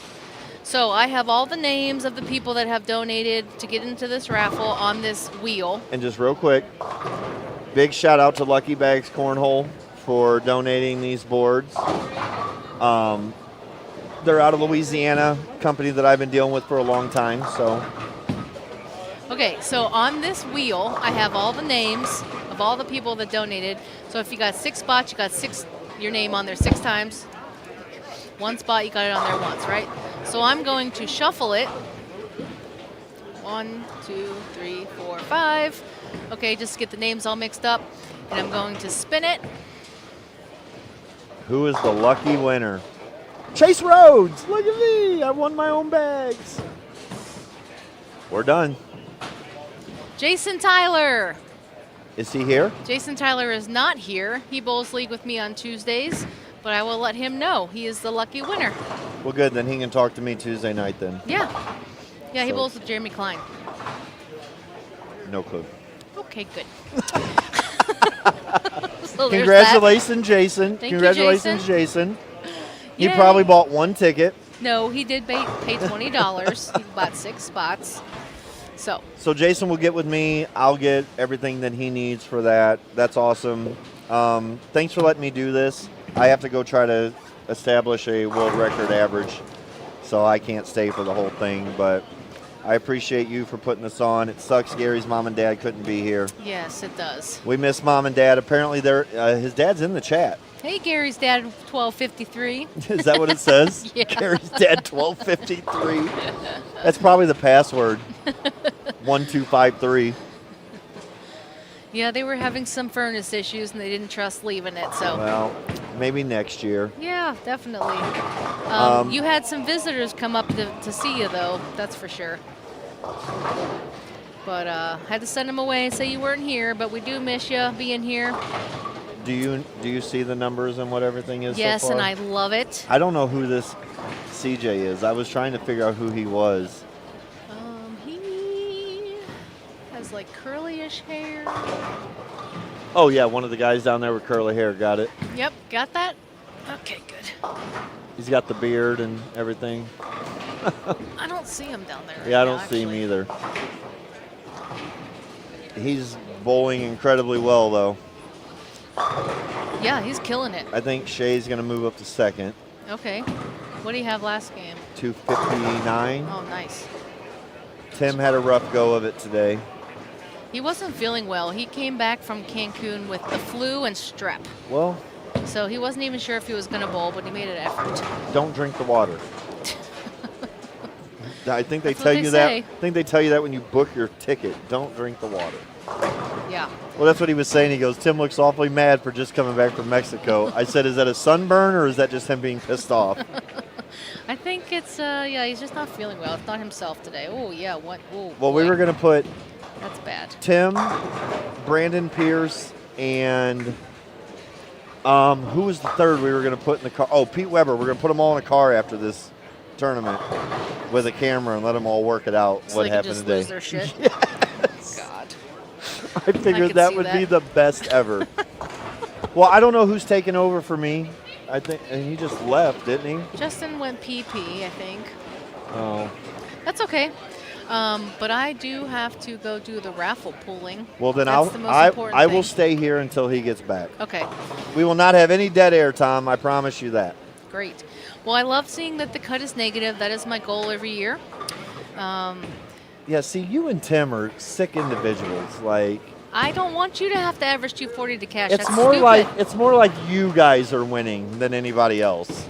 No, I want you to have to make spares to make Well, money. and just like I told him, I said it's got the name Tough in it. It's Yep. not the Garry Helferstay Easy Tournament. Right. So, Exactly. do we know why these are taking so long? They're probably not striking. I don't think I see one strike over there. Oh, 1, 2. Yep, that's it. Oh, that's Jen, everybody. She's the one putting this on. How come they're taking so long? Well, they suck. So I mean, I don't know. I mean, These pairs down here didn't suck so much. So those down there. Hey Tom, can we just go ahead and pull up the cameras on the people who are sucking down there? Maybe we can call them. Oh look, another non-strike. it is. It is. It is what it Everybody's is. everybody's getting roasted. No one is safe. we'll go do your raffle drawings. Okay. Yes, I will be back later. I'm going to finish up these last few frames here of the people who Appreciate it. don't strike. I think we're looking at lanes 13 through 18. They're finishing up. That's all bowling we have going on right now. We got a little group down here. Looks like the log jam has started on lane 23 or 22, because 23 to 32 is empty.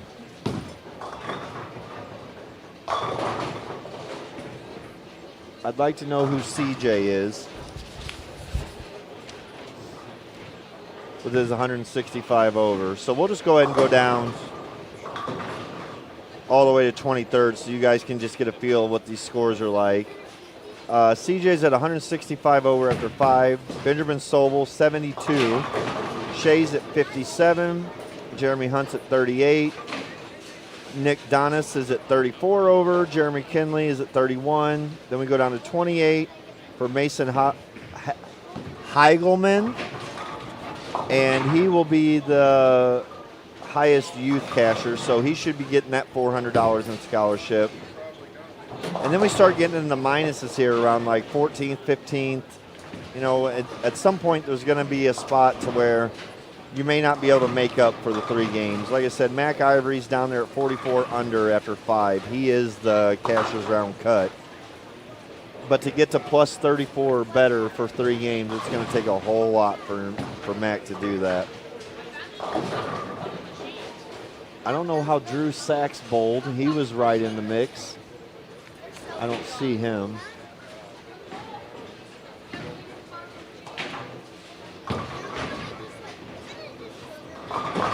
I know a lot of these guys that are in the top 23 had pretty bad 6 games, so stuff's going to get jumbled a little bit. But it just seems like there's a lot of frames to be bowled down here.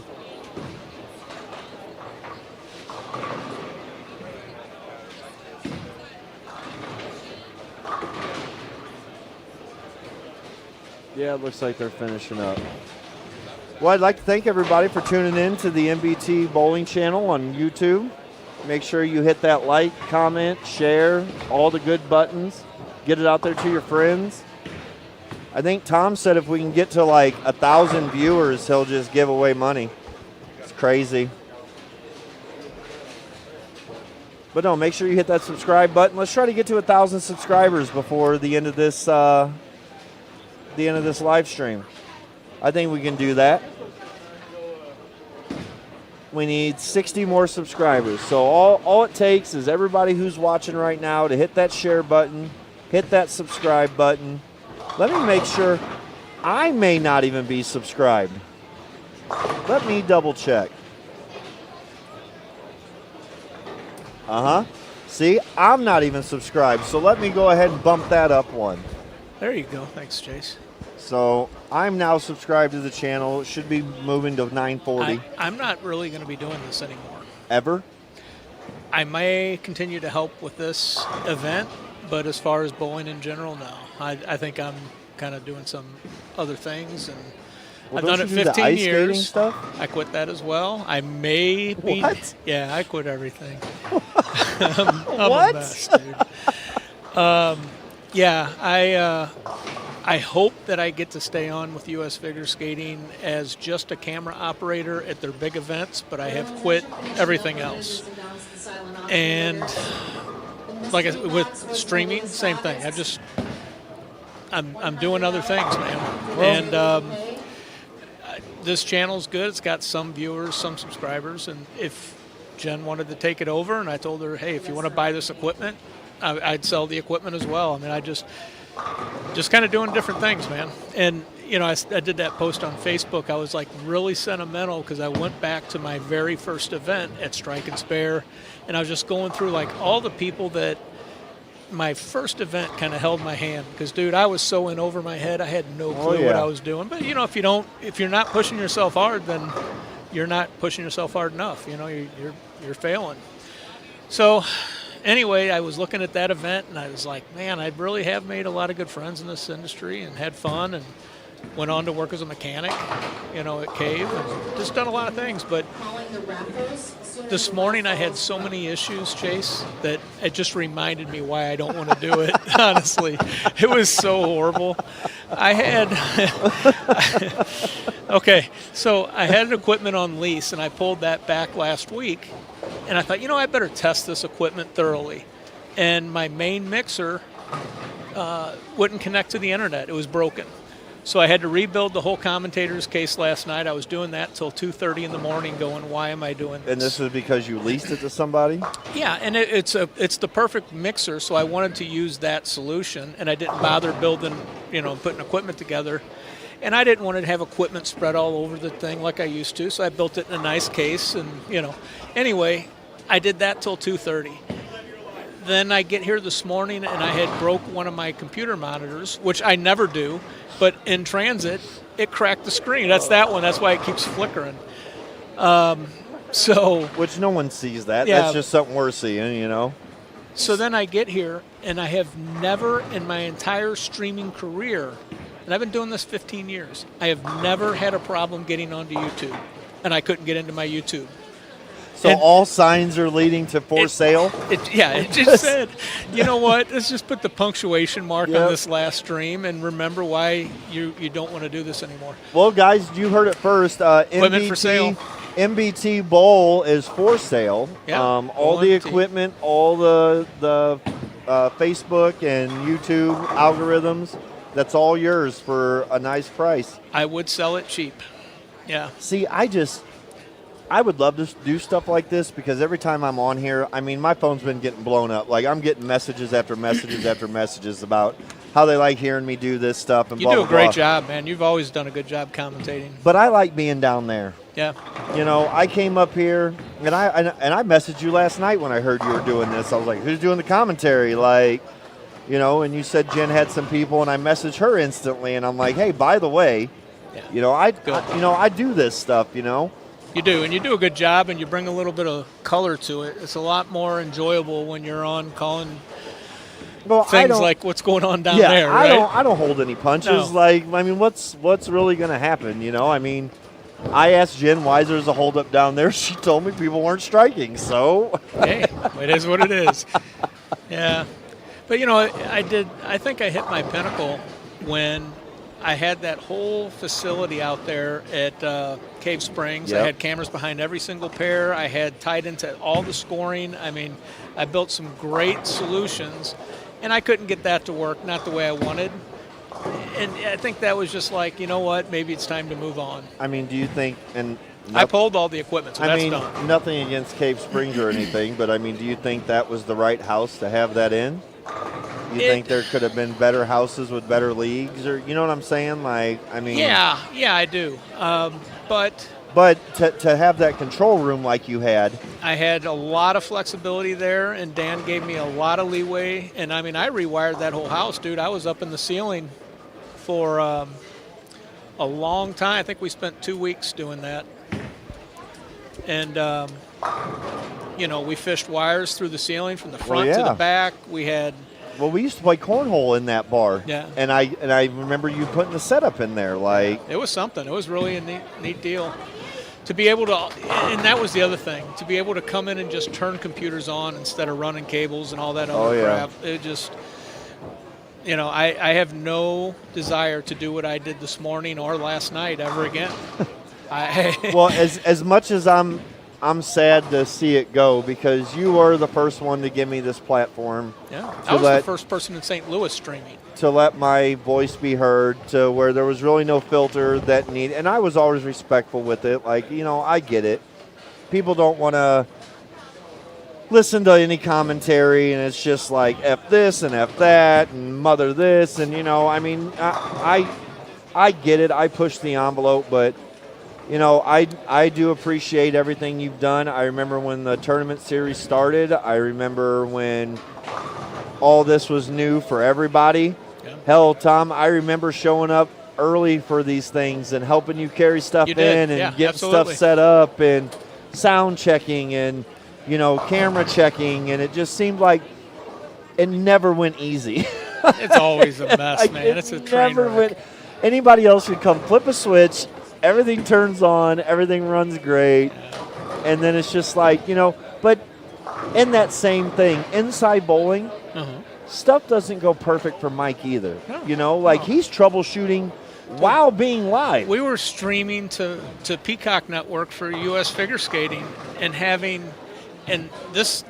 I took a pay cut at U.S. Figure Skating because I didn't want to tech anymore. I wanted to work with the crew that I could work with, and when I couldn't work with my crew, I said, just put me on as a cameraman. Events, because the judges got paid with catering, so they brought in top-notch catering. They were sponsored by Hilton. We got nice suites everywhere we went. We flew. We made good money. And I was actually renting them my streaming units for when they did their East Coast, West Coast, Midwest sectional. So I made it on both ends. I made it on the equipment rentals, and I made it on, being a tech. But what I really like doing more than anything is just being a cameraman. I love being a cameraman, and that's one of the most challenging sports to be a cameraman. Unlike bowling, where you know exactly where the action's going to be. Yeah. I mean, it's pretty easy to lock down some cameras and move on. So, yeah, I shot some hockey for Maryville, and I wouldn't mind shooting some hockey again. I don't know, what that means. It seems you like to be around the ice rink.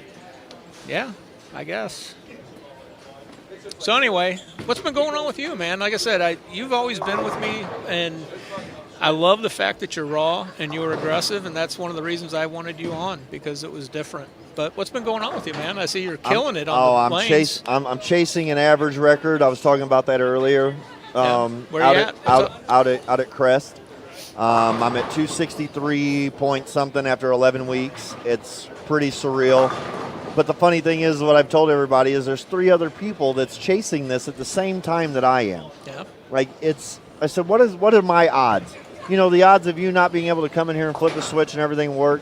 The odds of me doing something like this and somebody else, right not just heels. one, but 2 other people, it's just like, I just can't get a break. I mean, they're really good bowlers who are doing it. But, I mean, it's weird. Since I turned 40, I just turned 43 January 2nd, but since I've turned 40, I feel like I understand everything a little better. I feel like just life in general. I feel like this sport has finally started making sense. Yeah. I feel like I'm throwing the ball better than I ever have. I haven't lost any of my drive for the game. I've just smartened up a little bit, I pick and choose now, which I think is better for me mentally, because it was getting to the point past the bowling, just people in general. It just starts to get wear and tear on you, It's like, at what point does it stop, If I'm going to change, everybody else has to change with me, because I'm not going to change in order for you to stay the same. That's just not how that works in my world. Yeah. So, I mean, yeah, everything's great. There's a good man right there. Mr. Ennis. Yes, one of my faves. I don't know how he ended up today. I shot some good video of his daughter and Quentin's daughter, too. Chris, son. What was your last game?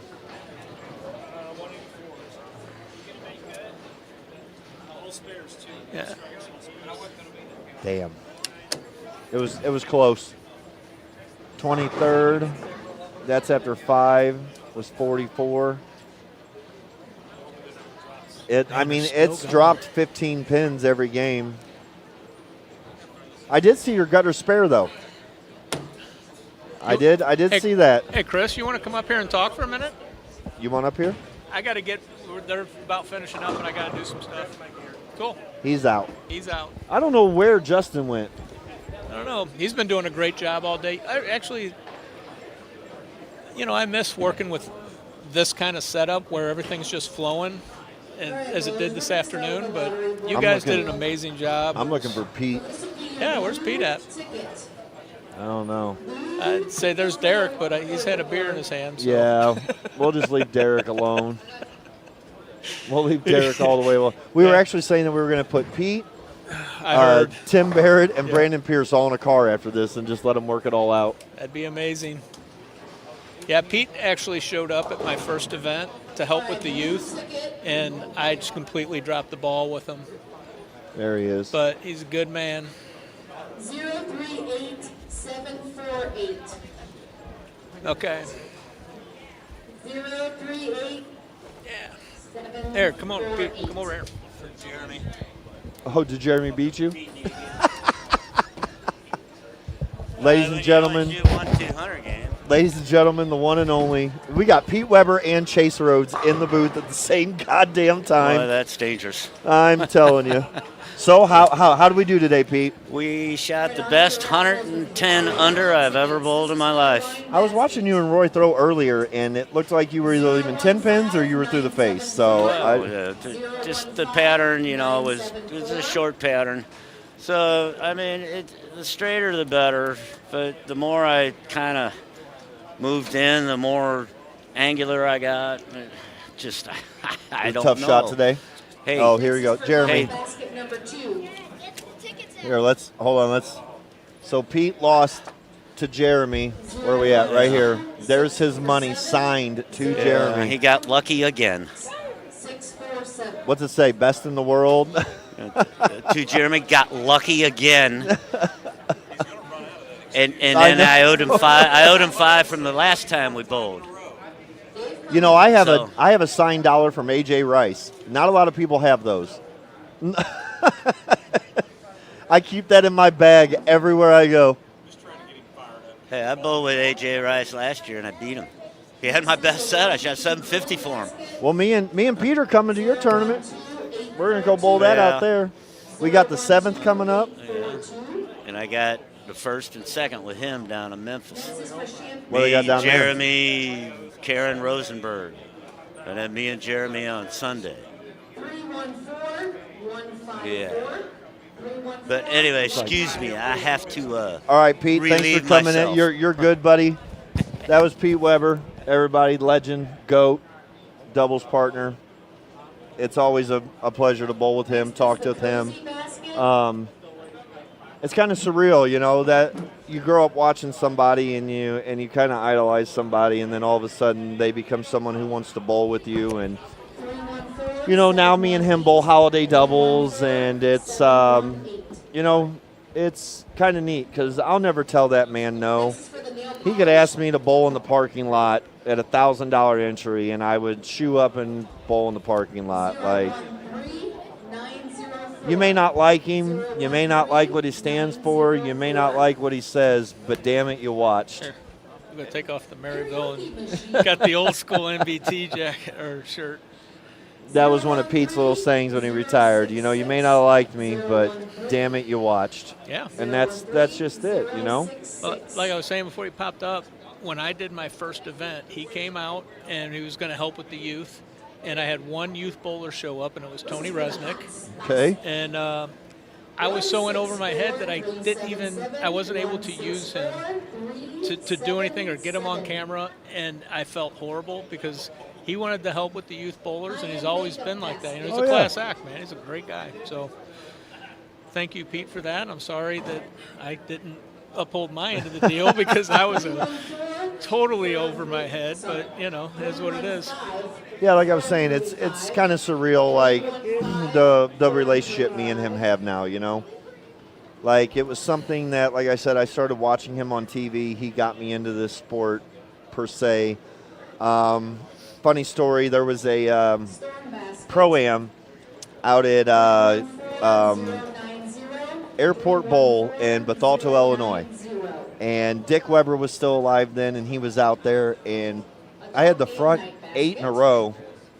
And it took me to throw 9 in a row for Pete to even acknowledge me and put his hand out and give me 5 or whatever. So I ended up finishing the game with like 260, 270. And here comes Dick, walks up to me, and he's like, I just want to apologize to you for, the way my son acted, and, it should have been better. And I looked at him dead. The only words I've ever spoke to Dick Weber in my life, I said, "Are you kidding me? That was the greatest time of my life. Like, yeah, man. This is why I'm here." I got recognition from that guy. Well, Dick brought me this little mesh lunchbox over, had all the pros sign it for me. He bought me lunch that day, all because Pete, he thought, was being an asshole to me. And in my eyes, I'm thinking like, oh my God, Pete Weber was an asshole to me. Like, that was the greatest thing ever. It's pretty Speak cool. of the devil. Yeah, man. They have the best golf polos around. Hey, will you guys get out of his way? Do you not know who that is?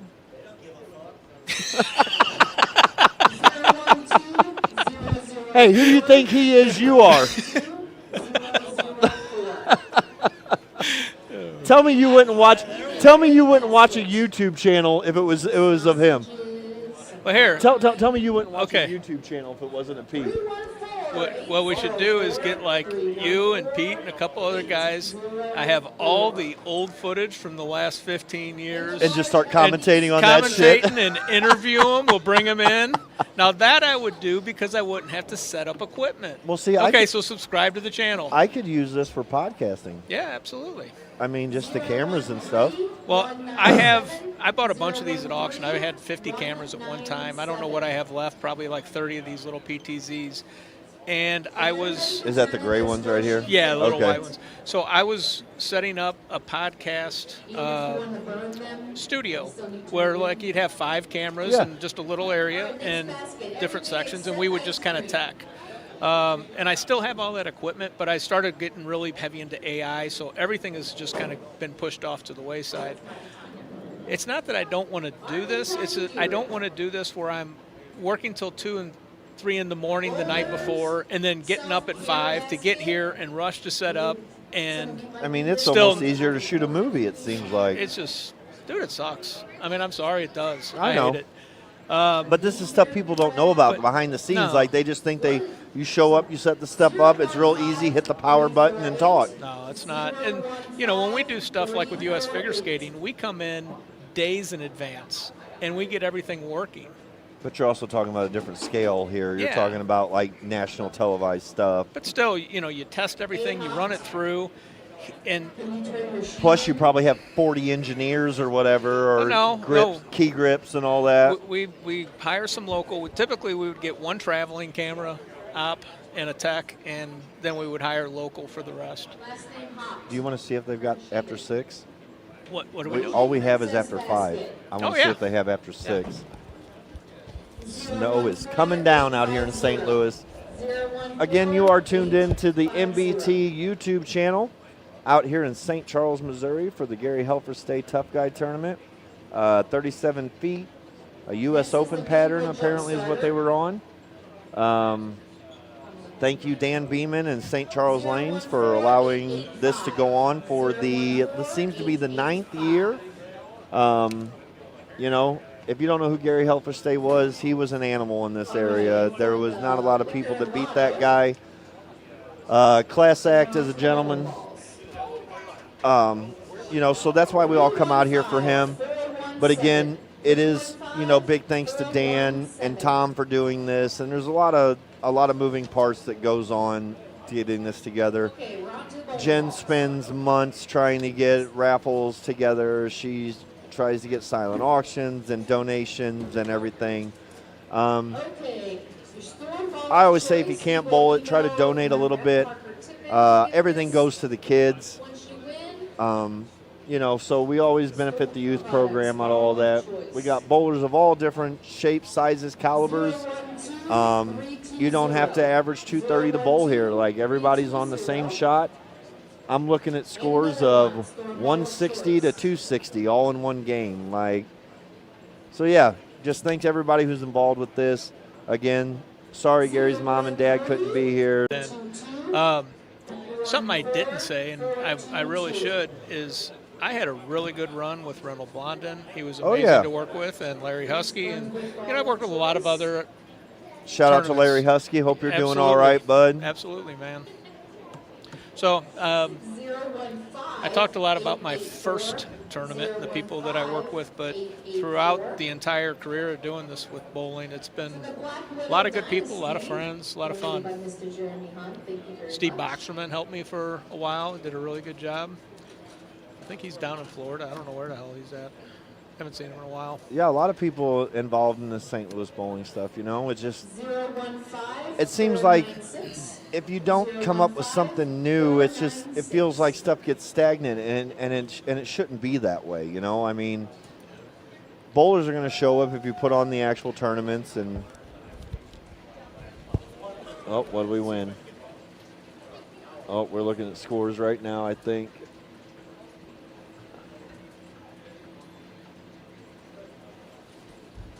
So we're just waiting on scores after game 6. I'll let y'all know what the cut is. I don't have too much longer in here. Like I said, I've got stuff that I've got to go attend to today league-wise.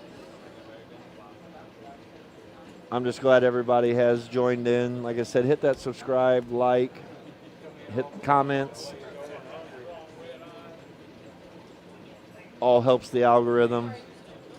Okay, the next one is the Storm Ball donated by Mr. Pete Weber. Oh, we got a Pete Weber. Who?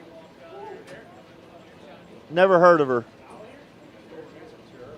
We have a Patricia Weber bowling ball that's being raffled. Patricia Weber. Okay, bowler's accessory To what? basket. Nice hammer, book bag, all kinds of nice things donated by Kenny Renfro. 315-489. 315-489. I'm the smart one. And the Black Widow hammer bag. I'm trying to get scores. Unclaimed items. Oh, you're the one. I keep asking. I'm like, who's this averaging 240 on this? That'd be me. Yeah. Uncommon.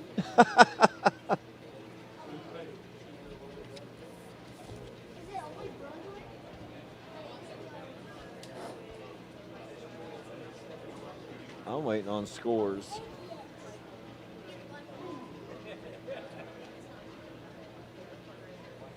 That'd be great to get Tim in here. Oh my God.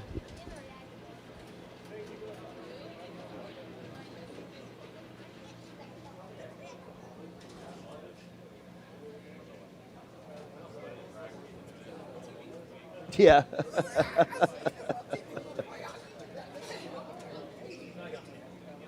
I don't see any scores. Did you win? What'd you win? And your dad took it? What a shocker.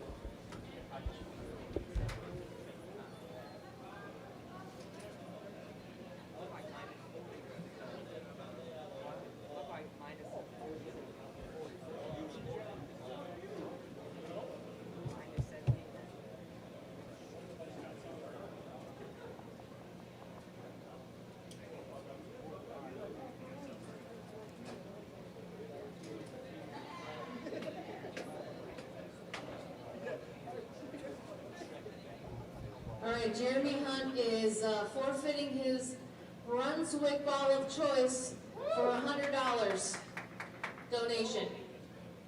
What? If anybody wants it for $100. Brunswick ball of choice.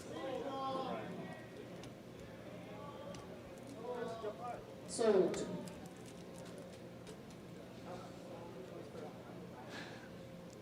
Your son was so disappointed. I know. He goes, I go, what'd you win? He goes, a Brunswick ball of choice. I said, your dad took it? Yep. 015974. Thanks, Dad, for taking his ball from him. Oh, we have scores. Here we go. The cut. Minus 47. Chris Ray. First place, CJ with plus 152. Shea Bittenbender, second place at 116. Benjamin Sobel, plus 65. Carl Williams, fourth at plus 21. Jeremy Kinley, I'm butchering names, so I don't care. Plus 20 in fifth. Jeremy Hunt, plus 13 in sixth. Nick Donis, plus... Oh, I'm sorry. Jeremy Hunt was 18 in sixth. Nick was 13 over in seventh. Cody Aldridge at plus 12. Kyle Smith at plus 11. And then in 10th place, 11th place at Brian Henson at -1. John Johnson, -3. Austin Caldwell, -13. Brian Kirkendall, -14. Michael Hottie, -27. John Brown in the cut at -30. Mason is your high youth qualifier at 17th place with -32. Harper Burnett is -44 in 19th. Jake Gintz, -45. Alex Nieberg at negative 46, along with Scott Crutel at negative 46, and Chris Ray rounding it out at negative 47 is your top 23. So to get to 5th place, you're going to bowl 3 games, and you got to be at 20 or better over. So that is your cut after 6, negative 47. All right, we're redrawing this nail polish basket. 315840. 315840. I wanted the nail polish basket.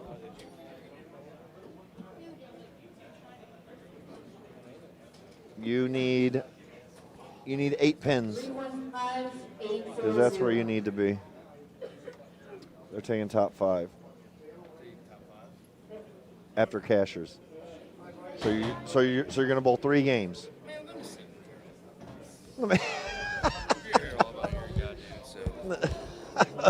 Now I had Pete in here with me. Now I've got Cody Aldridge. We're trying. This is Tom's last stream, so we're just trying to burn the bitch down. Is what we're trying to do. Yeah, it's gone. It's completely off the rails. I had a very eventful day. Well, I started with 130. Well, you didn't shoot 85. No, I did not shoot 85. 86. I tell you what, it definitely felt like it was fucking 86. Well, if you would have shot 86, you wouldn't have been in the cut. So what were you throwing today? I started with those darn purple hammers. Really? Yeah, I split 6 times. Wasn't a good choice. So what was the ball? If you could do this all over, knowing what you know now. Definitely ion. Step. Do you get deep or you stay straight? I stay straight, and then when I hit the end pair down there, I should have moved in and threw it to the right. Well, see, none of this even matters after these next 3 games. Like all this. Oh yeah. I mean, he's obviously going to be up there. But of course, this guy's. Well, yeah, I don't even know who Shea Binder is. I don't even know who that is. I thought it was Butter. All right, one more time on this. I already knew you were going to make it. Because this just kept getting lower. Yeah. So as soon as you shot that 250, yeah, I didn't think that was going to be an issue. Yeah. So you're looking to gain 8 pins here, Cody. And I shot 289. I only had 200 games this whole time. 2568. Really? Yeah. 289, 256. 130, 289. Ends up at 12 over. 158, 190. Okay. 256, 189. So what do we throw going into these 3? That's a good question. Whatever I have to throw, I know I have to be left and throw it to the right. Yeah, I can't come around it. I have to be a little more up the back of it. The first couple shots when I saw you were down there on 1 through 8. Now I always have to take in consideration it is 1 through 8. It's a different type of bowling alley than 9 through 32. Yes. It feels like that you're throwing uphill down there, and everything's different. I saw you throw a ball that whipped the head pin, and then I saw about 3 or 4 times. I saw Stubblefield throw the same area and went straight through the face. Yep. Now I understand you're 2 different bowlers, 2 different balls, 2 different ball speeds, all that stuff.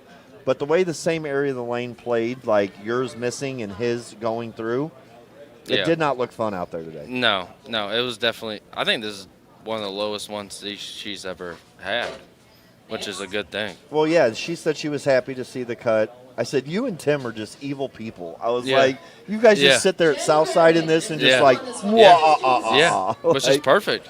Which, I get it. I just don't think I would have even been in this area. Yeah. I just don't see it happening. Well, you throw it hard enough, you can just. But I was watching people throw it hard, and that didn't seem to be the thing, like. Yeah, but you got a little more tricks than a lot of those people that were. Where do you guys go? Does she put you back down on 1 through 8? Do you get the rest of this house? I don't. Well, I think we only get 21 through 32. So that could be better for you. I have no idea. Well, okay, so 27 and 28. Because I started on 25 and 26. So hopefully I don't start on that pair. 27 and 28 has to be the highest averaging pair in the house. The 3 games that I saw in 27 and 28, there was 1 game, 2 games under 200. Oh. Yeah, well. You got any equipment on 1 through 18? Oh, yeah. You need to move it. Well, all right. Get it out of there. Good luck, Cody. Bowl well. Was minus 47. We'll be using lanes 21 through 32. So they'll be using 21 through 32. They get 5 minutes of practice. All 23 bowlers locked and loaded. Again, you are tuned into the MBT YouTube channel. Apparently, this is it. We're going to burn the bitch down. We're going to do what we want, when we want, and how we want. 23 and 24. But you still need to hit that subscribe and like and all that stuff because you never know who's going to take over this stuff. Cody Aldrich. I think Chase. 25 and 6. Kyle Smith. Carl Wilson. I really do think it would be fun to go through all the old footage. Yeah, man, I mean, I I'm gotta pull totally some hard down. drives. That'd be fun. I'm totally down. Yeah. You get me and Ricky Matsko or somebody together up here calling that stuff. Like, yeah, we could put a whole package together. Yeah, it'd be fun. Tom, I really need to find Justin because I'm in league in 45 minutes. Perfect. Well, I can't hold the show on my own, dude. Well, I'm not a commentator. Let me go find Justin. Yeah. And I'll be right back. Hey, we'll get Bob Frisbee. Bob, get in here. And we need someone to talk to. Come on. Talk about your son. You got that dude's a bowling phenom. You don't. Oh, you're horrible. All right, I can't do this by myself, man. I'm behind the scenes. I don't work on camera. So you're gonna sit there and leave me hanging? Thanks, Bob. I'll tell you what. I'm gonna cut to a shot and get it off of me then real quick. Hold on. Denise will have new score sheets for you. Let's see. Well, cut to that for now.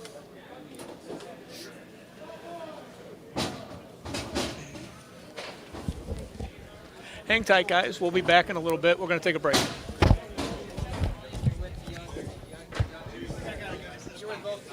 You got a good spot.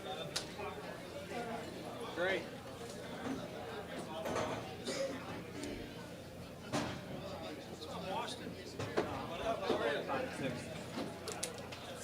Alrighty, Miss Denise has your guys' bracket payout ready to rock and roll up here at the counter.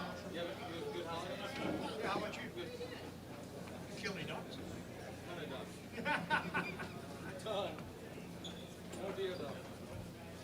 Tournament bowlers, if you guys are ready to rock and roll, your 5 minutes will begin. Hit those start play buttons.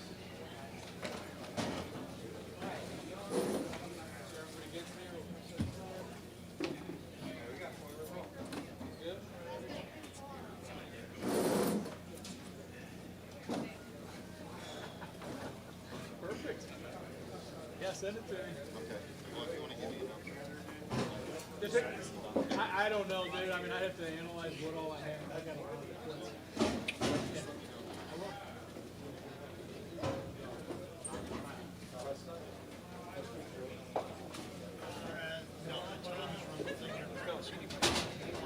No, you can't sit there. Chase is there. Yep. We need commentators there. Yeah. Chase is there.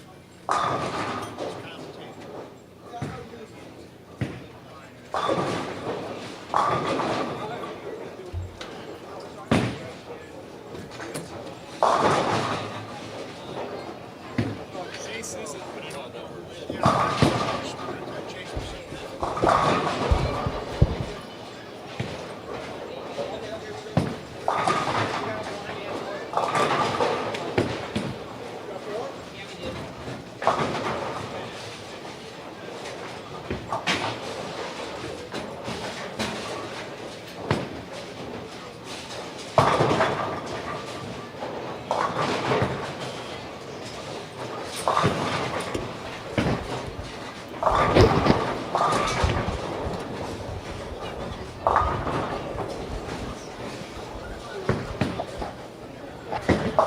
All right, people.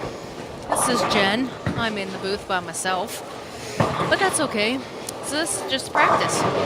So the format of the tournament, if you're just now joining us, is 6 games of qualifying. Then we cut to the cashers, and then it is 3 more games, and then the top 5 bowl step ladder. So we kind of bring back the old school Grand Prix style with the step ladder. Most tournaments these days are just almost like a sweeper, but we like to have that step ladder finals because I think it's more intense and I like seeing that head-to-head match play. So the cut ended up being -47, which I absolutely love seeing. This was a more challenging pattern, more challenging than previous years. However, you know, the cut being -47, you also have in first place CJ Bakoilis at +152. So there's a big jump there because it goes CJ at +152, then Shea at +116. Then it falls down to Benjamin Sobel at +65. And then after that, Carl Williams at +21. Jeremy Keneally at +20, Jeremy Hunt +18, Nick Donius at +13, Cody Aldridge at +12, Kyle Smith +12, Carl Wilson +11, Brian Henson -1. That's where you start your minuses. So, I mean, the leader is leading by a ton. So I'm interested to see how. I mean, in +152, I mean, that's a lot, but it's not a lot. I mean, you have two 150s in there, you're back down. So we'll see if CJ can hold that up. I would assume so because of his actions over today's 6-game qualifying, but you never know. Lanes could change, things could get weird. So we have a wide variety of people in the cut also, which is awesome. So we have 2 youth bowlers, Mason Heigelman and Harper Burnett. They are both junior bowlers, and I love to see that. They're out here supporting a cause that supports them, so I like that. Chris Ray was our cut number. Eric Sachs missed it by 2 pins. Oh, that one hurts. 92. Yep. 92 bowlers total today, 4 no-shows. That's to be expected. Not taking money up front, but that's just something that I don't want to have to handle.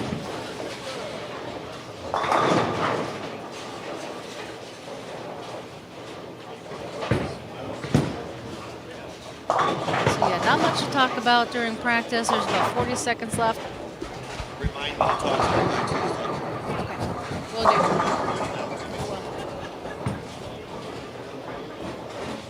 I can't thank our sponsors enough. Storm Bowling, Brunswick Bowling, every year donate 2 balls. Thanks to Mike Dole and Parker Tippin. They really help me out. Anytime I need help with donations, they are more than willing. Hey, I got a counterpart back. Did you have any shots? Did you have any shots where you were in there? No. Oh. No. Oh, that's a shame. I don't want to say I'm getting smarter, but there's some lessons learned from previous years that you just sometimes. Or your wife doesn't want any extra items in your home.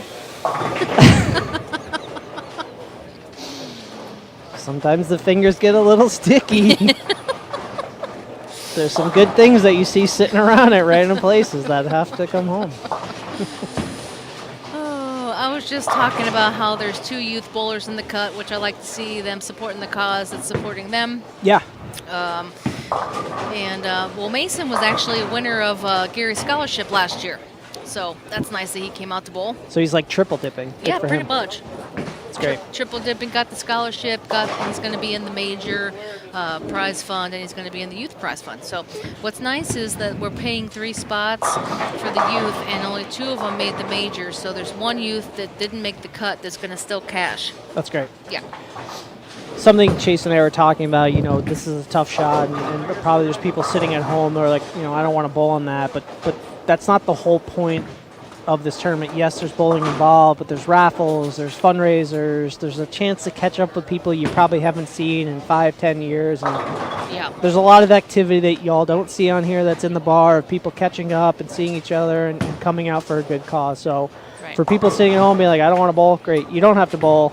You can come sit in the cheap seats with us and Yeah. and watch it, but still catch up with people and still be a part of what this great tournament is. Yeah, definitely. I mean, there's a lot of people that don't want to bowl on it, can't bowl on it anymore, and that's fine, but they are willing to donate the money. They'll come up and spend some money on some raffle tickets because really that's where they make the money, right? Yep. We make the money for the Yep. junior bowlers. It's not the entry fee, it's just the raffle. So if you're not buying tickets, we're not making money for them. So if you're not participating in the bowling, you That's are right. more than welcome to come up and buy some tickets. That's where it's at. And you can walk away with a great prize. I mean, it took us that whole time to get through all the baskets and the prizes just now, right? So Yeah. just to be clear for the people at home, we weren't just, hanging out, chilling. There was a lot happening in the background. Yeah, lots of baskets. Like I mentioned, I thank Mike Dole and Parker Tippin for their donations from Storm and Brunswick. We have some local pro shops that donate balls and accessories and stuff like bags. So I just can't thank them enough because without them, I wouldn't be able to do this. So Shout out they're Mike very Dole, supportive. Lindenwood alum. Yeah, a Lion alum. Who does he still have the house record here?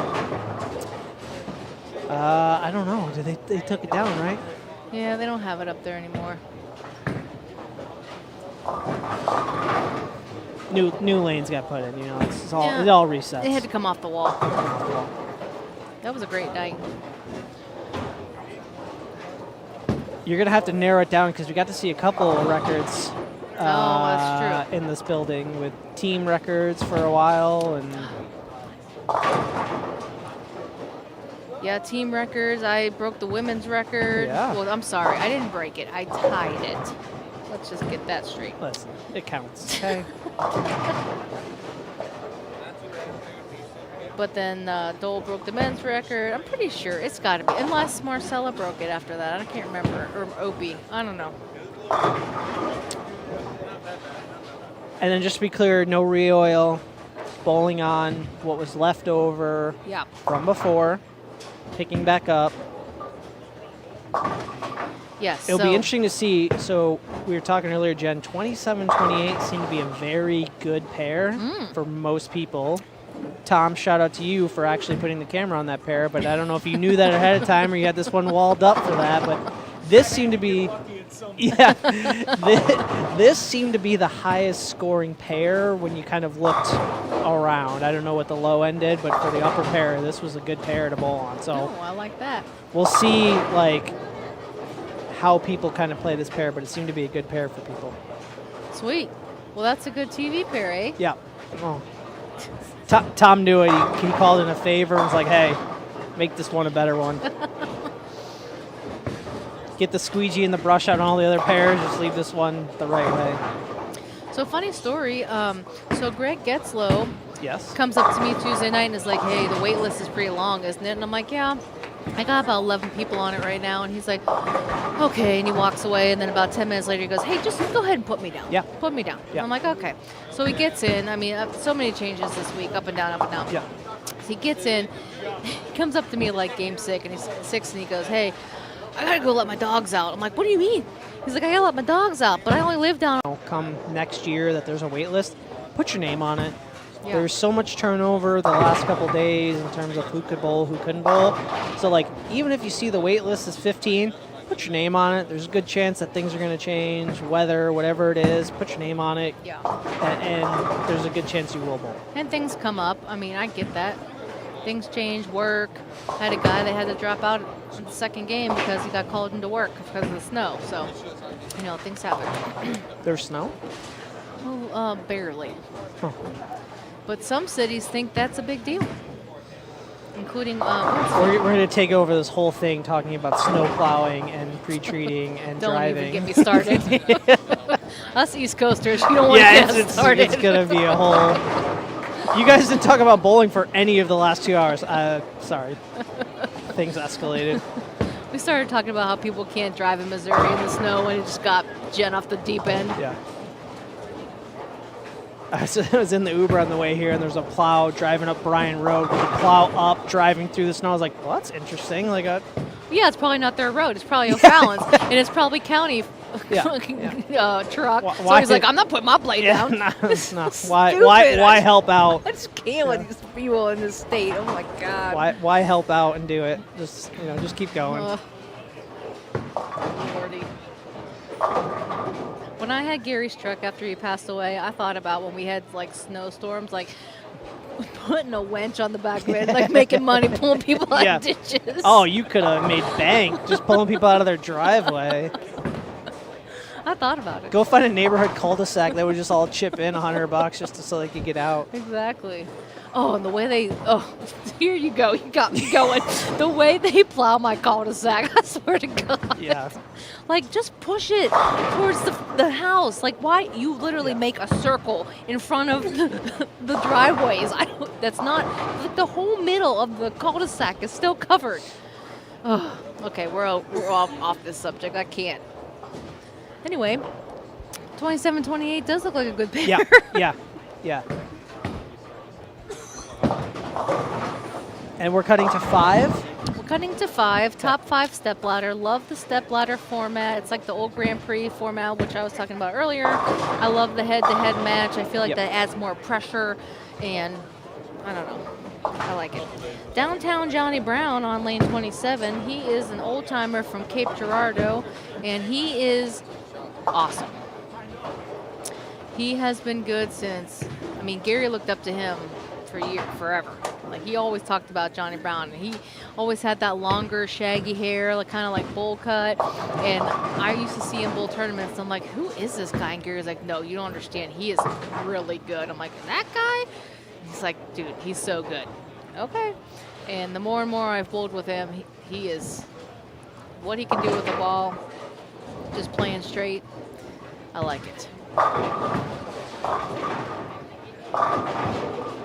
Shout out to Lindenwood men's basketball going down to Cape Girardeau and getting a win on ESPN the other night. Oh. No salt to be added to the Cape. We're making ESPN? Yeah. Wow.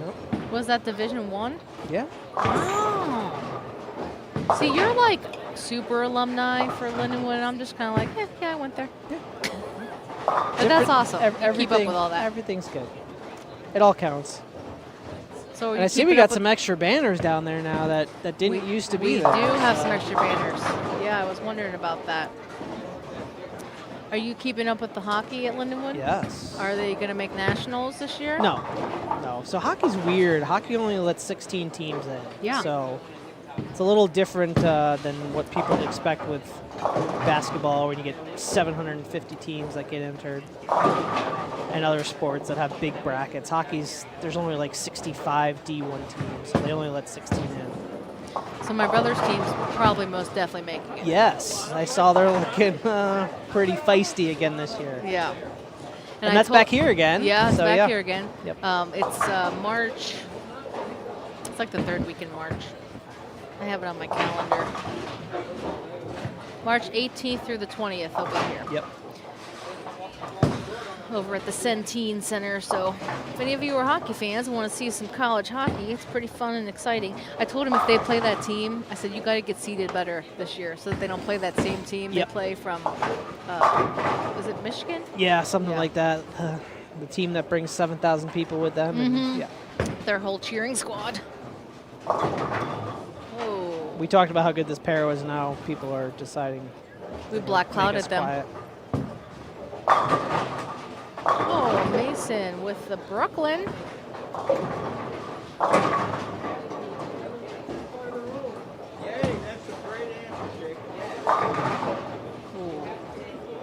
Nothing really huge out there right now. No.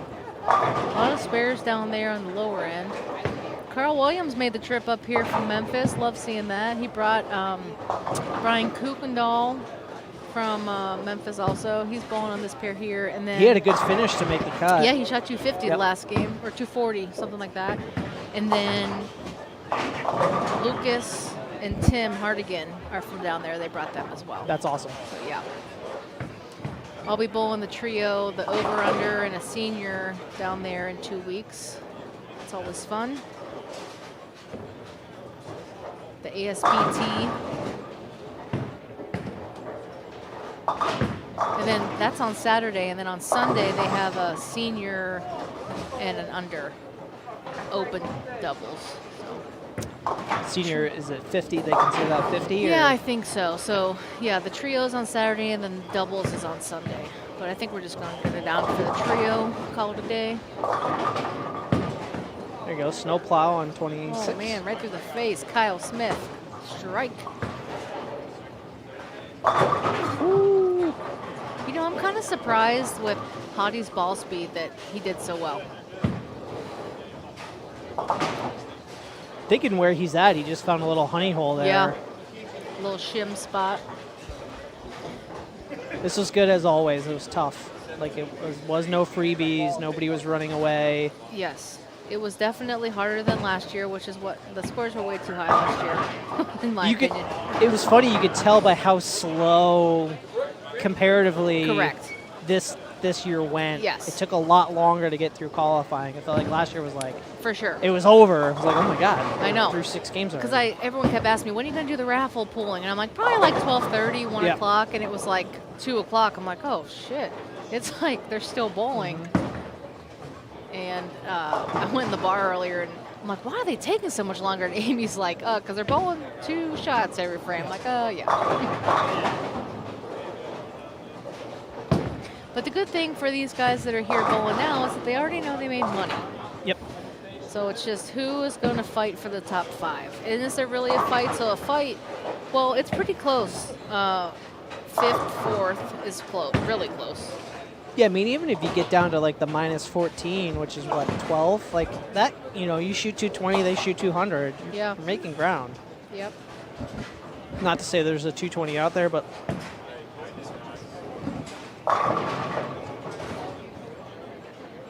Yeah, seeing Shay start off this morning was pretty atrocious. I talked to him game 2 because I was surprised how far left he was already when I saw him. Oh. And Shay has a lot of hand, so that wasn't exactly surprising, but how far left he was. And I was like, hey, it's a shorter pattern, not further right. And he's like, it's very inconsistent on the right-hand side where, if you're too strong through, it's going to sail. If you, get a little too much, it's going to duck hook left, right? So I think a lot of people decided to take a step left and kind of fight it in. Yeah. Well, the first game he started with 6-3, gutter 8, like 7-2 or something, and I'm like, oh boy! And I saw him throw that gutter, and it was like playing the 1 board, and I'm like, reminds me of Shay in college. I'm not sure at sectionals qualifying for nationals, singles nationals in Arizona, but I didn't think that was the right spot, and obviously he got a better look somewhere else. Yeah. Yeah. Because that was, I don't think, the right area to be in.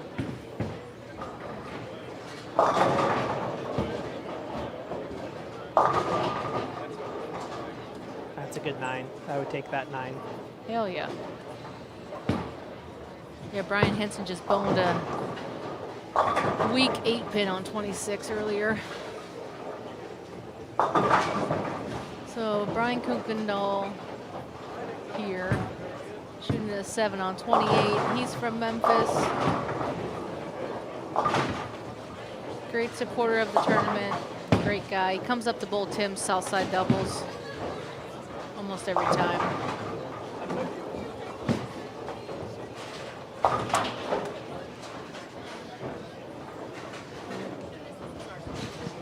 Chris Ray down there on lane 32 is also a very straight player. So. Yeah. And then you have the complete opposite with Scott Kertel that hooks the crap out of the ball. So I don't feel like it's one. No, there's not one style that has No. Can't say it's greater. Straighter is greater on this one, per se. Ooh, Johnny Brown, downtown Johnny Brown.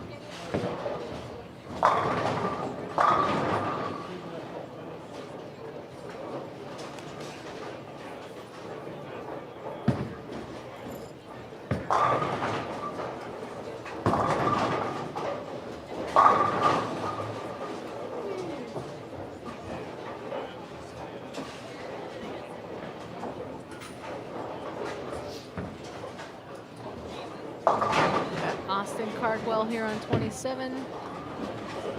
Nice shot. Seems like he's got something. Yeah, that nice little pipeline there, I think, is where you want to be. You leak that right, you might have some trouble. Okay, Cody Aldridge made it. I see. Started with a 130 first game today, and then shot 280 after that. And then he said he had a 150, and then I don't know what happened. So obviously it got better. Shelly Peck said goodbye a half hour ago. Still standing Oh, over there. yeah. It's the vortex. Yeah, it just sucks you back Sucks in. you in. Can't Every get out time of you this think place. you're out. Can't ever get out of here. Hey, how do you like these new graphics I provided this year? They look good. Yeah, thanks. Good. Gary's been working out. Been hitting the gym. I know a graphic designer.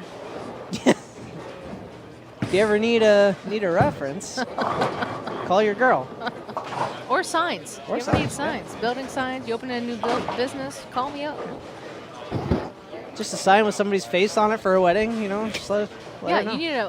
you need a cutout of a face Cutout, yeah. for your best man speech. No She's got you problem. I covered. gotcha. Yeah.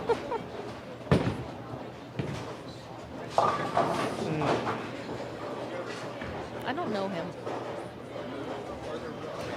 Seems like he's having a good time. Oh, John Johnson. That is an interesting name.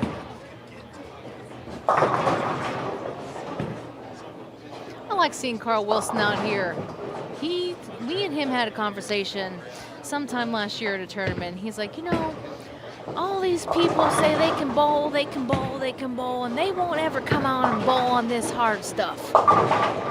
He's like, I like challenging people. I like being challenged. So I come bowl this. And this morning he goes, you know what I want to say? Where's all the people at? I love Carl.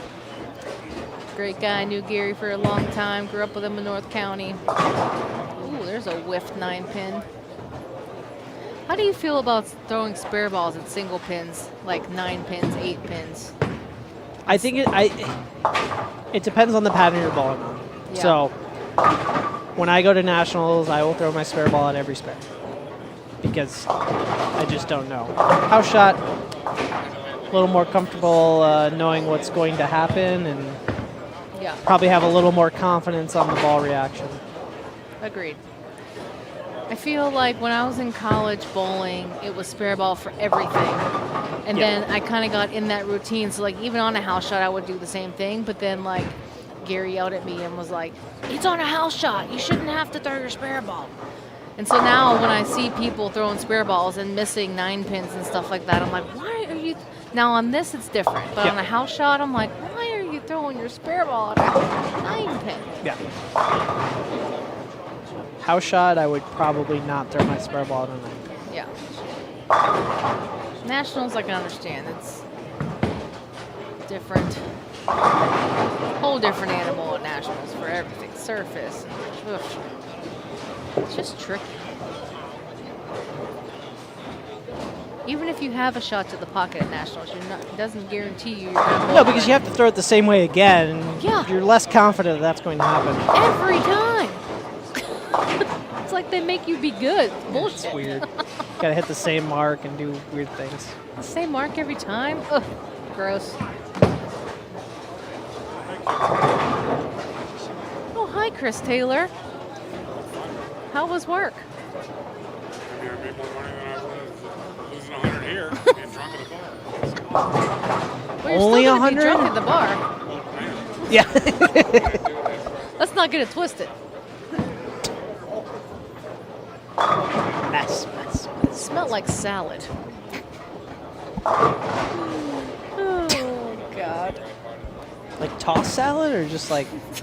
Oh, wow. That was the line. That's what you got? You know that restaurant smell? Oh, yeah. When people come in from a restaurant, you're like, oh, you work at a restaurant. Grease and food. Remember last year? You were like, Man, the smell of the grease in here. Just wafting chicken tenders into the bar.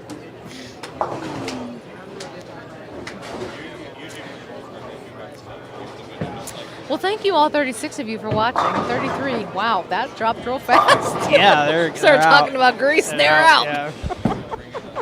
They're all reminiscing about the bowling alley smells they've experienced in their life, and they're like, I'm going to go. Who here in the chat has been to St. Charles Lanes before Dan owned it, obviously, and has been here after hours for some ruckus?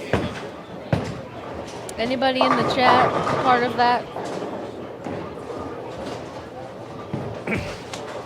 Thanksgiving Eve doubles, Thanksgiving ring a Eve bell. doubles, drinking in the pro shop, styrofoam cups, coolers, playing 3-card poker in the nursery till 6 a.m. Oh man! Anybody? That nursery's seen some things. Anybody? That nursery has seen so much.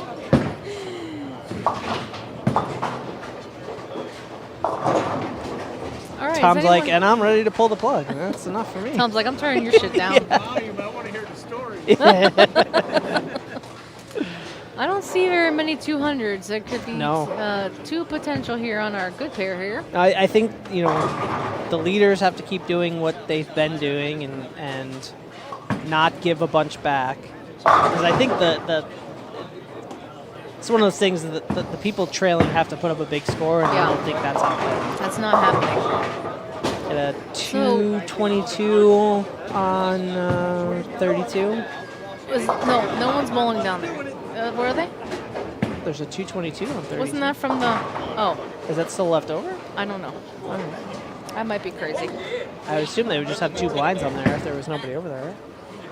I feel like my twin brother thought about like that. 3 on that pair? Yeah. 3.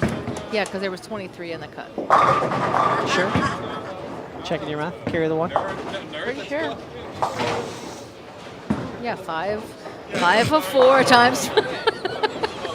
That's 20 and then 3. Does anybody have an abacus? Anybody with a calculator? Okay, so nobody in the chat partaked in the St. Charles hooligans shenanigans. Or they're not admitting. Or they're not admitting. Okay, got it. How about, does anybody remember the Thanksgiving Eve doubles that was here? That was freaking awesome. And we bowled, there was a waiting list until 1 a.m. to get on. And then you didn't even get any practice. You would just come in and you would just start throwing balls. Yeah. For what started at probably $10 a game, then went to 20. Yeah, then it 30. escalated pretty quickly at the end of the night. Anybody in the chat partake in that? You scared to admit? What's going on? Do they skip a pair? I don't run the tournament. I just get it together. Dan runs the tournament. I do the graphics. The end. The end.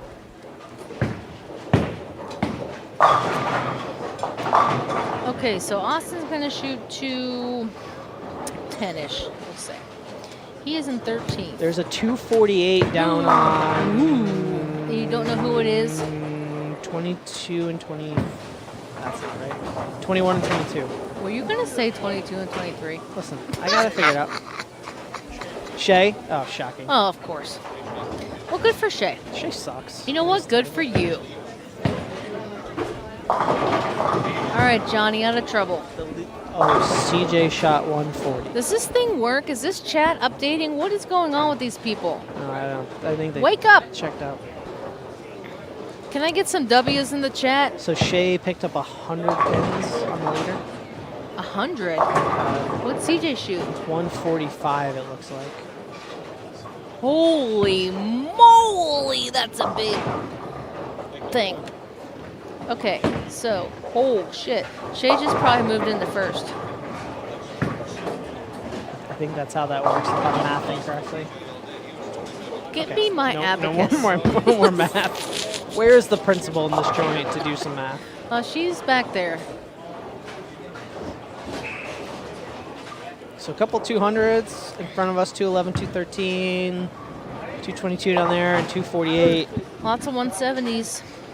Somebody on Oh, that's Cody.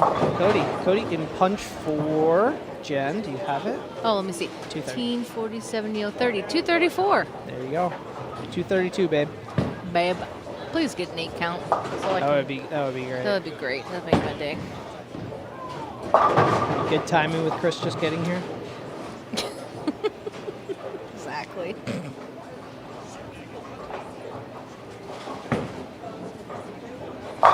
Shot. Hey, Eric Sadler. What's up? So you left already and you're listening and watching in the car? Is that what's happening? At least we know the chat works. Cody. Strike.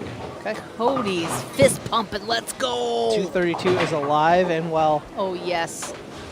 Please.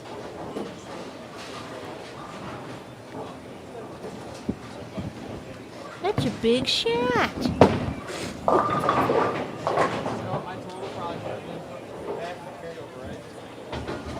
Oh my God, dude. Eric, Dave's Hot Chicken is so good in Chesterfield. Oh, so good. Have you been? Just open. It's been open. For a little bit, yeah. It's so good. You can order, there's a meal that comes with 2 sliders, and it is literally like 2 full chicken sandwiches. You can split that with someone. It's awesome. Your mic is hitting your thing, and it's making noise. You're popping your collar. It's hitting your collar. Is that what that is? I can hear it. Yeah.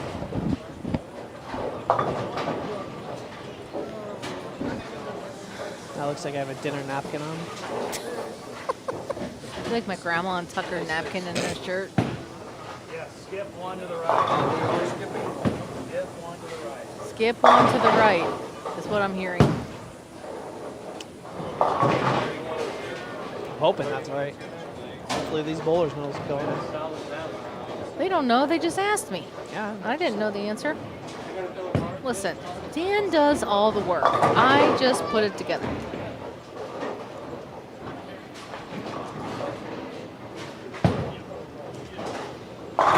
Jeremy Oh, Hunt making his run again. Oh, Every year. man, Jeremy.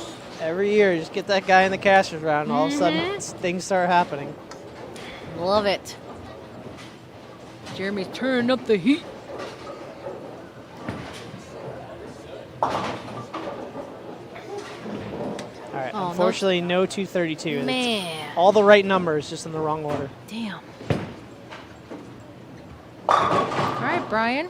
And no, Tom, we cannot tell you the 232 story. That will have to be an offline story. Yeah, we can't do that. But if you guys ever need any shirts made, Brian Henson is the one to go to for that. He made these hoodies, made some shirts for me, some storm shirts I needed. Good deal.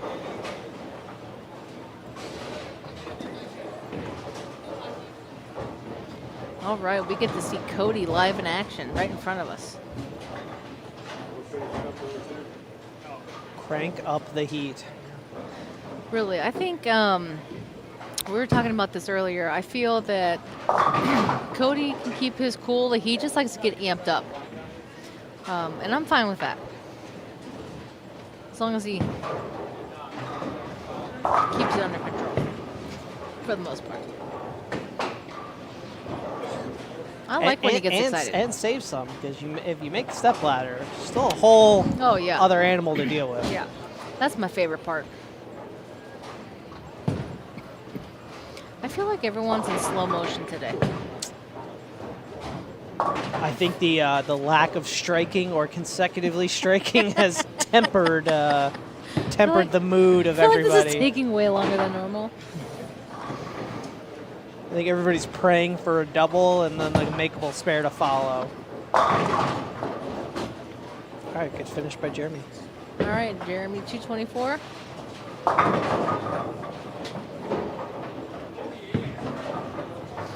All right. And we'll see how quickly standings come out. I don't know if we'll have a real-time look. Like, we may be mostly through game 2 before we have a sense of where things shook out. But we think 1 and 2 are going to flip-flop. Yeah, definitely.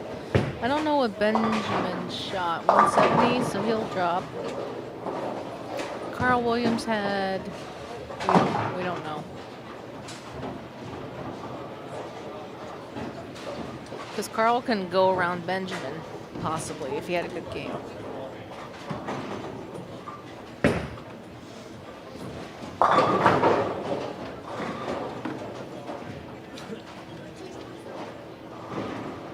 We had 13 youth bowlers. It's good.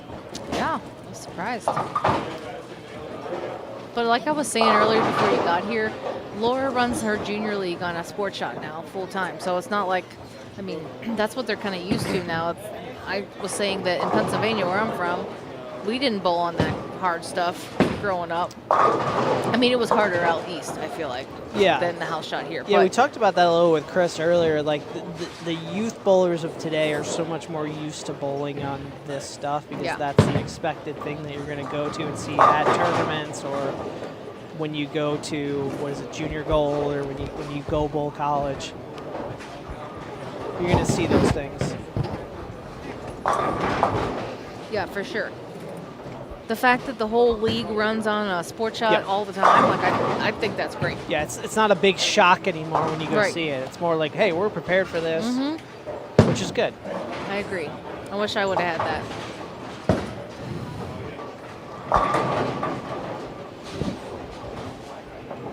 Where is CJ from? I feel like I should know this. That's Karina's brother. Iowa. How did I not know that? I don't know. The abacus wasn't on. Abacus failed me again. Yeah. Big letdown. Like I knew he bowled for Lindenwood, but I didn't know. Yeah, that's Karina's brother. I didn't make the connection. Yep. Okay, now it makes sense.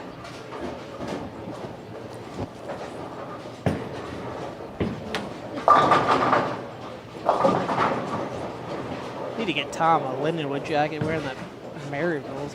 Yeah, I asked him what his association was with Maryville, and he said he did some filming for their hockey. So.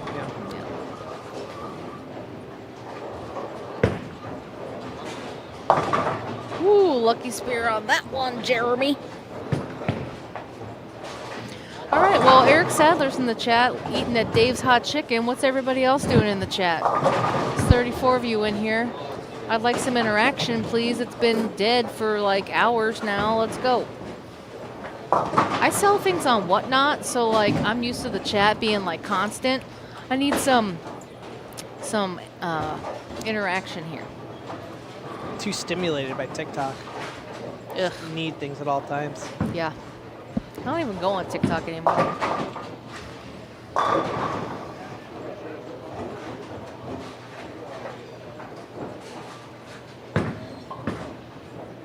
All right, Brian Henson finds the head pin on 29. Ooh, shave it. Jeremy playing. Oh my God. Yeah. Fifth arrow. Okay. Okay.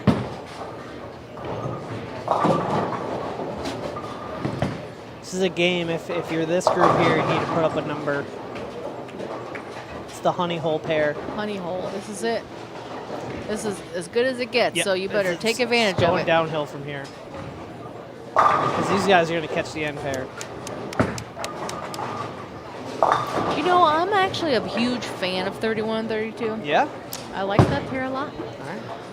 32 is going to hook more, but I do like that pair.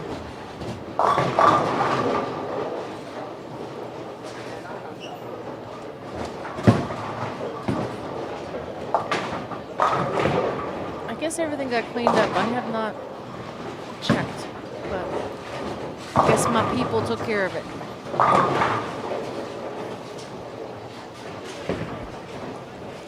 Should meeting of the minds over there with Steve and Adam. Oh boy. Lord only knows what they could be. Oh, he's probably telling them the Pudman story. Oh. It was bad. Oh, the car still? It's like a 6-year saga. Well, he has a Never lifetime warranty on it, so he's like, why not take it back there? But then this time it was a 4-hour ordeal. Anyway. Adam needs a flow chart to explain this whole story.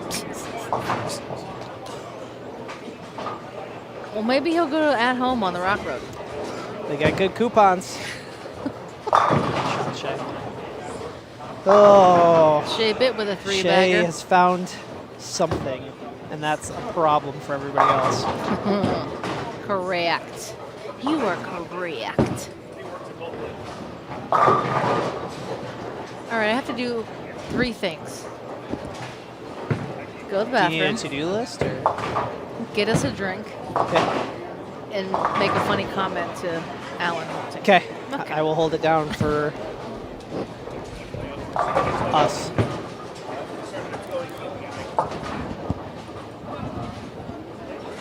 Is Jeremy going to make his run? Yes. Jeremy is making a run.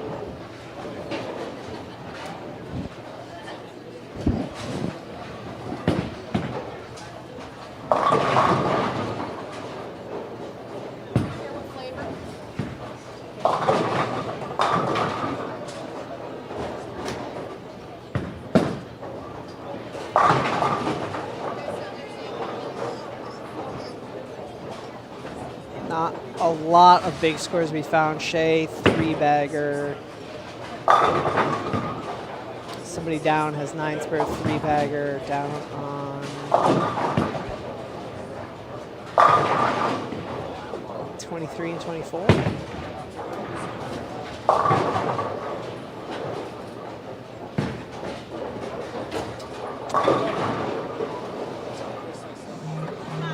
Are you leaving?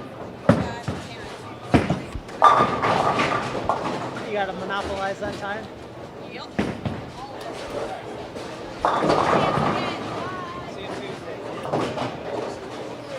And then Jeremy with a double. So Jeremy looking good, Shea looking good. Both look pretty locked in currently.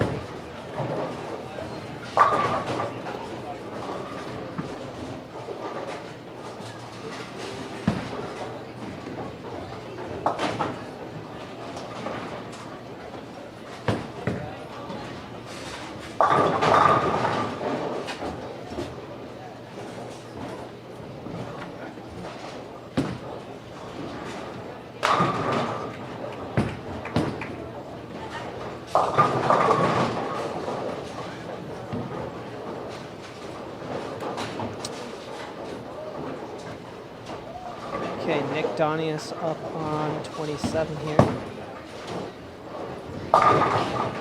Oof. Oh, nice break there.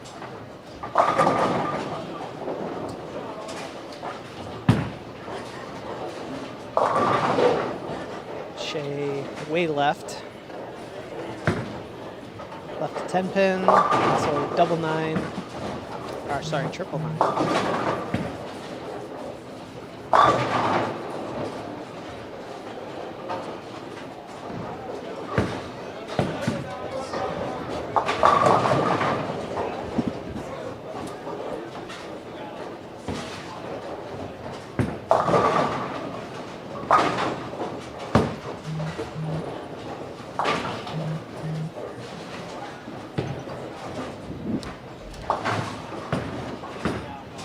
Shea with 9 spare.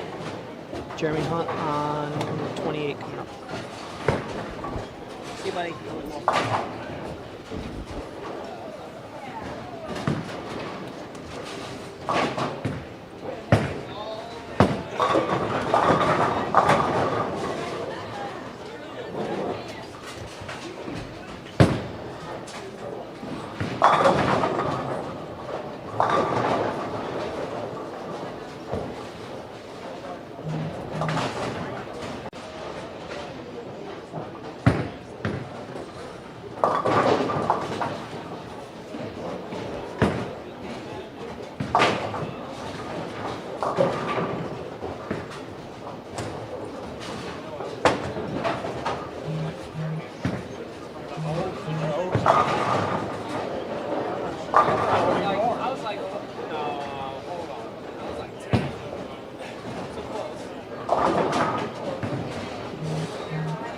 Okay,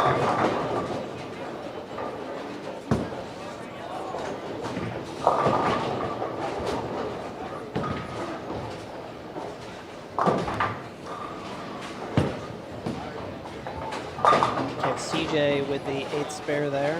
Better shape than last game.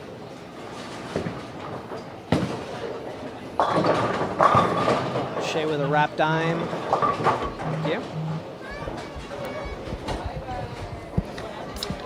All right, drinks are refilled. The tank is empty. Whew, good shape now. Whew. I think you missed like one shot. I got all that done pretty quick. Efficient. Try to be.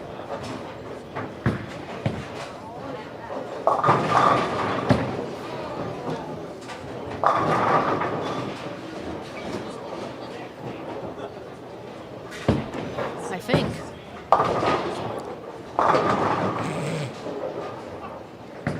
It's going off the rails now.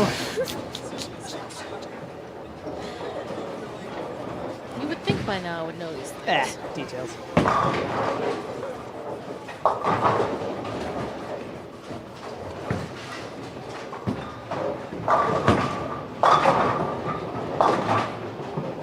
No, it is 4. Shit.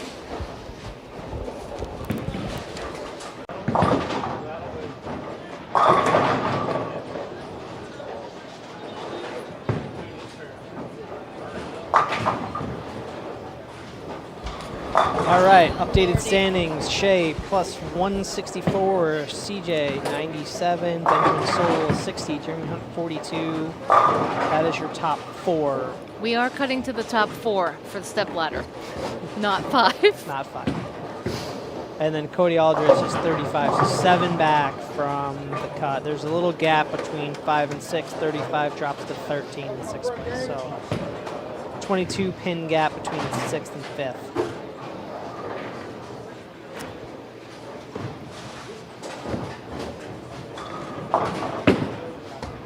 Of course, Jeremy's gonna make a run, Eric.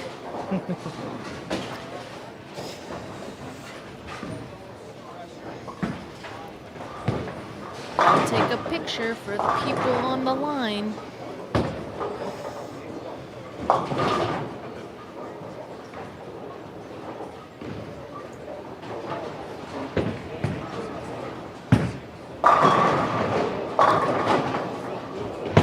All right, Shea back to striking. Good job, Shea. You're going to have an hour break. What would you rather do?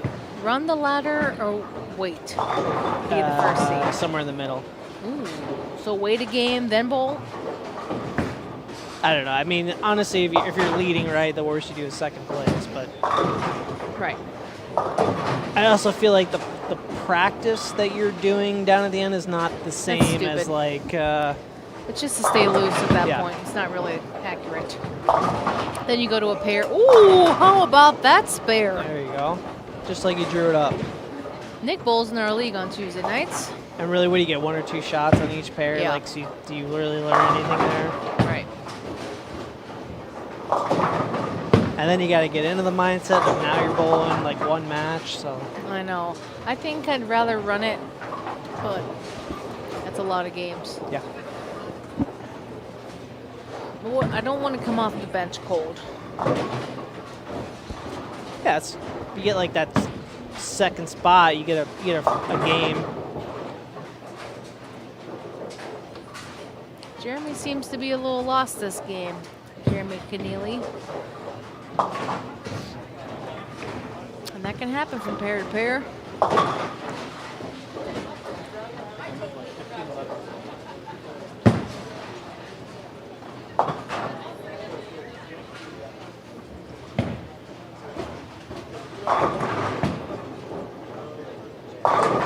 Oh, so nice.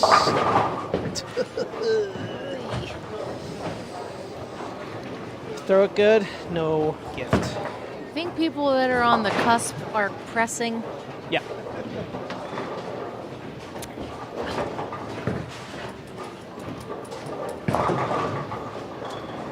Yeah, so Carl's definitely, he's in 7th at 6 over. he needs to, like, some really big games. So, yeah, I could see that.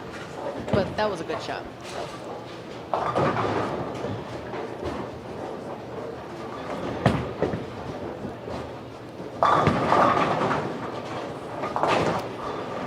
It's going to be a battle between Cody and Jeremy, I think.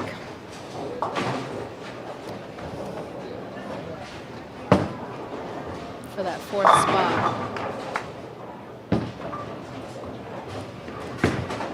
Yeah, and what happens when they run into the ball return on the right-hand lane? Which is surprising to me on this. Well, I guess not. It started short, so I guess it's not surprising. But the volume was high, so I figured there'd be more carry down, but I don't know. I think you had a lot of people that played it a lot of different ways, and Yeah. Seems a lot more open now.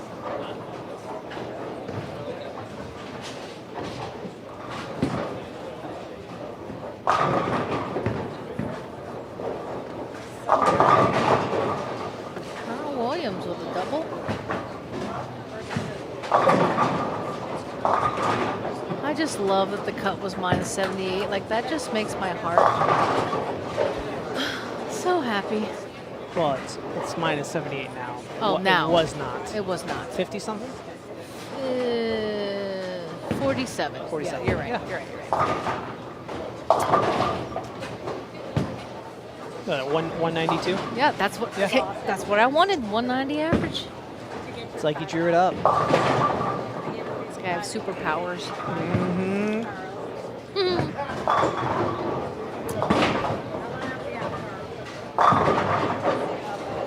Carl Williams from Memphis is like the nicest guy you'll ever meet. So nice. He's so good, but like he's nice. He's like Shea. So like super nice, but real good. You got Cody in front of the ball Cody's return already in here, front of the ball so- return. Yeah.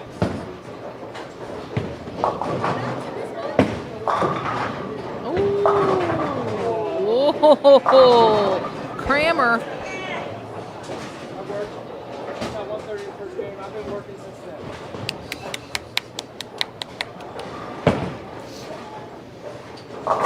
So when Danny Spink ran the Midnight Bowlers Tour here, Yes. Cody was still super. I mean, he's still young, but younger. I would say this is probably 5-6 years ago. You can, buy him in the Calcutta or whatever. And I bought Cody for pretty cheap, I thought. He comes out and shoots like 271 game, and I'm like, let's go! He was my horse that whole night. I'm out here jumping around, clapping. I'm like, let's go! Yeah, when he's locked in, man. His mental game has gotten a lot better. A lot better. It's nice to see that growth in a bowler, a young bowler. Oh, Shea. Oh, Shea with the Brooklyn. Bad rack, I would have done the same thing. No, you read the rack. Yep. Heck of a rack reader, that guy. He's just so good all around.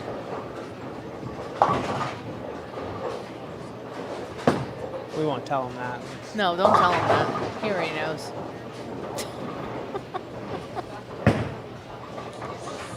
I can't believe that we literally lived 3.5 hours apart from each other. We never knew each other until we came 10 hours away. Yeah. Well, 13.5 hours from him. 10 hours for me to Lindenwood to meet. It's crazy.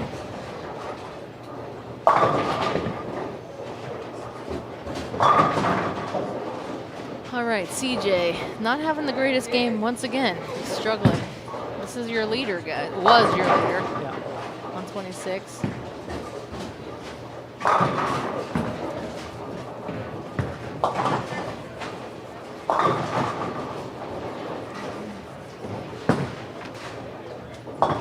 Oh, wow.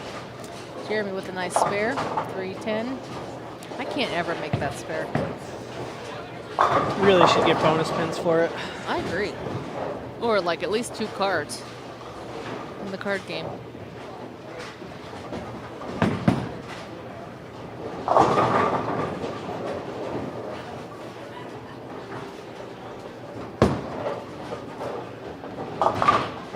Brian Henson can't seem to get the ball far enough right. Kyle Smith in front of the ball return on 30.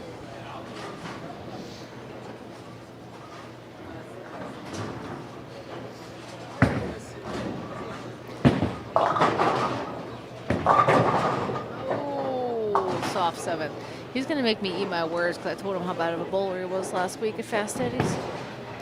He made the cut. I'm just going to wrap it up as it was a incentive. You're just trying to get the fire lit. Get him pumped up. Yep. It's going to be interesting to see when we make the cut, you know, the people that are in front of the ball return, do they stay there and keep chasing left? Do they ball down, move back right? What? I don't know how far left you can chase it before you're literally You've got to lofting ball cap. down at that point, I would think. Oh, jeez. It's only so, I mean, you can only go so far. Yeah. But if you got a ball in your hand that is carrying, yeah. I mean, sometimes it's, you got to do what you got to do. Whether it's increase your ball speed where you are, give it a little less hand. And the amazing words of Brian Valenta, the ball does not hook in the air. That fool. He could make the ball hook in the air, I swear to God. As soon as that ball hit the lane, boom, left.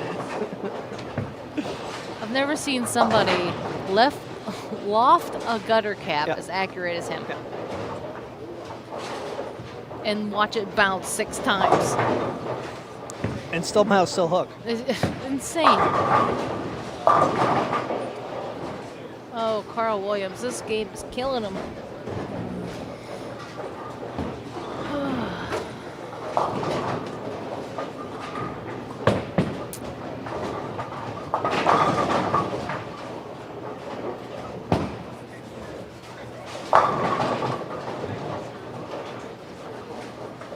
CJ just almost 8-10. Woof. 10-pin got out very, very late. Tim did that earlier today on a 6-bagger.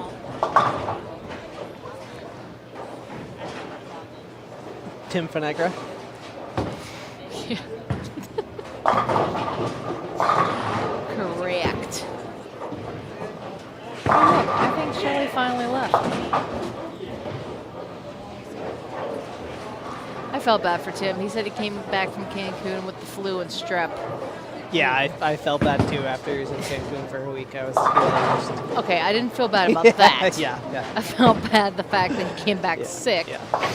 And then he texted me and was like, I came back with this. I'm like, all right, well, let me know, man. I mean, like, you know. Then he probably saw all these people on my posts about this person dropped out, this person dropped out. It felt bad. So he texted me this morning and goes, I'm good. I'm like, sweet. Good shot, Cody.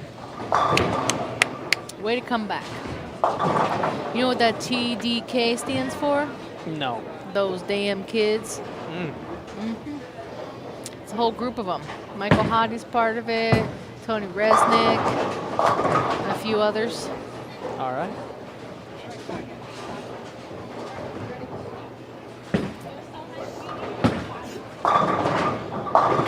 Oh! Grown folk shit. Jeremy Hunt.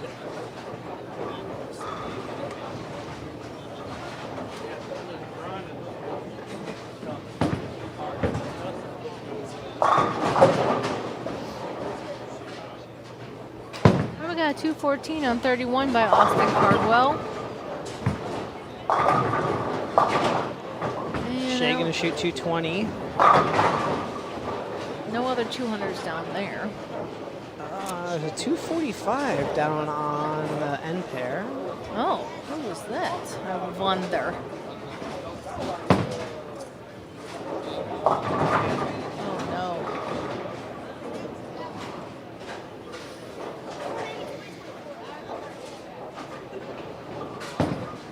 Looks like Jeremy Keneally's giving it too much air.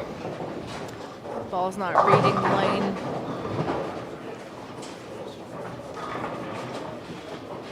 "37 people in here watching. Where are y'all from? who's all in here. Comment in the chat. Please let us know. And let us know what you want to know, what you want to hear about, who you hear watching. Shade 225 to close out. We know Eric's watching Jeremy Hunt.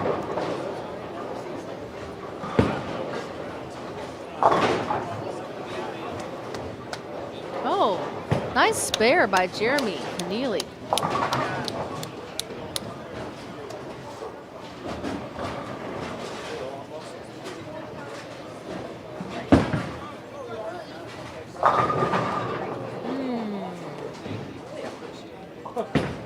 Nothing worse than walking out of shot for a week 10.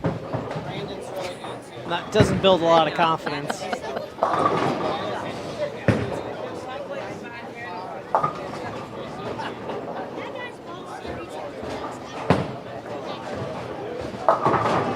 Jeremy's little son is so dang cute. He is like obsessed with bowling, and Jeremy said that he wanted to bowl this so bad, and he goes, he's just not ready yet. He wanted to bowl. When Chase and I were commentating, we were asking about bowling balls, and he knew exactly what everybody was throwing in like 0.3 seconds. Oh, yeah. Yeah, yes, sir. Being the son of a pro shop owner. Yeah.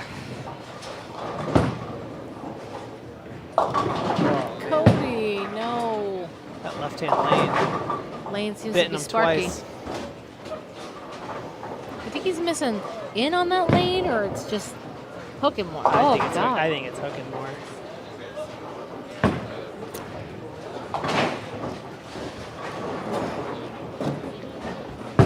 It's okay. Jeremy's still got 235 left. Man, CJ with another 169. That's not great. He's dropping. He might lose the top four.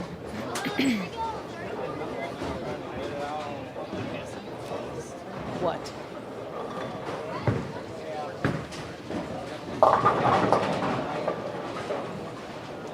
You want to come in here? Why not? So am I. I know.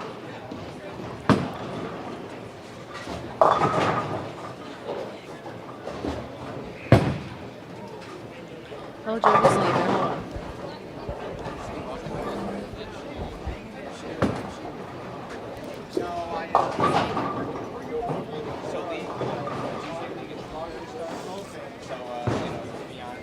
Wrapping up game 2 here. Pretty much everybody's done except for the 2 pairs in front of us.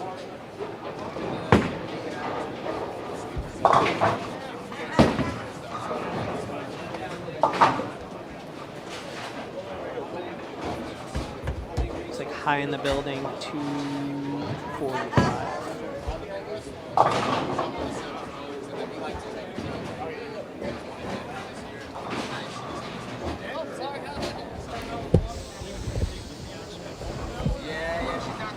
You're fine.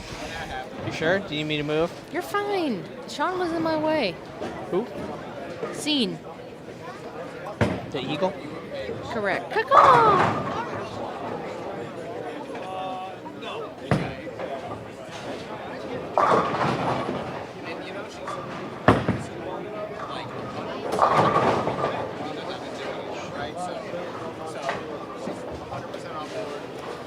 Question is, what's for dinner?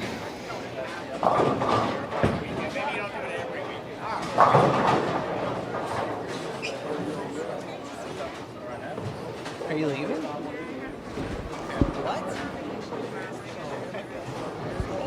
They're going to Disney World.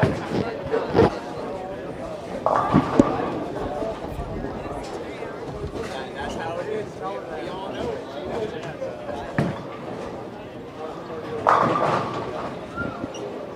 You're such a good groupie. You're gonna be legendary when you come back from Disney World, what to do, what not to do. Yeah, sure. Sarah, yes, you are correct. Garrett did not do well today. And then he posted that he needed a lot of alcohol on the Facebook. He'll be fine. I didn't see him bowl much today, but obviously it wasn't great. Clock at 5:7:10. Did we miss it? Let's say 10. Oh, on there? 5:7. No. We're going to work on English after we do math. English, reading, and math is like not. And then we're going to work on colors and shapes at some point. No bueno. Yo hablo español. Bien. Yep, you nailed it. I know. It wasn't for you.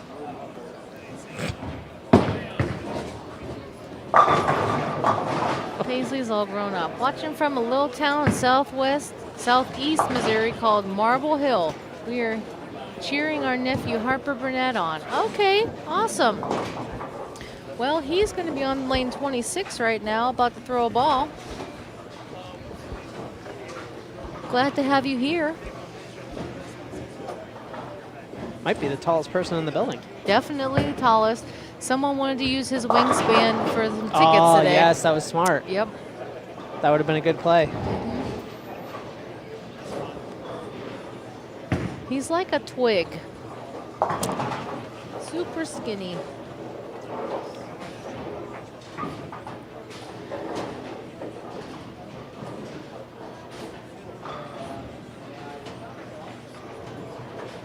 Well, at least somebody commented where they're from. Sarah, I know where you're from. Joseph, where are you from? There's 36 people watching. Where's everybody from? Comment in the chat. Oh. Need some interaction. Ooh. All right, Jeremy. 235. Jeremy Hunt, the pro shop owner.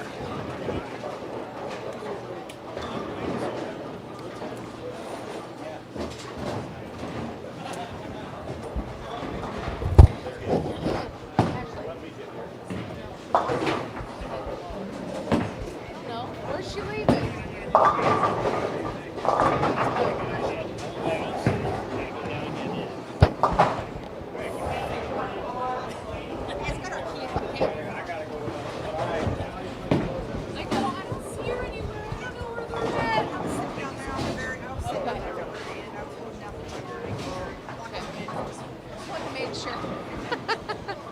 Perfect. No problem. Sykeston, we know Eric.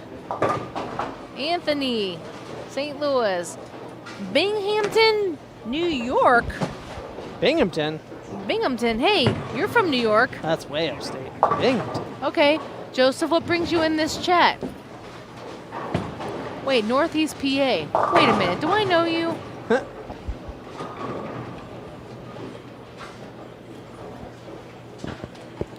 At least you answered, Eric. Thank you. Joseph, do I know you? Do you go nationals with us?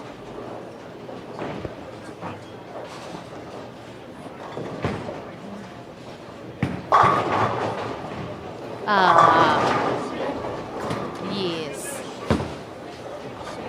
Well, welcome in. Thanks for being here.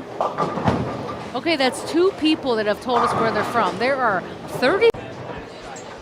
Free Omar. I will never, ever forget that from state. Oh my God. I will never forget that. You're slamming the thing.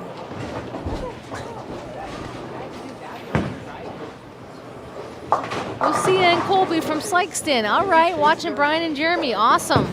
Well, welcome in, Lucia and Colby. I appreciate you being here, watching the action. We're cheering for Jeremy and Brian. They're on my state squad, so they're my horses.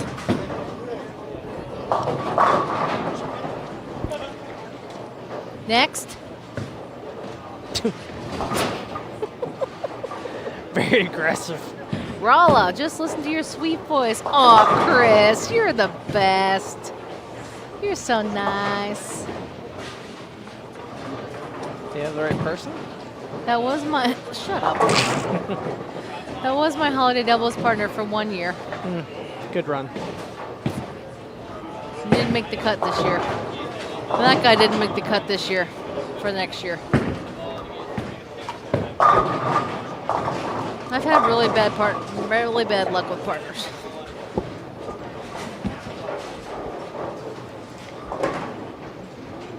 I'll just keep averaging 240. It's fine. Okay, here we go. You want to talk about snow plowing again? Yeah, absolutely. No, I'm not going on down that rabbit hole. No, just trying to get That him was fired earlier. up again. I'm not getting fired up about snow plowing and people that can't fucking drive in Missouri. No, absolutely not. We're not talking about that. Who is this guy? I'm shocked with all the snow. You still had the tournament today. Oh my God, you fool! Texted me last night. I was dying. I saw a flake. I wasn't You sure. saw flurries. You're like, is the tournament gonna be on? Is anyone backing out? I'm sure. I have no doubt that somebody probably messaged you that it was snowing. No, nobody messaged me about the snow. Oh, It was that's all good. other stupid crap. Yeah. Oh, hey. I got called into work and didn't tell you. Oh, okay, cool. Sorry. I thought I told you I couldn't make it. Oh, okay, great. Like the lateral longitude of Mars was out of whack, and therefore they couldn't roll. Thanks for the shout out during your snowplow segment. They sent us home at 3. Aw, James. That is so crazy. You were only -10. You had such a good shot at making the cut. This is so stupid that they freaking called you into work. I hate that for you. Listen, we're going to talk about this next year. I got you. Don't worry about it. That's BS. I told you O'Fallon's hiring. They need somebody. And they don't get called in for BS like that. Just so you know.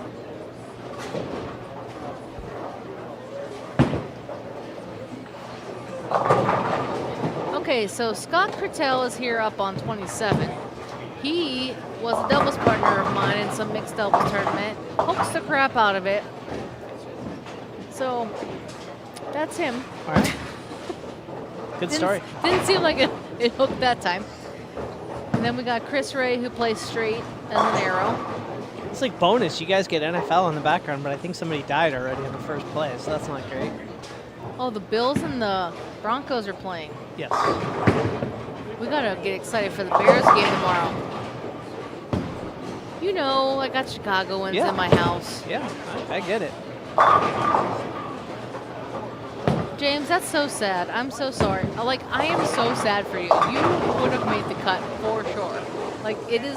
Ugh. I'm sad.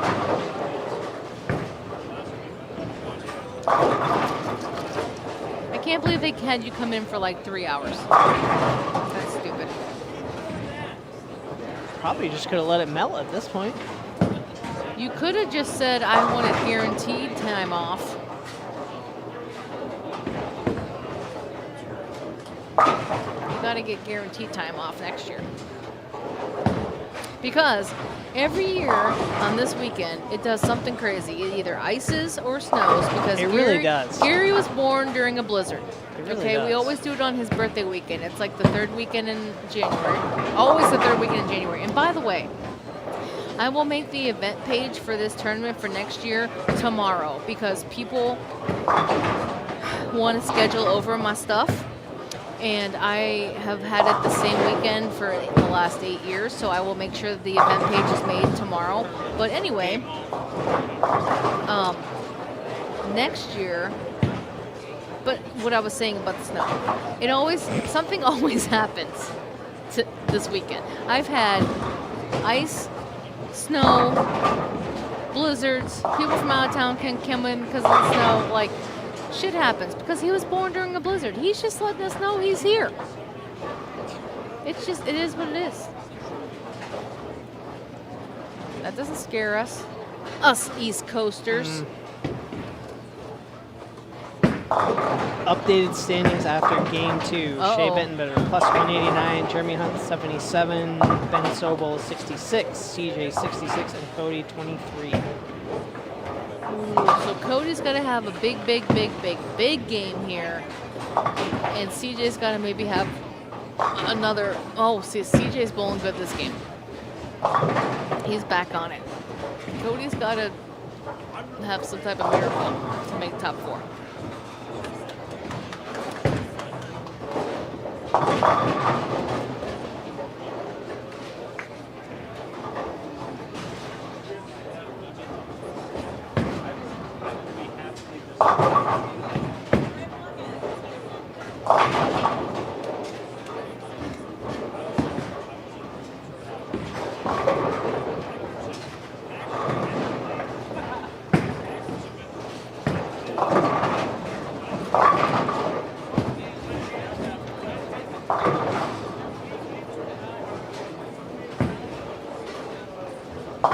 Oh, she just chopped spare.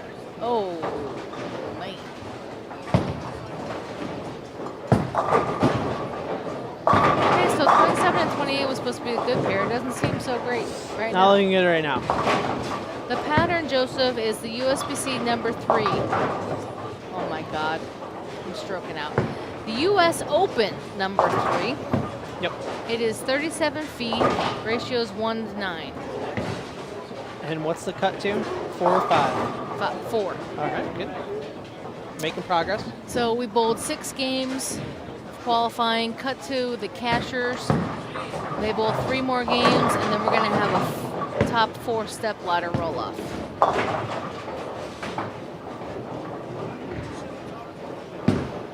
So the pattern is the US Open pattern number 3. I've heard mixed things about it as far as what it was doing. So at the beginning, I heard the lower end, they're going to be using more shots like this in the future. I want to put out square, which is literally 1-to-1 and is literally just a square, but I think no one would sign up. So I won't be so mean.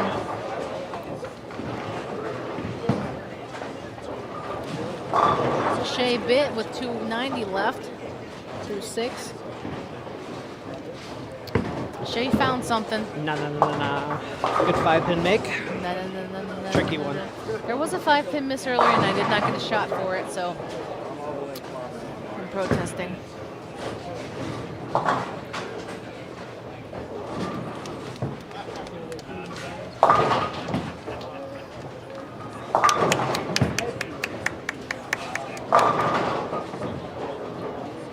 Why don't you give it some room?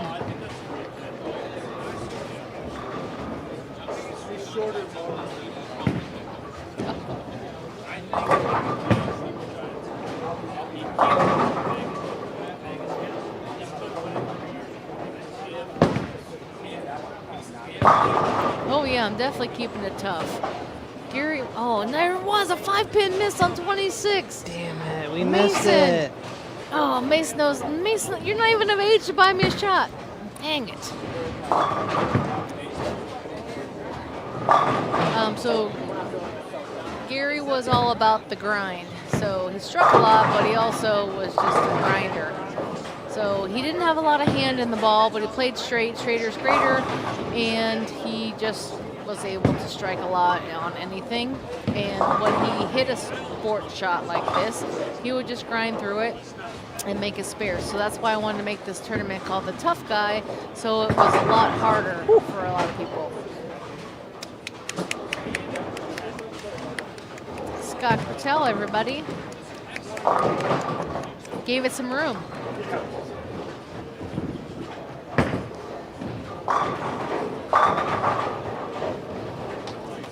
Scott is a funny guy.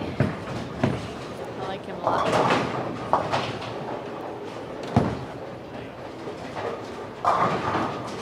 The problem is finding a tough shot, to be honest. I mean, the longer shots, yeah, I feel like people are used to, and they can figure out something eventually. I feel like the shorter patterns are a lot more challenging from what I've seen over the last 8 years. So I think I might stick with something that's a little shorter, more volume, something like this.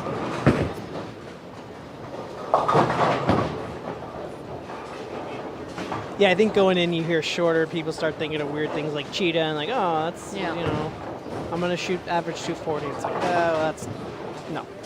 Yeah, and then Not I've what this used like all the scorpion and the viper and the cheetah. Yeah. And da. Then you get into Eiffel Tower and all these. You know, I always go on Kegel because I want the bow and alley to accommodate the shot, whatever it is. And they can program any Kegel pattern in there, which is fine. But I wanted to be like it was today, challenging. I don't want the cut to be plus a bazillion. I don't want you to average 240. I don't want someone to run away with it. I want it to be hard. I want you to work for it. Get over there. Get over there. Aw.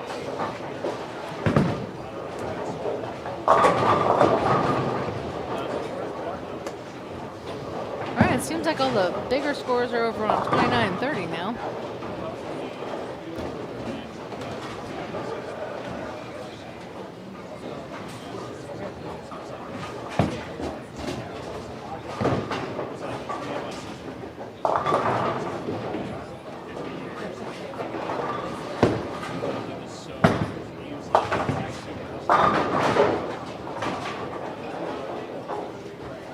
Schmitty, stick with the U.S. Open, just the other patterns, 1, 2, 3, and 4. We'll see. Every year it'll be different.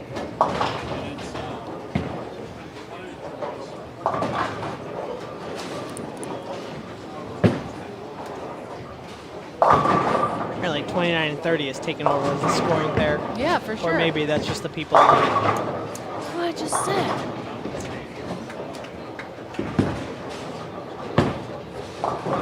Oh, God, that hooked at his toe. Come on. Woo. Ooh.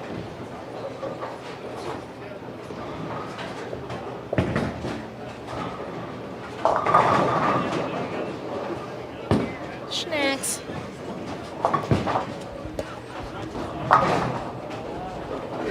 No, I was just saying snacks. I'm sorry you missed it.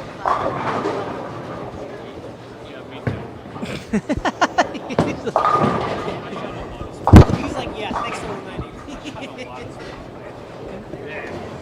I saw you get fucked a couple times. I've since been a lot on media or on like good shots, smash down, freaking grab 7. I saw your 7s. You probably saw me. I saw you. I don't know if it was a 7 or a 9 or an 8 or something. I saw something. I was like, oh my God. There's a lot of frustration. Sorry.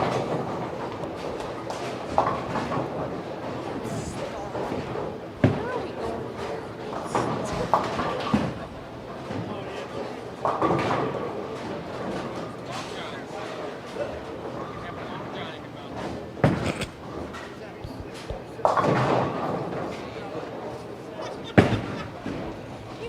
That's like a snack. She wants a full meal.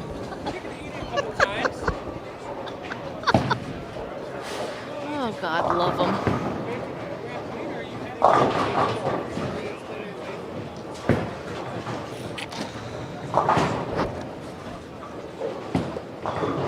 Crown peach and Sprite.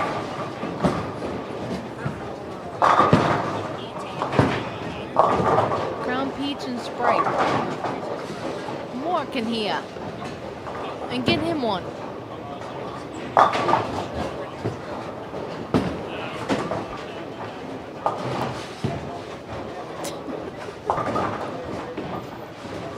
The lights are on and nobody's home. God dang it, Carl. You ever watch Shameless?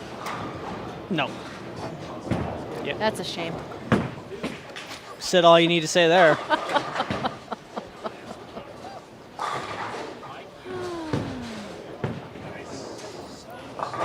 Oh, Lordy. We really need to work on Tom getting a sponsor from Neutral next year, it sounds like.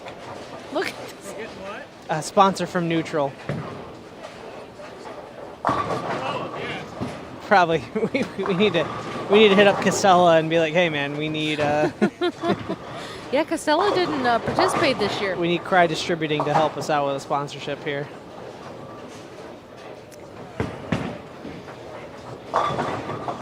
Oh. I don't know that guy's name either. But he told me that he needed a day off, so he came to bowl. Oh, man. Yeah. Hey, you made the cut, man. Congrats. Yeah. Let's go, Ben Sobel, it says in the chat. Okay.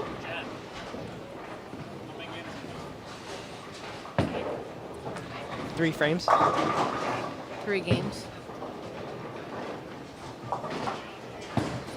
Go Alex Niebrig.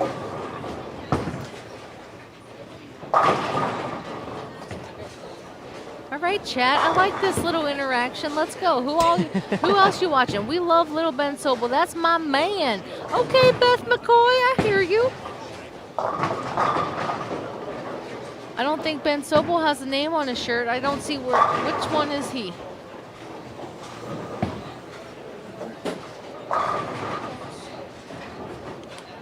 Oh, that's who needed a day off? Okay. Oh, Alex. Okay.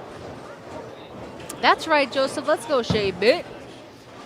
That's right. We were talking earlier, Schmidt, about him needing a day off. Yep. And here he is making the cut, making money. See?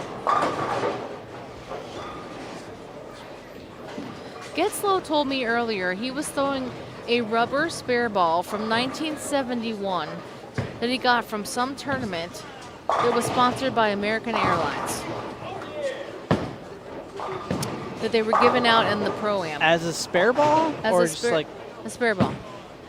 A rubber ball. He said the ball is 55 years old. and still one piece? Apparently. Oh, God.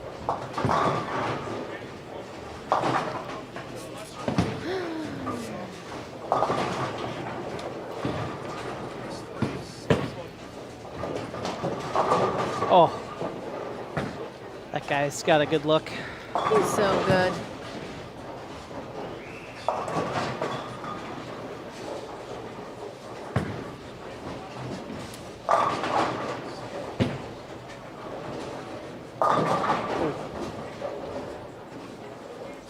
All right, so we have, oh God. Oh, okay. No sweat. Whew.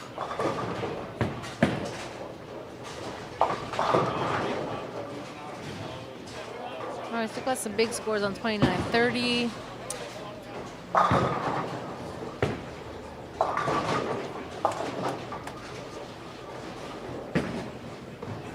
really wish everyone would wear their name on their shirt. 256 for Shea. Pretty sure he's staying in the lead. Yeah, I think he's okay. I think he's safe. Good luck with your hour break. Oh, okay. No name for Ben. Okay, so that's Ben Sobel. Got it. In the green.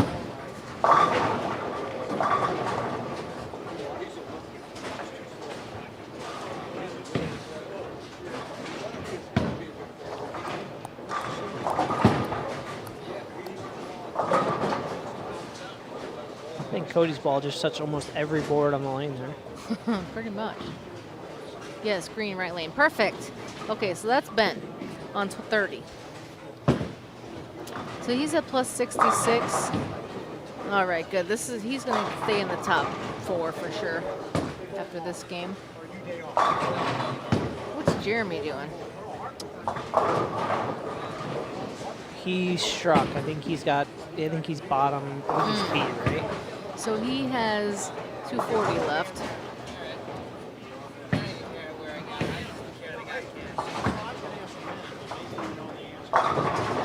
CJ only has 198 left, but he's 43 ahead of Cody. Cody's not doing so hot. All right, Ben will finish at plus 112.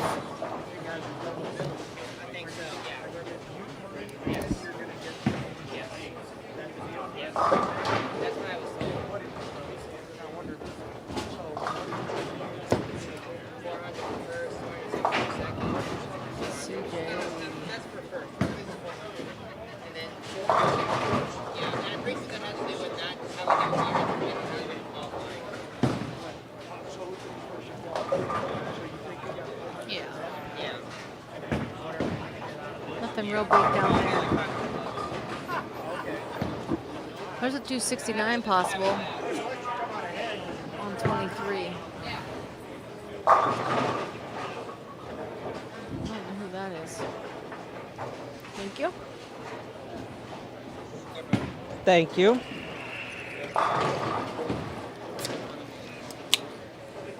What?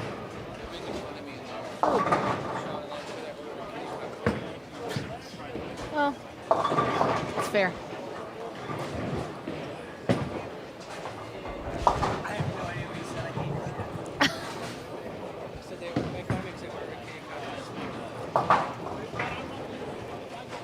I said it was fair.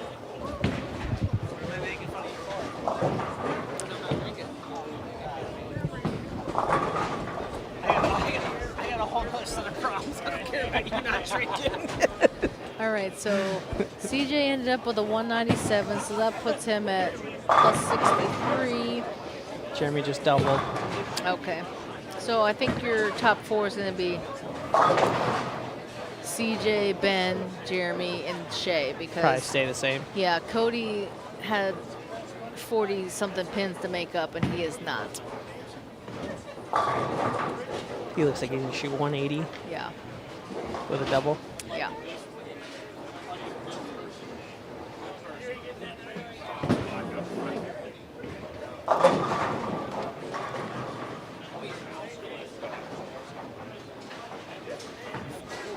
Well, he made a run for it after that 130 start. Yeah, no, it was good grind. I do not re-oil for the finals. Good grind, shooting 130 to begin, and Yeah, for sure. it's not like he had 10 games, right? You only had 6, so Right. going minus 60 something to start your day.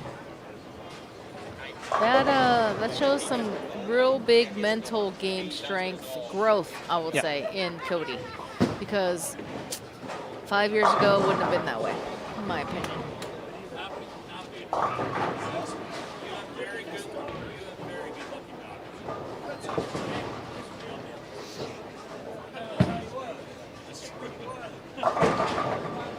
So yeah, I'm pretty sure our top four is set. Shay Bittenbender, Jeremy Hunt, Benjamin Sobel, and CJ Bakoilis. I hope I'm saying that right.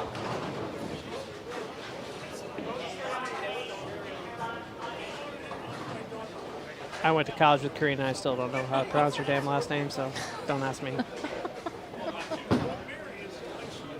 Why Couldn't- isn't she up here couldn't watching? tell you.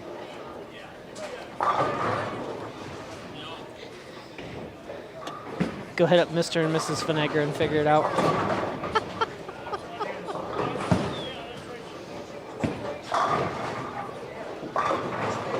All right, ladies and gents, we are finishing our third game of the cashers round after the first cut. We cut now to the top four, and there will be a top four step ladder finals. So head-to-head matches. I would assume they're going to start on 23, if I had to guess.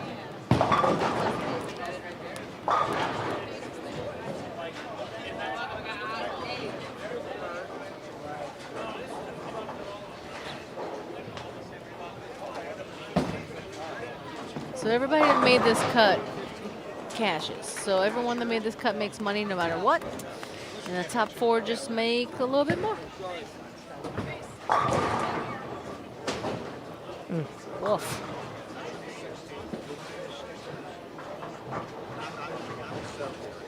Oh, Cody did not have a good last game.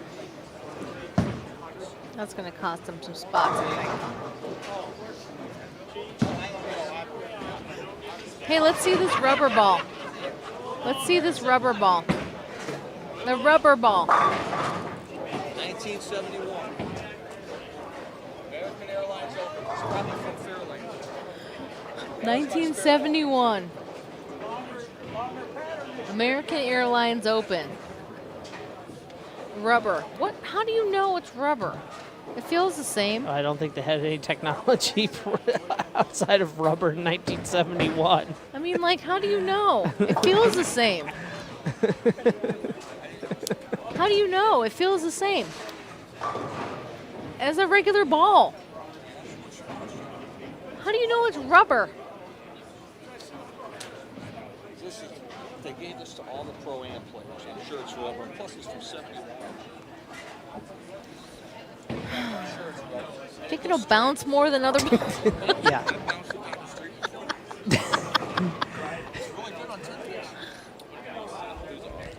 What?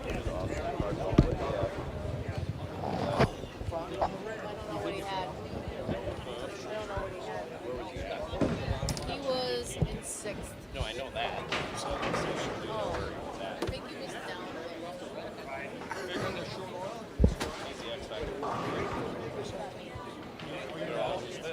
Oh, you're only doing 4?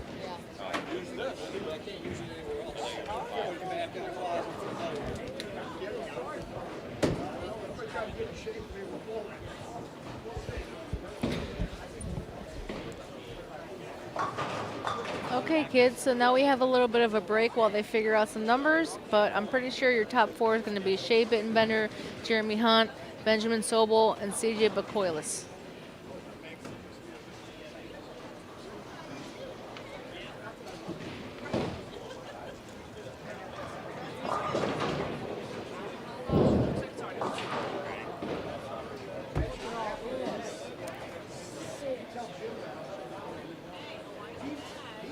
We do not re-oil for the finals. They will keep grinding on what they have. So the ball return might come into play. I feel like every year, no matter what pattern I pick, the ball return, like they are just left of the ball return. There's all still going to be there.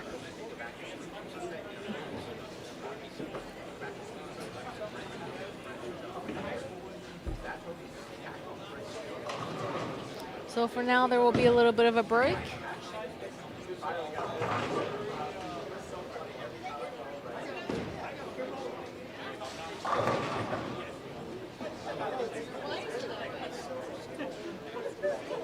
That's right, Kimberly. Get it, Jeremy.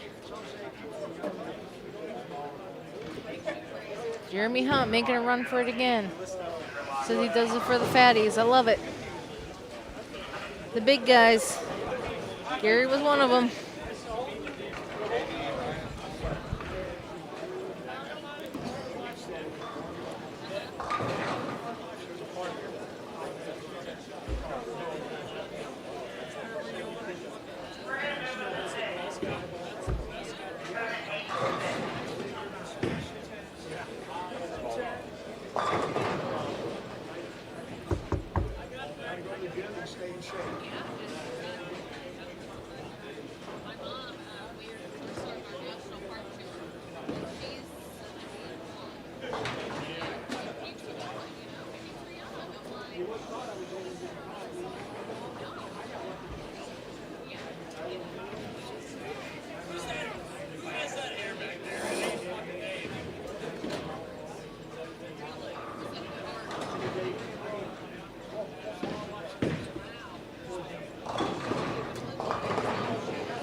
So did you figure it out if you ended up second or third?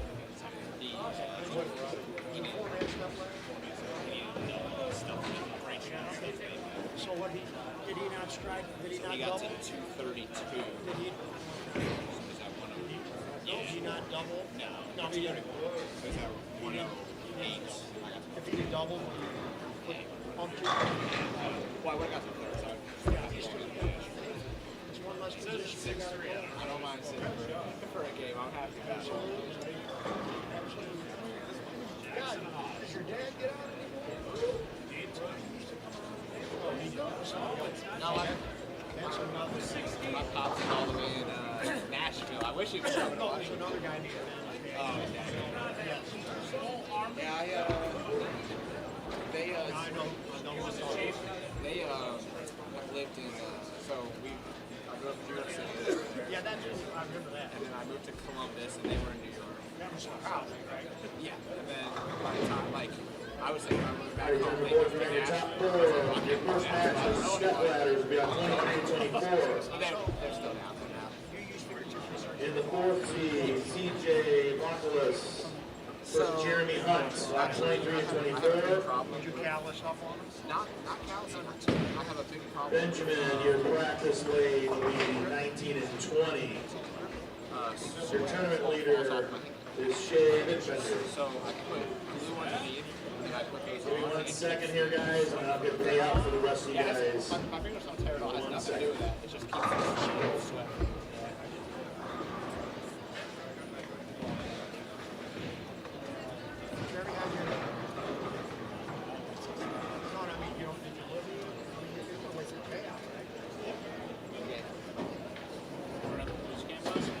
Didn't work the entrance.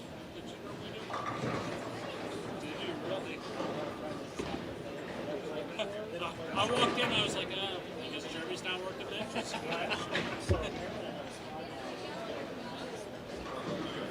Okay.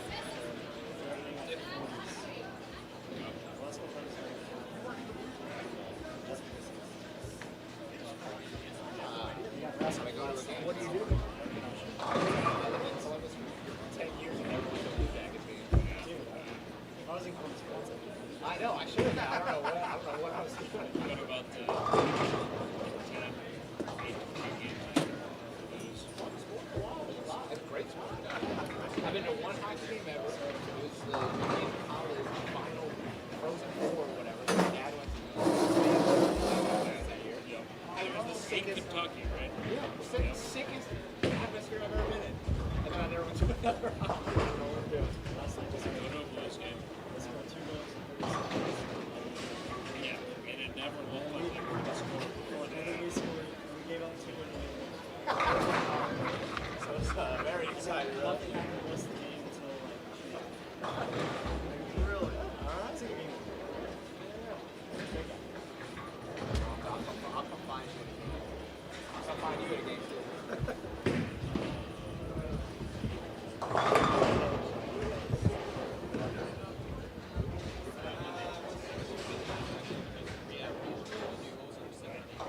Just depends. Typically,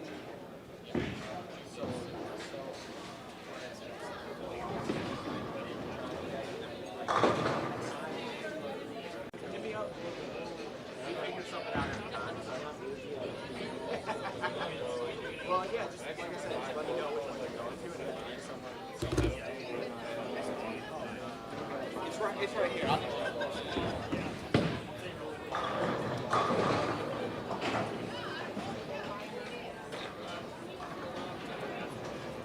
And for the rest of you guys at cash, I'm going to call everybody out from 23rd to 5th. I'm going to let you know how the juniors did here. And then once I call everybody, you guys can come up and get your money.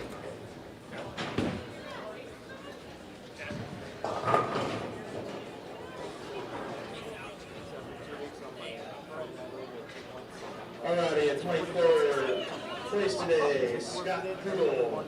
22nd, Jake Getz. 21st, Alex Debrig. 20th, Carl Wilson. 19th, Greg Getzko. 18th, Mason Iverman. And he's also second in the juniors. 17th place, Chris Ray. 16th, John Johnson. 15th, Carl Williams. 14th, Brian Henson. 13th, John Brown. 12th, Michael Hoddy. 11th, Kyle Smith. 10th, Jeremy Keneally. 9th, Cody Aldrich. 8th, Nick Nias. 7th, Austin Cardwell. 6th, Brian Kirkendall. And 5th place, Harper Burnett. He's also the third place in the juniors. Third place today was Caden Hippinger.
Two in each lane, guys. Two in each lane. Benjamin, lane 19 and 20 to practice. I'll just flip them on for you here.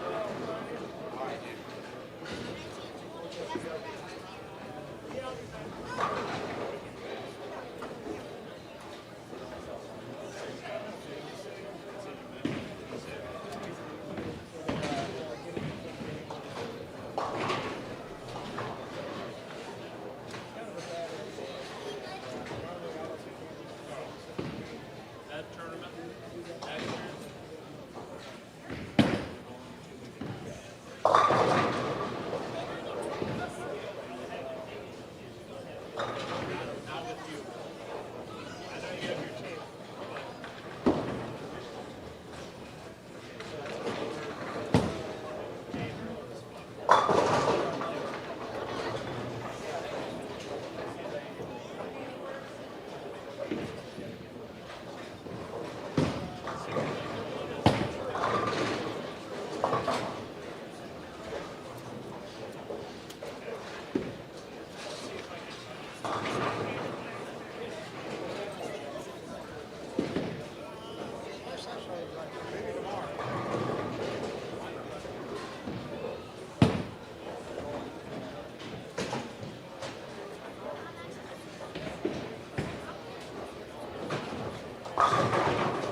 Okay, first match is going to be Jeremy Hunt versus CJ Bacoilis on 23 and 24. Bye, baby. Yep. Bye. See ya.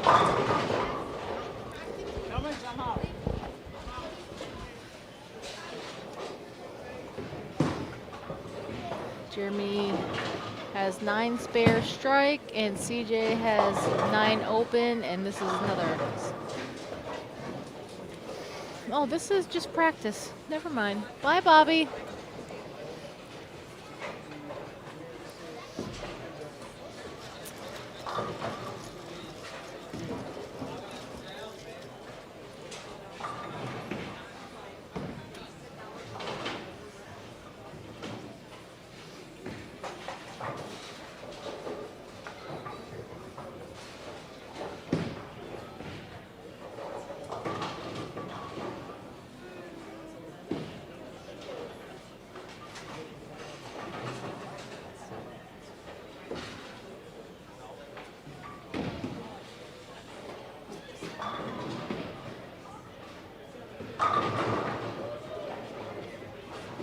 All right, now scores have reset, so we're starting the match.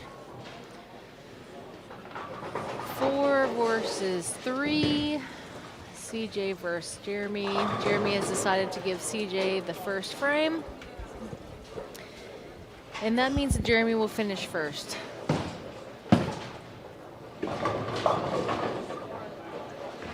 Big split for CJ the first frame.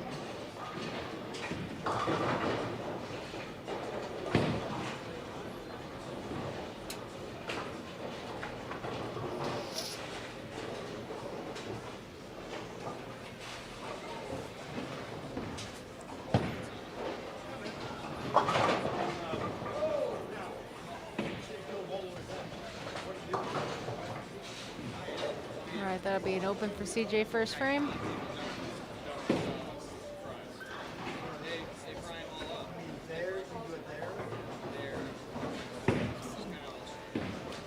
Kimberly, pattern definitely was hard. Yes. That's the way I like it. That's how it should be. All right, Jeremy up on 24. And got it in a little bit, 6-10.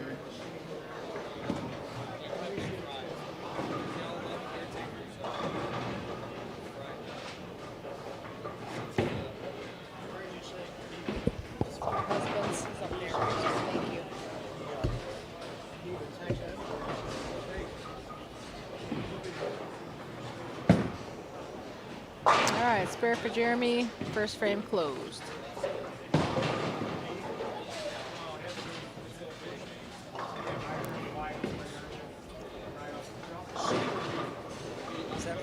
That's okay. Yeah.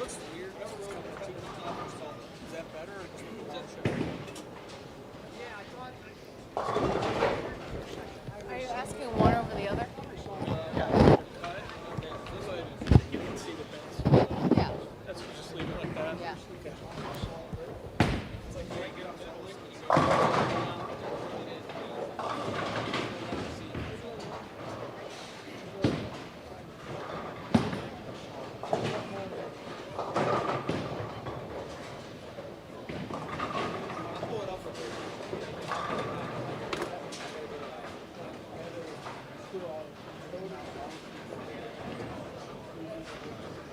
All right, Jeremy follows that up with a strike. So let's see what CJ does if he's going to. Thank you. All right, 4-pin.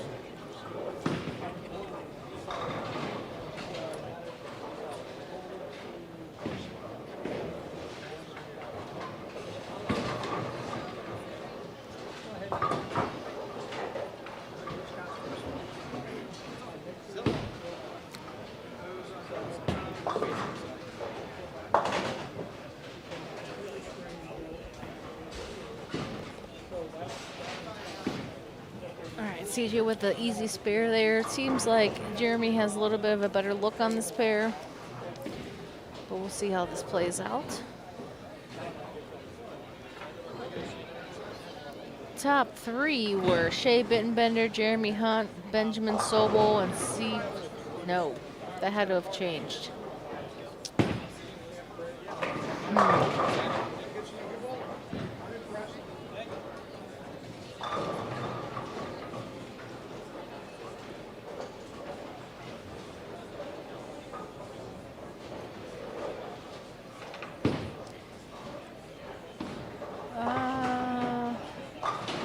Oh, youth. So definitely the top 3 youth were Mason Heiligman, Harper Burnett, and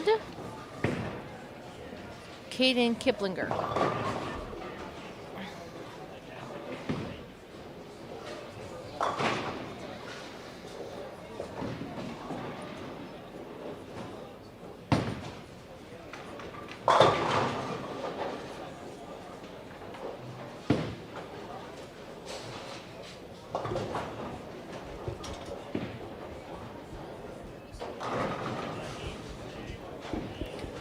So what I was saying earlier, Justin, now that you've joined us, is that Jeremy has definitely the better look on this pair over CJ. Oh, nice. 2 of those junior bowlers are on your high school team. That's awesome. Probably a pretty good high school team, huh? Yeah, I would think so. What high school is it?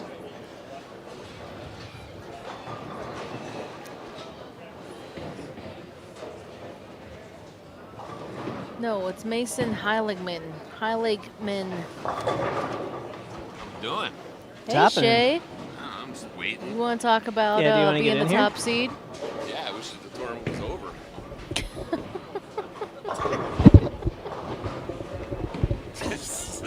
Actually, we can get this now. Would you rather be the 1 seed, or would you rather bowl a game, or would you rather run the ladder? Well, if we're changing pairs, I'd rather just bowl 1 game. Okay. Even being cold off the bench after somebody's maybe ran the ladder and hot. I went to the chiropractic. I still only rather bowl 1 game. Yeah, okay. Yeah, I agree. Now, if it was a step ladder in the same pair, Same pair? Yeah. Yeah. maybe another game. Yeah, we were talking about that earlier. We were wondering. I said I'd rather be like the 2 and get a game in. Oh, but yes, CJ with changing the 5-7 pairs spare. A different dynamic to it. Because like the practice shots, you're not really like, you're not in the moment anymore. You're kind of just, I'm just trying to do this to get loose. Yeah, it's a different scenario. Just depending on what's going on. Yeah. Yeah, but if you're already guaranteed probably first or second, I think.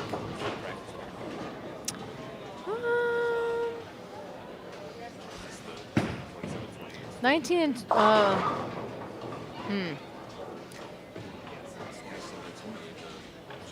yeah. Yeah. Probably 31, 32 could be used for practice. Well, if you're skipping, there's no cameras. Except for practice. Oh, practice, yeah. Practice? Talking about practice? Joseph W. says, yo, Shay. What up? Oh, Joe Walker.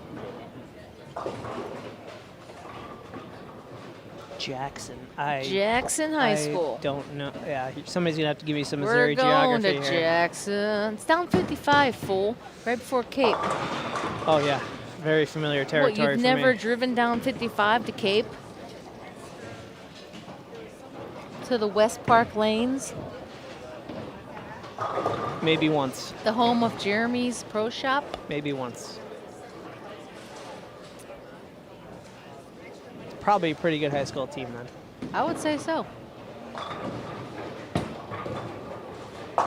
Oh. Easy spare.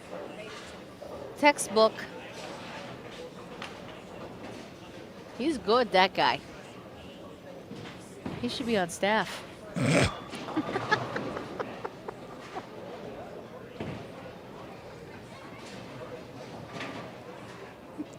You're going to have to go somewhere from here. I don't. So that's our high school team. So 2 people, awesome. Good twosome, threesome. It's a pretty good one.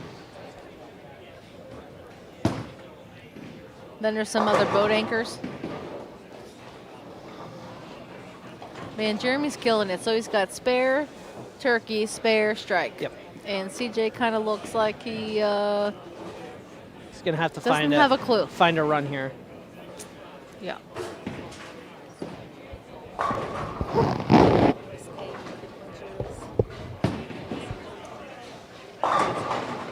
Okay. Strike for CJ. Maybe he's found something.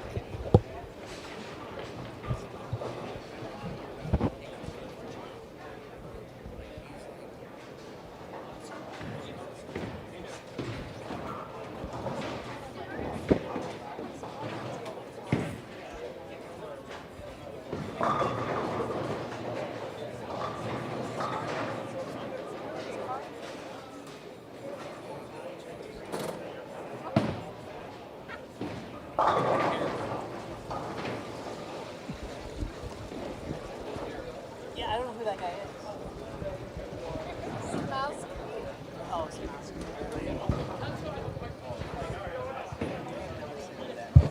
You haven't? Oh. Oh, you mean like when he crashed into my car on Tuesday night? That was how bad he was? Oh, I don't think so. Okay, Caden Kiplinger, you cashed. You were the 3rd casher in the youth, and you did not fill out a form. So I need to send a message. Kiplinger.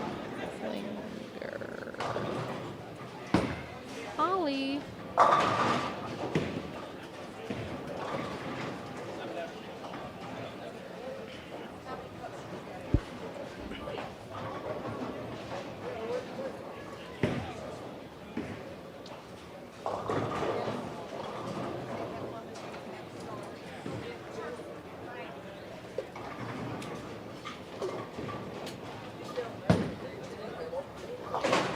Okay. Eric says I'm awfully quiet. Get another drink. I think that I'm trying to be quiet because I've had quite a few drinks. So I'm trying to be good. Trying to offset the drinkery. Amy's pouring these quite strong. I'm not gonna lie. It's her birthday. It Shout is out her Amy. birthday. Happy birthday. I really feel bad for making her work on her birthday, but she wanted to work today, so that was her choice.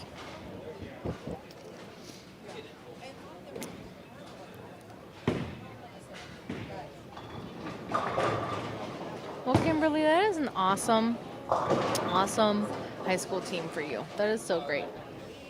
My high school team was pretty awesome. In Pennsylvania. Did you bowl high school, Justin? I did. Awesome.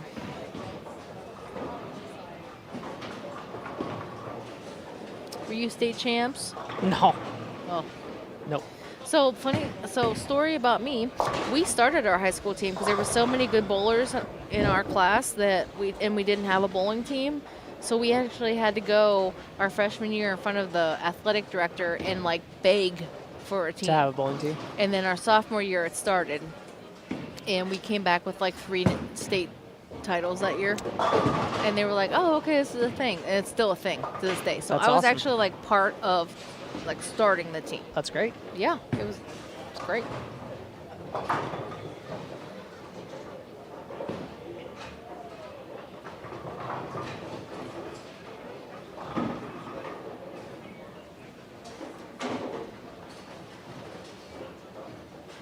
So many messages. Okay, it looks like so Jeremy's got 2:30 left. 2:35 left. CJ, ugh.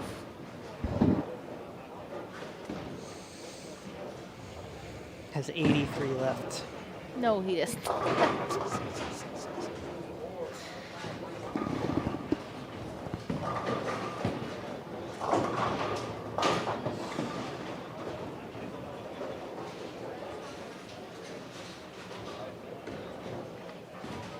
Jeremy just has to get a count here.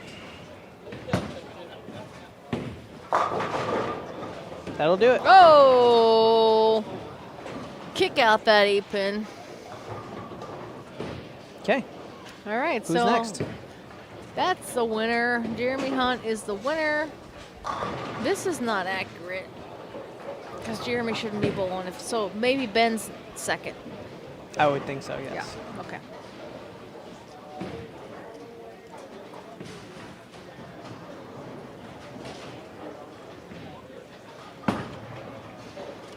My alma mater won the girls' county tournament today by 700 pins. For 3 games? Over 3 games. That's a lot. My alma mater? Whose alma mater?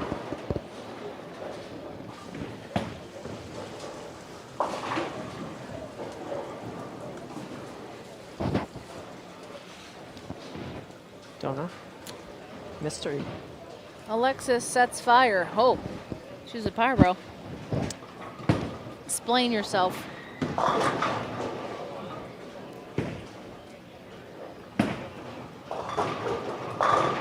right, Jeremy with 216. Yep. And CJ's gonna have a 170 something.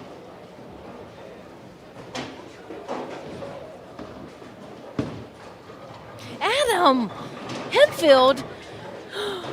You're watching from Pennsylvania? Oh my God. My alma mater won the girls' county tournament today by 700 pins. Oh my God. Go Hempfield. Okay, so we're having a turn of events. My high school team is good again. Yay. Let's go. Adam, what's up, man? We need to have another JMA reunion. Justin, did you know about the JMAs back in the day? We bowled something else. We didn't do JMAs, no. What did you bowl in New York?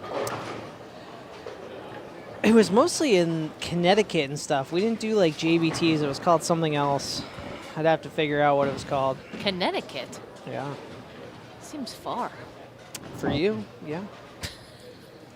For you, It was wasn't far. close. It was close for you? Yeah. Oh. Jeanette. I thought Jeanette was closing down. JMA reunion. Amen, brother. We need to have it at Nesbitt's again, just like we did, 10 years ago? That would be awesome. That was so much fun. I got to meet people I'd never bowled with before that were older than me, and then I got it was so fun. So JMAs were like gateways around here. So okay. But it was only like once a month, and we would go somewhere, a different city, every month. Yeah, it was, similar concept. We went all over the state. It was great.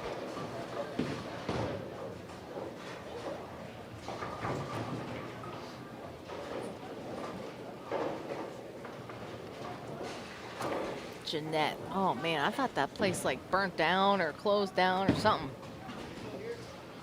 I've never bowled there, but I've heard about it.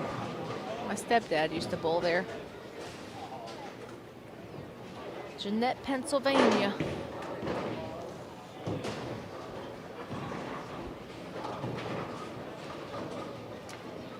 Okay, so we got 2 East Coasters in here. Anybody else from the East Coast?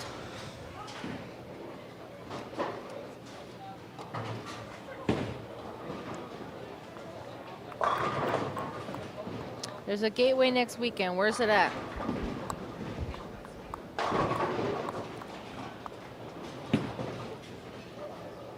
And who's running the gateways these years? I don't know, Blair. Should I?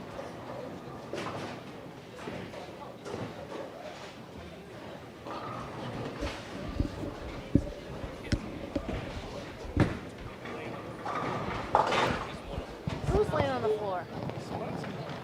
Eric? I know Eric or Steve told me he needs a ride home, but he thinks Eric's or Nikki's supposed to be coming up here.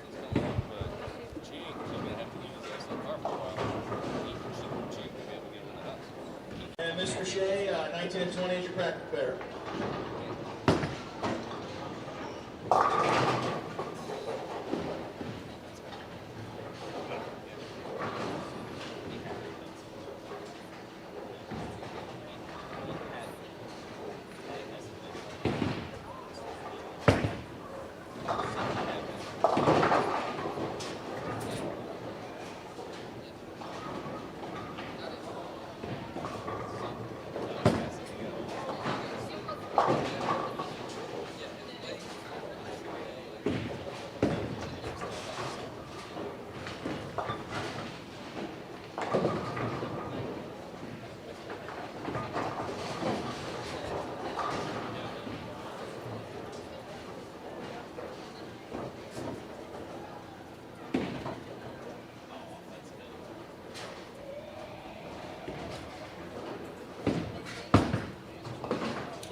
Okay. Oh my God, what am I doing? Okay. Okay, here we go. Jeremy versus Ben. Match number 2. Jeremy staying hot with a strike.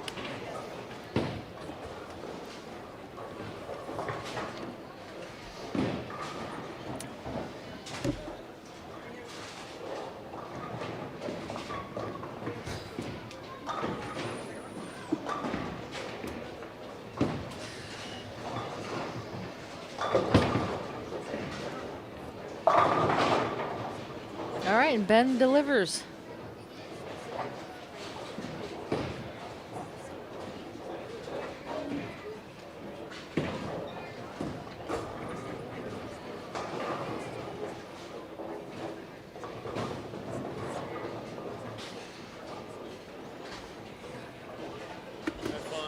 Thank you.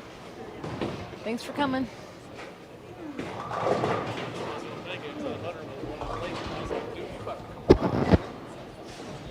Ride with him?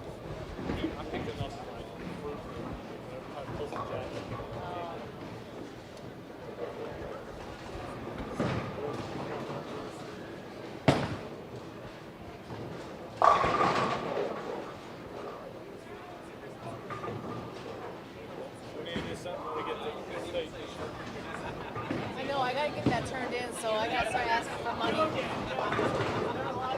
Because, we didn't make enough. I know.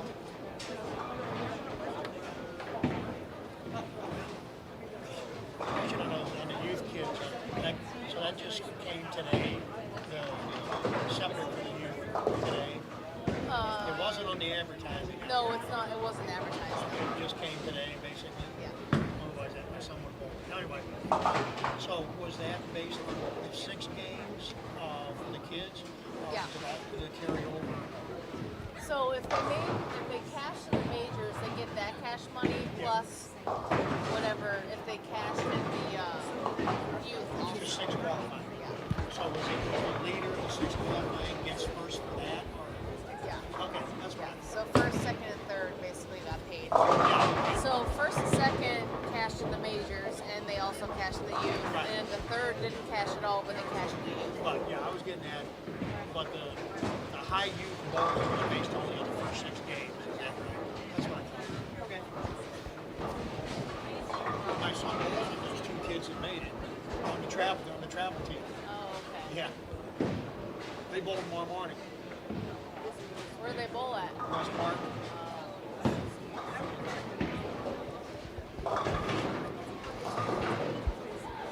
All right, here goes Jeremy on lane 25. Turkey. Jeremy's hot right now. You might not be able to stop him.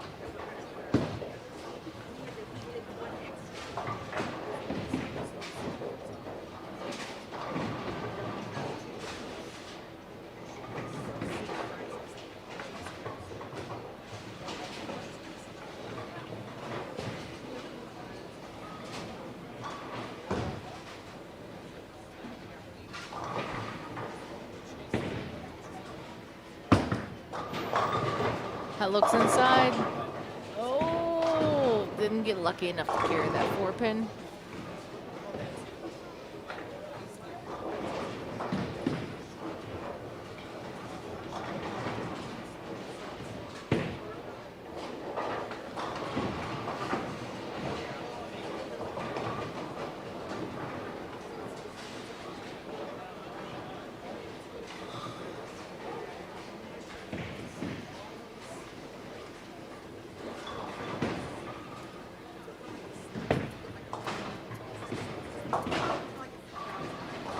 All right, Ben with the spare. Jeremy working on a 4-bagger here, but Ben still has a chance. There's always a chance.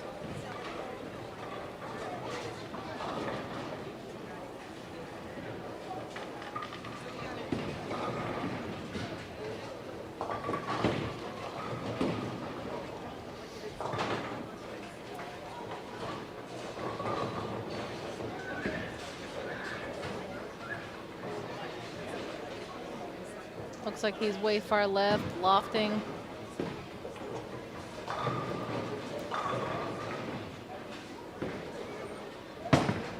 Little 2-step approach. Nice shot.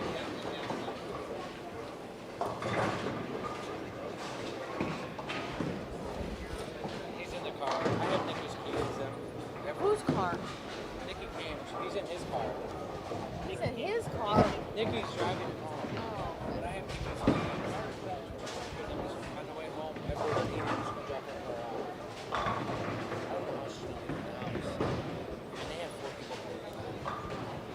This man's like...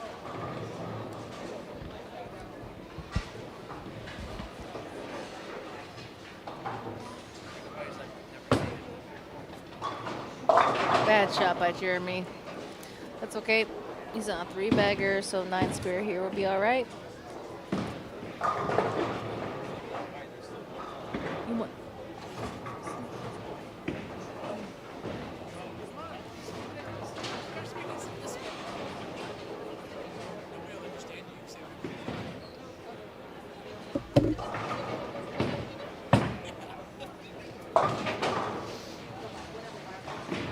All right, Jeremy with the spare. Looks like this could be a good match.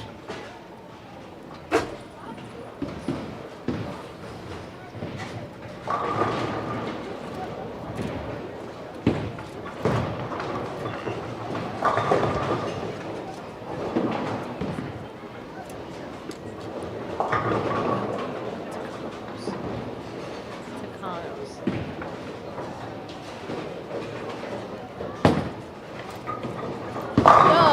Jeremy with the strike there. Back on it. All right, we got some mixed cheering in the chat. We got some Jeremy fans. We got some Ben fans.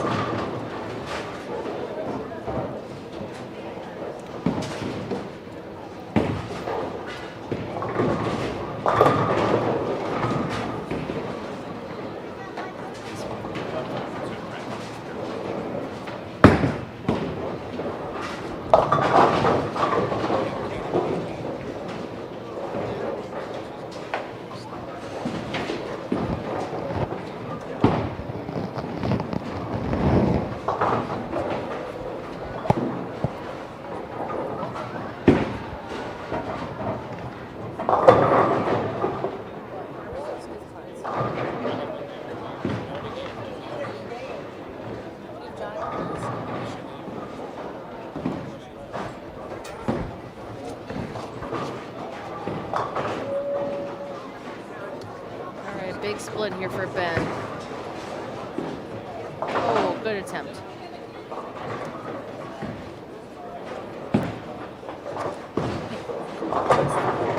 Go get Justin.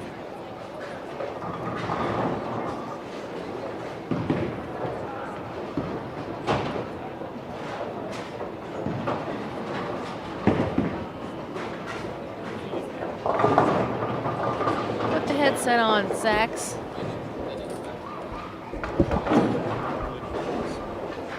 Go. Sax, tell me about your experience today. Yeah. We have Tough. We have Eric Sax here in the booth with us. They were tough. I grinded.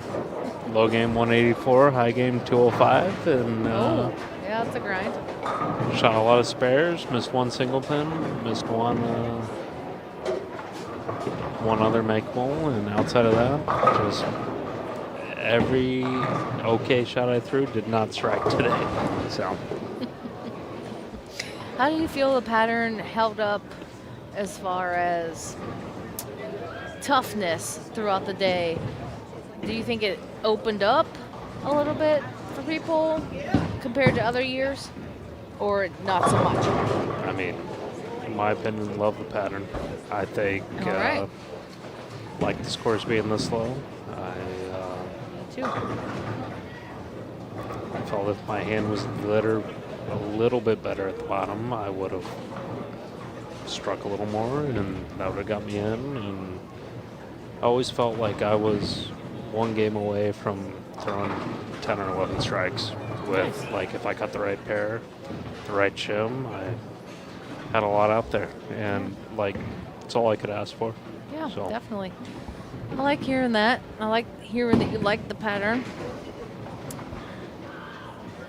So that's good. I don't like to see super, super high scores, as you know. Yeah.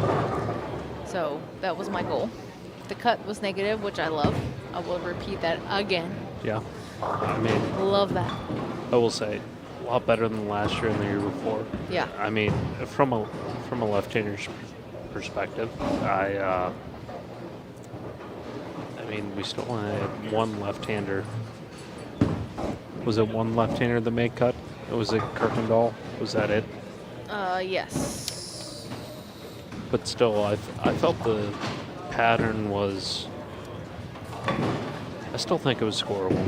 Like, I think if you could have matched up with your hand, and if you were sharp as a left-hander, I think score was definitely out there. I like the fact that it took a minus number. Do you feel like the lefties were locked out? No. Okay. No. That's good. Because I never want to hear that. Got a little ball return issue on 26 we're waiting for. Yeah. But I don't ever want to hear that the lefties feel locked out, because I want it to be fair overall. Yeah. No, I think it was a very fair pattern. Like, you had to shot make. And, yeah. I mean, with how hard they were, like, it did bring a little bit of luck and fortune into it. Like, if you could have caught a Brooklyn off of the strike, or to string together a 3-bagger. Like, that helped. I will say, like, in my experience, I went Brooklyn 3 times. They were for solo strikes. Any moderate shot I threw, I 6-pinned or I wrapped 7 and was cut by 2. Like, it's the way it was. Yeah. Like, shot spares well. But that's the type of tournament I'm looking for. Like, grind it out, shoot spares. I love that. Yeah, for sure. So it took, what, a 192 average to make cut? Yeah. So, yeah, for sure. I think that's... So you're used to bowling where? Like, around town, Shrewsbury, Concord. Yeah. You know, you have to average 240 to make a cut. That's just crazy to me. 240, 250 to make Yeah, money. And like, it's just crazy. Makes it hard. I want you to have to grind and make spares and be the best spare shooter out there to average 192 and make money. That's the way it should be. Absolutely. And sometimes you may be the best spare shooter out there and you don't make cut because you can't strike. I mean, ultimately you have to double. You have to figure out how to double. Right. And for me, I didn't do a good enough job with that this weekend. It's just like holiday doubles, right? So like that place at St. Clair, you can strike from anywhere there, but it's getting the carry there. Correct. The people that can get the right ball in their hand and match up with that place and get the carry at that time are going to score. Yep. So, I averaged 240, my partner averaged, I don't know, 2-0, whatever. Yep. We didn't make cut, but it is what it is. Here, you can come out and bowl on a sport shot that's going to challenge you to make shots repeatedly and have no room for mistake and average 190. But you're still, if you don't make good shots, you can still make the spare. So you're still going to be, if you shoot 190 every game, you're still going to make money. That's what I like about this tournament. Absolutely. Is that you're going to grind through it and you're going to just prove yourself that you're more than just strikes. Correct. Yeah. I mean, my mindset coming into the weekend was you have to grind it out, but ultimately you're gonna have to figure out how to string a couple strikes together. Yeah. And like ultimately I didn't double enough. I missed 2 makeables this weekend. I made a 6-8. I missed a washout. And outside of that, I went minus 49. I don't feel like a washout should count as a makeable. No, I made one. I made the washout. Okay. I missed a super washout. I missed a 136. I missed an 8-pin. But outside of that, I was happy with my spare shooting. Shot over 90% on makeables. Good. You do what you do. Exactly. But yeah, you go to these different events. It's a good shot by Ben. Yeah, Ben's sticking in there. Like, he's not giving up, which is the way it should be. Jeremy just is on open, so anything can happen. Yeah, he very much has a chance here. So striking the 9th puts a little pressure on, and see what happens. Yeah. But, I mean, overall, love the pattern. Love it being 37 feet. I mean, prior years, I complained to you last year. I bowled my A+ game, and I think I qualified 6th coming into the advancers round at 130 over on 48 feet. But the highest left-hander was 20 over and didn't make cut. Yeah. And I'm like, it wasn't really fair on the left. Yeah. But I felt like this was more fair on the left. You had to make shots. Like, yeah, any sport shot, you're going to have to make shots. I love any pattern that's a shot maker's premium at this point. For sure. And how did your brother do? I don't think. He finished below I did. Okay. But, after 4, he was the number. Oh. So I don't know what happened the last 2. We also played him completely different. Like, he was in. I played him outside of 5 the entire day and felt like I could probably figure out how to get my hand through it to make him work out there. What ball were you throwing? threw a Black Hammer 78, whatever that is. 78U, I don't know. I don't know what the Is that urethane. urethane? Yeah, it's thing? urethane. Yeah. I hate. To be honest, I hate throwing urethane. Hate it. Like, if I could throw reactive, I would have. I just didn't feel like I could have scored with it. But that was also a factor at the end of the day. Like, maybe I should have moved it reactive and moved a little in and trusted it. Maybe got some carry that you didn't get with the. Correct. Yeah. Correct. But outside of that, I think Drew was throwing a. I mean, Drew was throwing a purple hammer through the first part of the day. I don't know if he threw the back end. And, I mean, me and my brother, ultimately, we're both very talented bowlers, I would say. And we also both very much see the lanes differently. So I'll try to play him straighter. He tries to curve him a little more, and he's two-handed. And, like, he has more talent than I do. I will say that. I will absolutely say that. But, you know, these type of events, we see what happens. Yeah, it's all about the grind. It's all about who can keep it up for how long. Yeah. I mean, it's tough out there. I mean, and there were a lot of very good bowlers that did not make the cut today. Yeah, I mean, Tim being one of them. Yeah. I'm not going to make this excuse that it was because he was sick. I mean, he came back from Cancun, work trip. I mean, it was a vacation, but He bowled today. yeah, he bowled today, but he came back with strep and the flu. I know. And he texted me and said, "Hey, I don't know if I'm going to make it. I got strep and flu." I'm like, "Okay, man, just let me know." This morning he texted me, he's like, "All right, I'm good." I'm like, "Okay."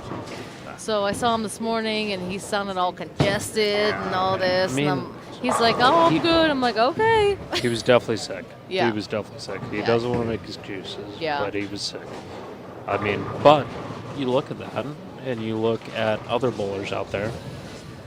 I mean, my brother to be one of them. Garrett Jolly, very talented Yeah. bowler, did not make cut today. Yeah. Like, a lot of the younger, not youth bowlers, but younger generation of adult bowlers didn't exactly grind it out as well as they could have today to get inside the number. I mean, Opie. Yeah, Opie Yeah. was on my pair. And He barely missed, but he. yeah, and that happened the last two games. He shot 180, 140 the last two. Yeah, to I mean, drop out. Samowski missed by 20 something. Yep. Yeah. I mean, Pete Weber minus 109. they weren't easy. Yeah. They weren't. You have to figure out to grind it out, and I think in the grand scheme of things, if you're looking at Pete, the 37 feet, 38, 37. 37. He, it's not his skill set.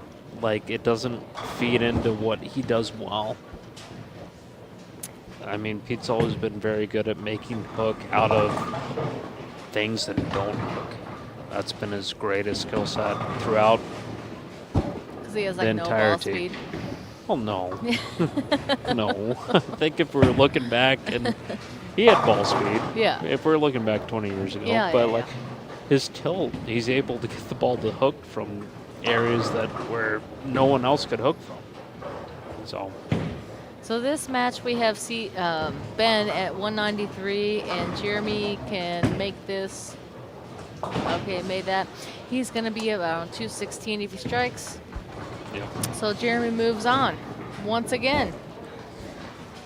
I was going to make the joke earlier today that Jeremy's to the. I was following Jeremy all day. I go, might as well have penciled you in as the 2 seed today, because that's where you always end up. And he ended up as the 3 seed? Yeah. But he's bowling for another title. So, and I mean, honestly, in terms of talent, what could you ask for? You have Shea and Jeremy bowling against each Right. other, and I mean, they've each both won one of these before. Actually, Jeremy's won 2. So, yeah. We got 2 veterans here. Going for another title. Eric, how close is this match? This match is going to be close. Depends on how Shea is off the bench. So we asked him earlier in the live stream if he would rather be running the ladder or coming off the bench. What would you rather do? Bowl 1 game or bowl multiple games? And he said he'd rather just bowl 1 game. So that's his. That's what he said he'd rather do. Yep. I guess if I'm guaranteed second or first, I'd probably say the same thing. But I think if you're asking anyone, they would say, we'll take 1 game. I think for the physically, title. I'd probably maybe rather bowl 1 or 2 matches just so that I'm feeling comfortable and physically awake. But No. I would take 1 match for the title any day of the week. Doesn't matter percentages if second seed normally wins more. I will take guaranteed first or second any day of the week. Yeah. So this is going to be a good match, guys, because this is a returning champs match. Jeremy Hunt versus Shea Bittenbender. you said Jeremy has 2? He's Yeah, won Jeremy's twice? won twice. Okay. I'm pretty sure.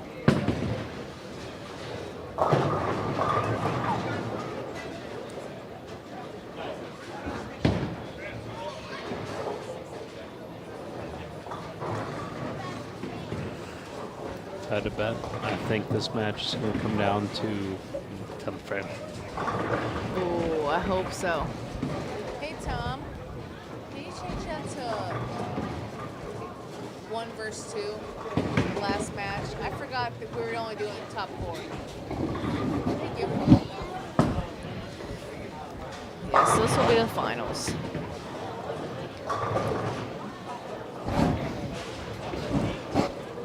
Jeremy's such a good guy. He's had some time on tour back in the day. Just signed with Hammer a year or so ago.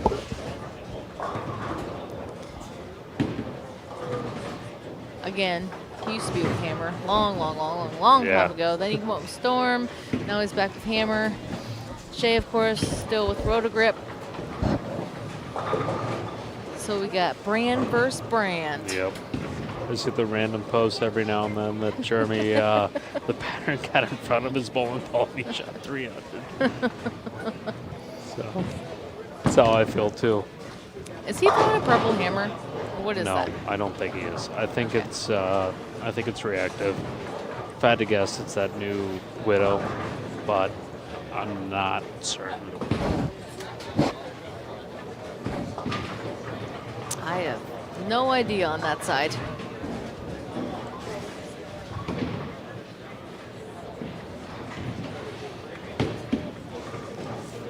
Gary's dad said yes, he did win twice. So he is a 2-time champ. This match is going to be so good, dude. Oh my God, it's going to be so good.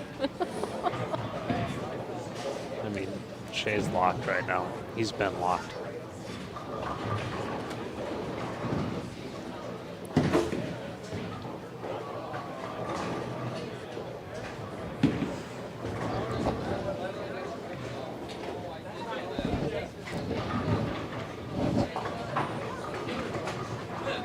I think one of the best things to point out with both of these guys is that they're so process oriented.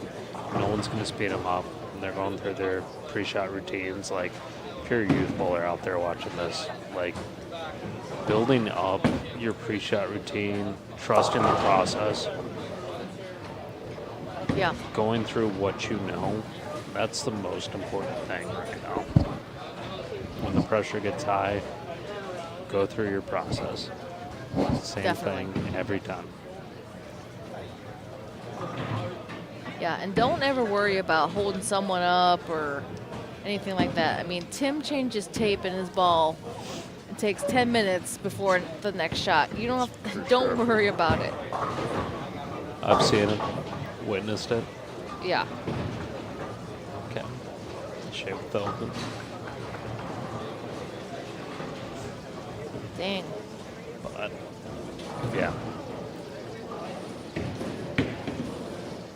I think the biggest advice I could give to youth bowling, younger players, is never let someone else rush what you need to do in order to make a good shot. If you're not ready to throw a shot, step back. Yep. Don't throw a shot. Exactly. And that's something that I've learned over time as well. Like I used to, someone wave me on, I'd get up, I'd throw a shot. Wouldn't be the best shot, typically. Like every now and then I'd throw one good, but yeah, if you're, I wasn't ready to throw a shot at that time. Yeah, if you're in a tournament where they're doing 2-lane courtesy, which is the St. Louis Yep. state, It you know, like is. it's just, it is what it is. If you're not ready when someone tells you to go, just don't go. Just let them go. Yeah. Do not rush yourself. Absolutely. All right, Jeremy with a 3-bagger. Yep. Early lead. He's locked, man. I'm really shocked in that open from Shea. It's just, Jeremy's so good. The talent level You is give him so speed and, good. yeah, give him that little shim.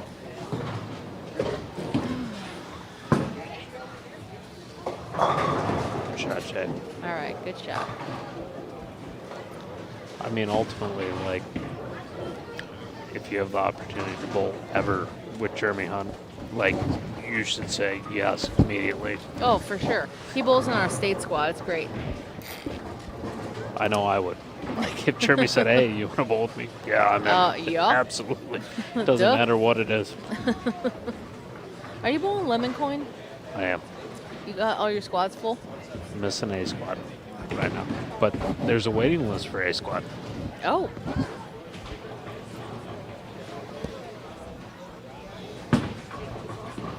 Push. Oh, Kramer. Which is great. I mean, Lemon Coin. Lemon coin south side in They Cape. should sell out every squad down Yeah. there. Like, if you're not going down there, you should. If you're in the Missouri, Memphis, Yeah. even Arkansas. Yeah, you should be traveling up there to bowl. Yeah. It's worth it. It's the same format as the Southside Doubles here in St. Louis. You bowl 3 games with a partner, 3 squads on Saturday, 2 squads on job. Sunday. Yeah.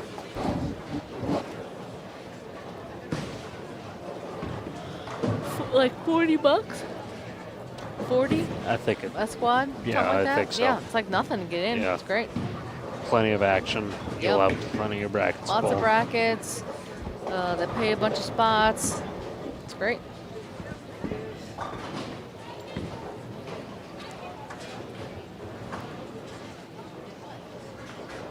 Good. He should have told Aiden he needed to bowl my event today.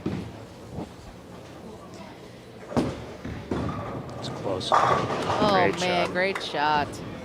Jeremy's locked, man. Yeah. He's like, I need another trophy to add to my showcase. He threw a purple hammer a lot through like first 4 games and then like got a little bit lost. Found a ball change. Game 5 shot 230. And I think it was this ball.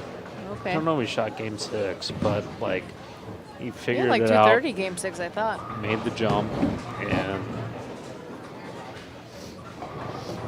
it's looked good.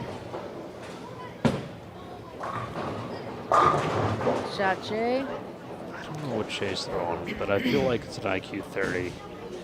Really? Like, I feel like that's his That go-to. old? Mine That's cracked. his go-to. It's so old. He loves that ball. Mine cracked in my basement and it was sitting on the floor. I'm mad.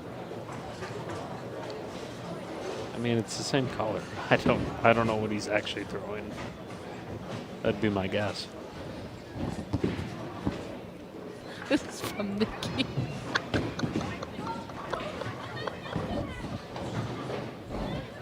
She got him in the house. Yeah.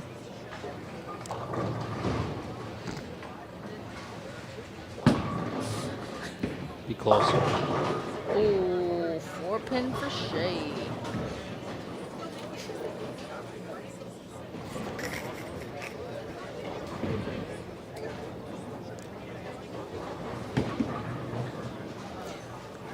glad to see Shake still traveling down for Oh, yeah, these for sure. events. And Yeah, it's nice to see him.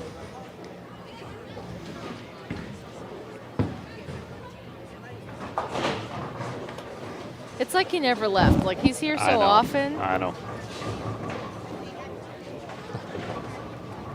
I told Stowe that I was mad at him for for upselling me $20 more worth of tickets and not pulling my number.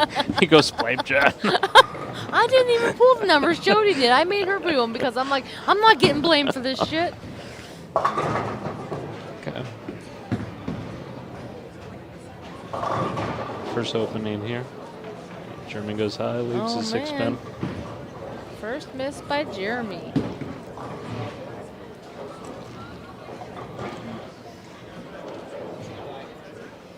So Nikki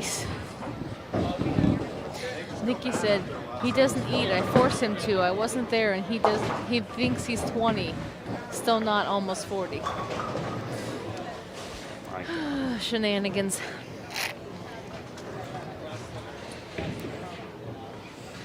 I will say I've never seen him that bad. Never.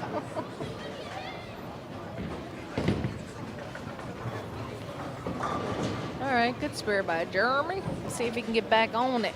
Yep.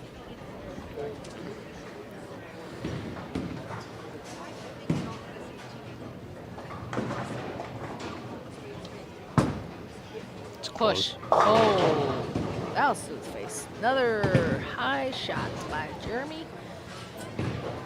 3-pin. I mean, spare here keeps him Yeah. 20 up. So, not too worried about him.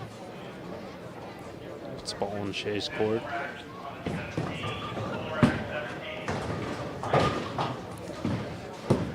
Got him.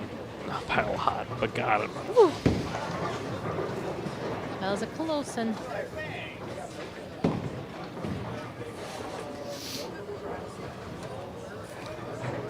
Tell everyone it's spare shooting 310.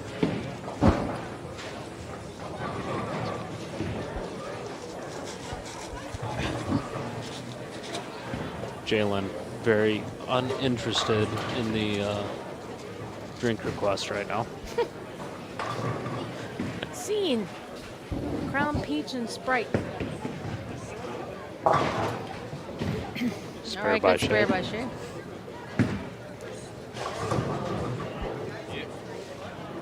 miles an hour. I think he threw the heater on that one. Give him the heater, Ricky.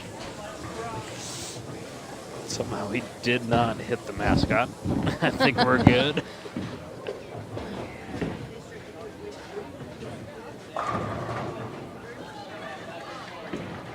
You really think it's the IQ 30? I have no idea. I mean, Tim knows. What's he throwing?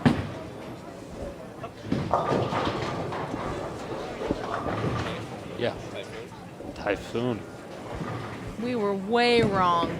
I mean, same shape. Samsonite was way off. I said IQ 30. It was close enough. You know how I said he old was that throwing ball the IQ is? 30. He loves the IQ 30.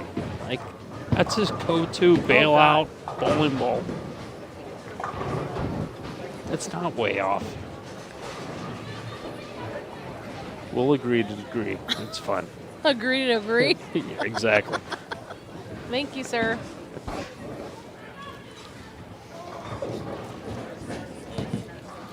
Jeremy to get back on track. Come on. Close. Oh. Didn't tip. Gave that the heater. Fastball.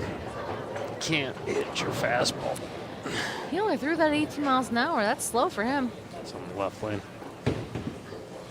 19. Whatever. 19.8. It wasn't 21 like earlier. It was not 21. You're right. You're very right.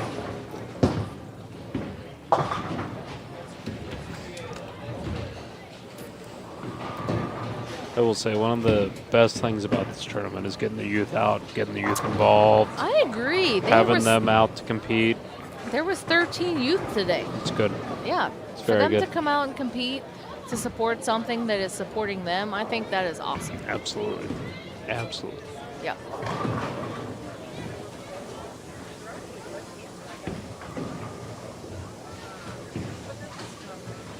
And Mason was one of the previous winners of the scholarship. He bowled today. I thought that was cool. You did the same thing. Another one that was fast. But it was less fast than the other one. Yeah, like, what the hell? About a mile and a half, or a mile an hour at least. That don't make no sense.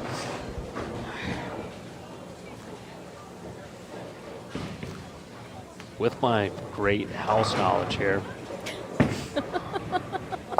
Yes, please elaborate. 27 and 28 is a great pair for right-handers, Okay. not for left-handers. Okay. So I don't know why that didn't hook. This has been the highest scoring pair. Yeah. So I don't know what's going on. Yeah, if you're left-handed right now, you'd shoot about 202. 202. Ooh, hammer that 5 out. It's a big shot by Shea. That's a big shot. I mean, he throws. If he doubles here, he forces a double puncher. Or no, he doesn't. He forces a mark. So.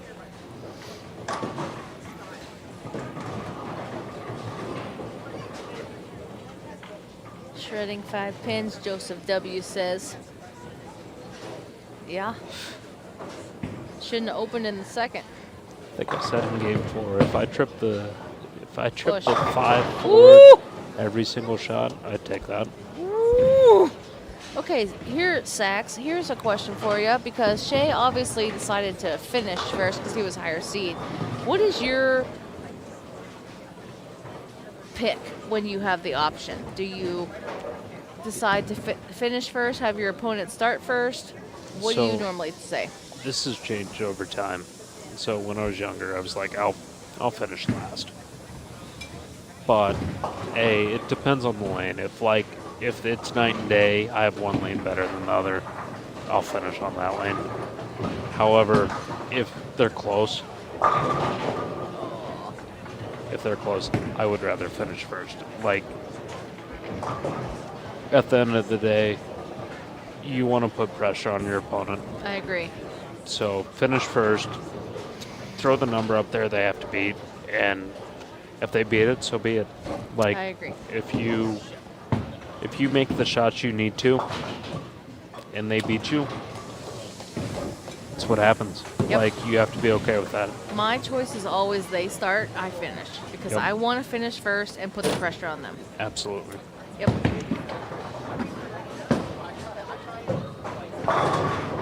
Jeremy shot. for the win. All right, I got to go present a trophy.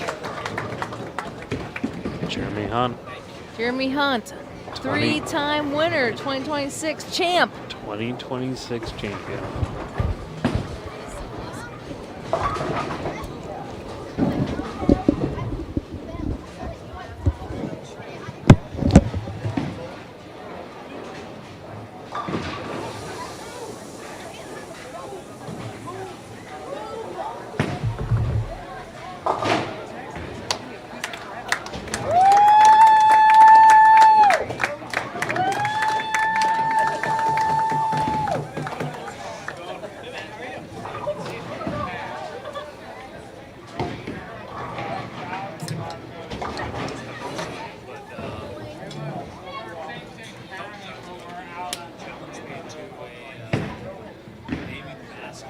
Oh, yeah.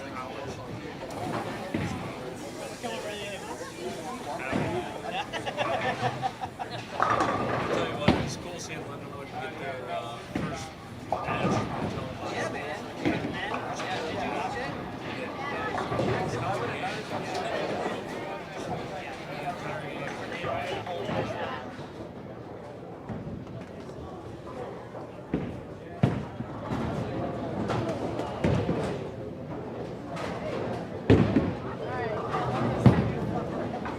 needs to bring money, but hey, Brian.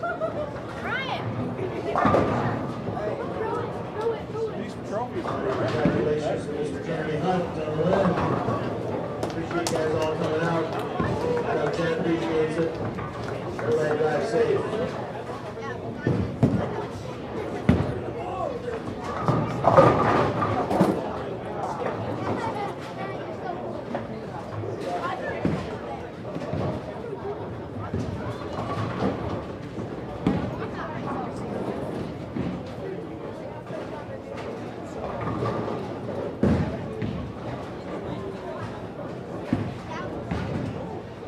I'm really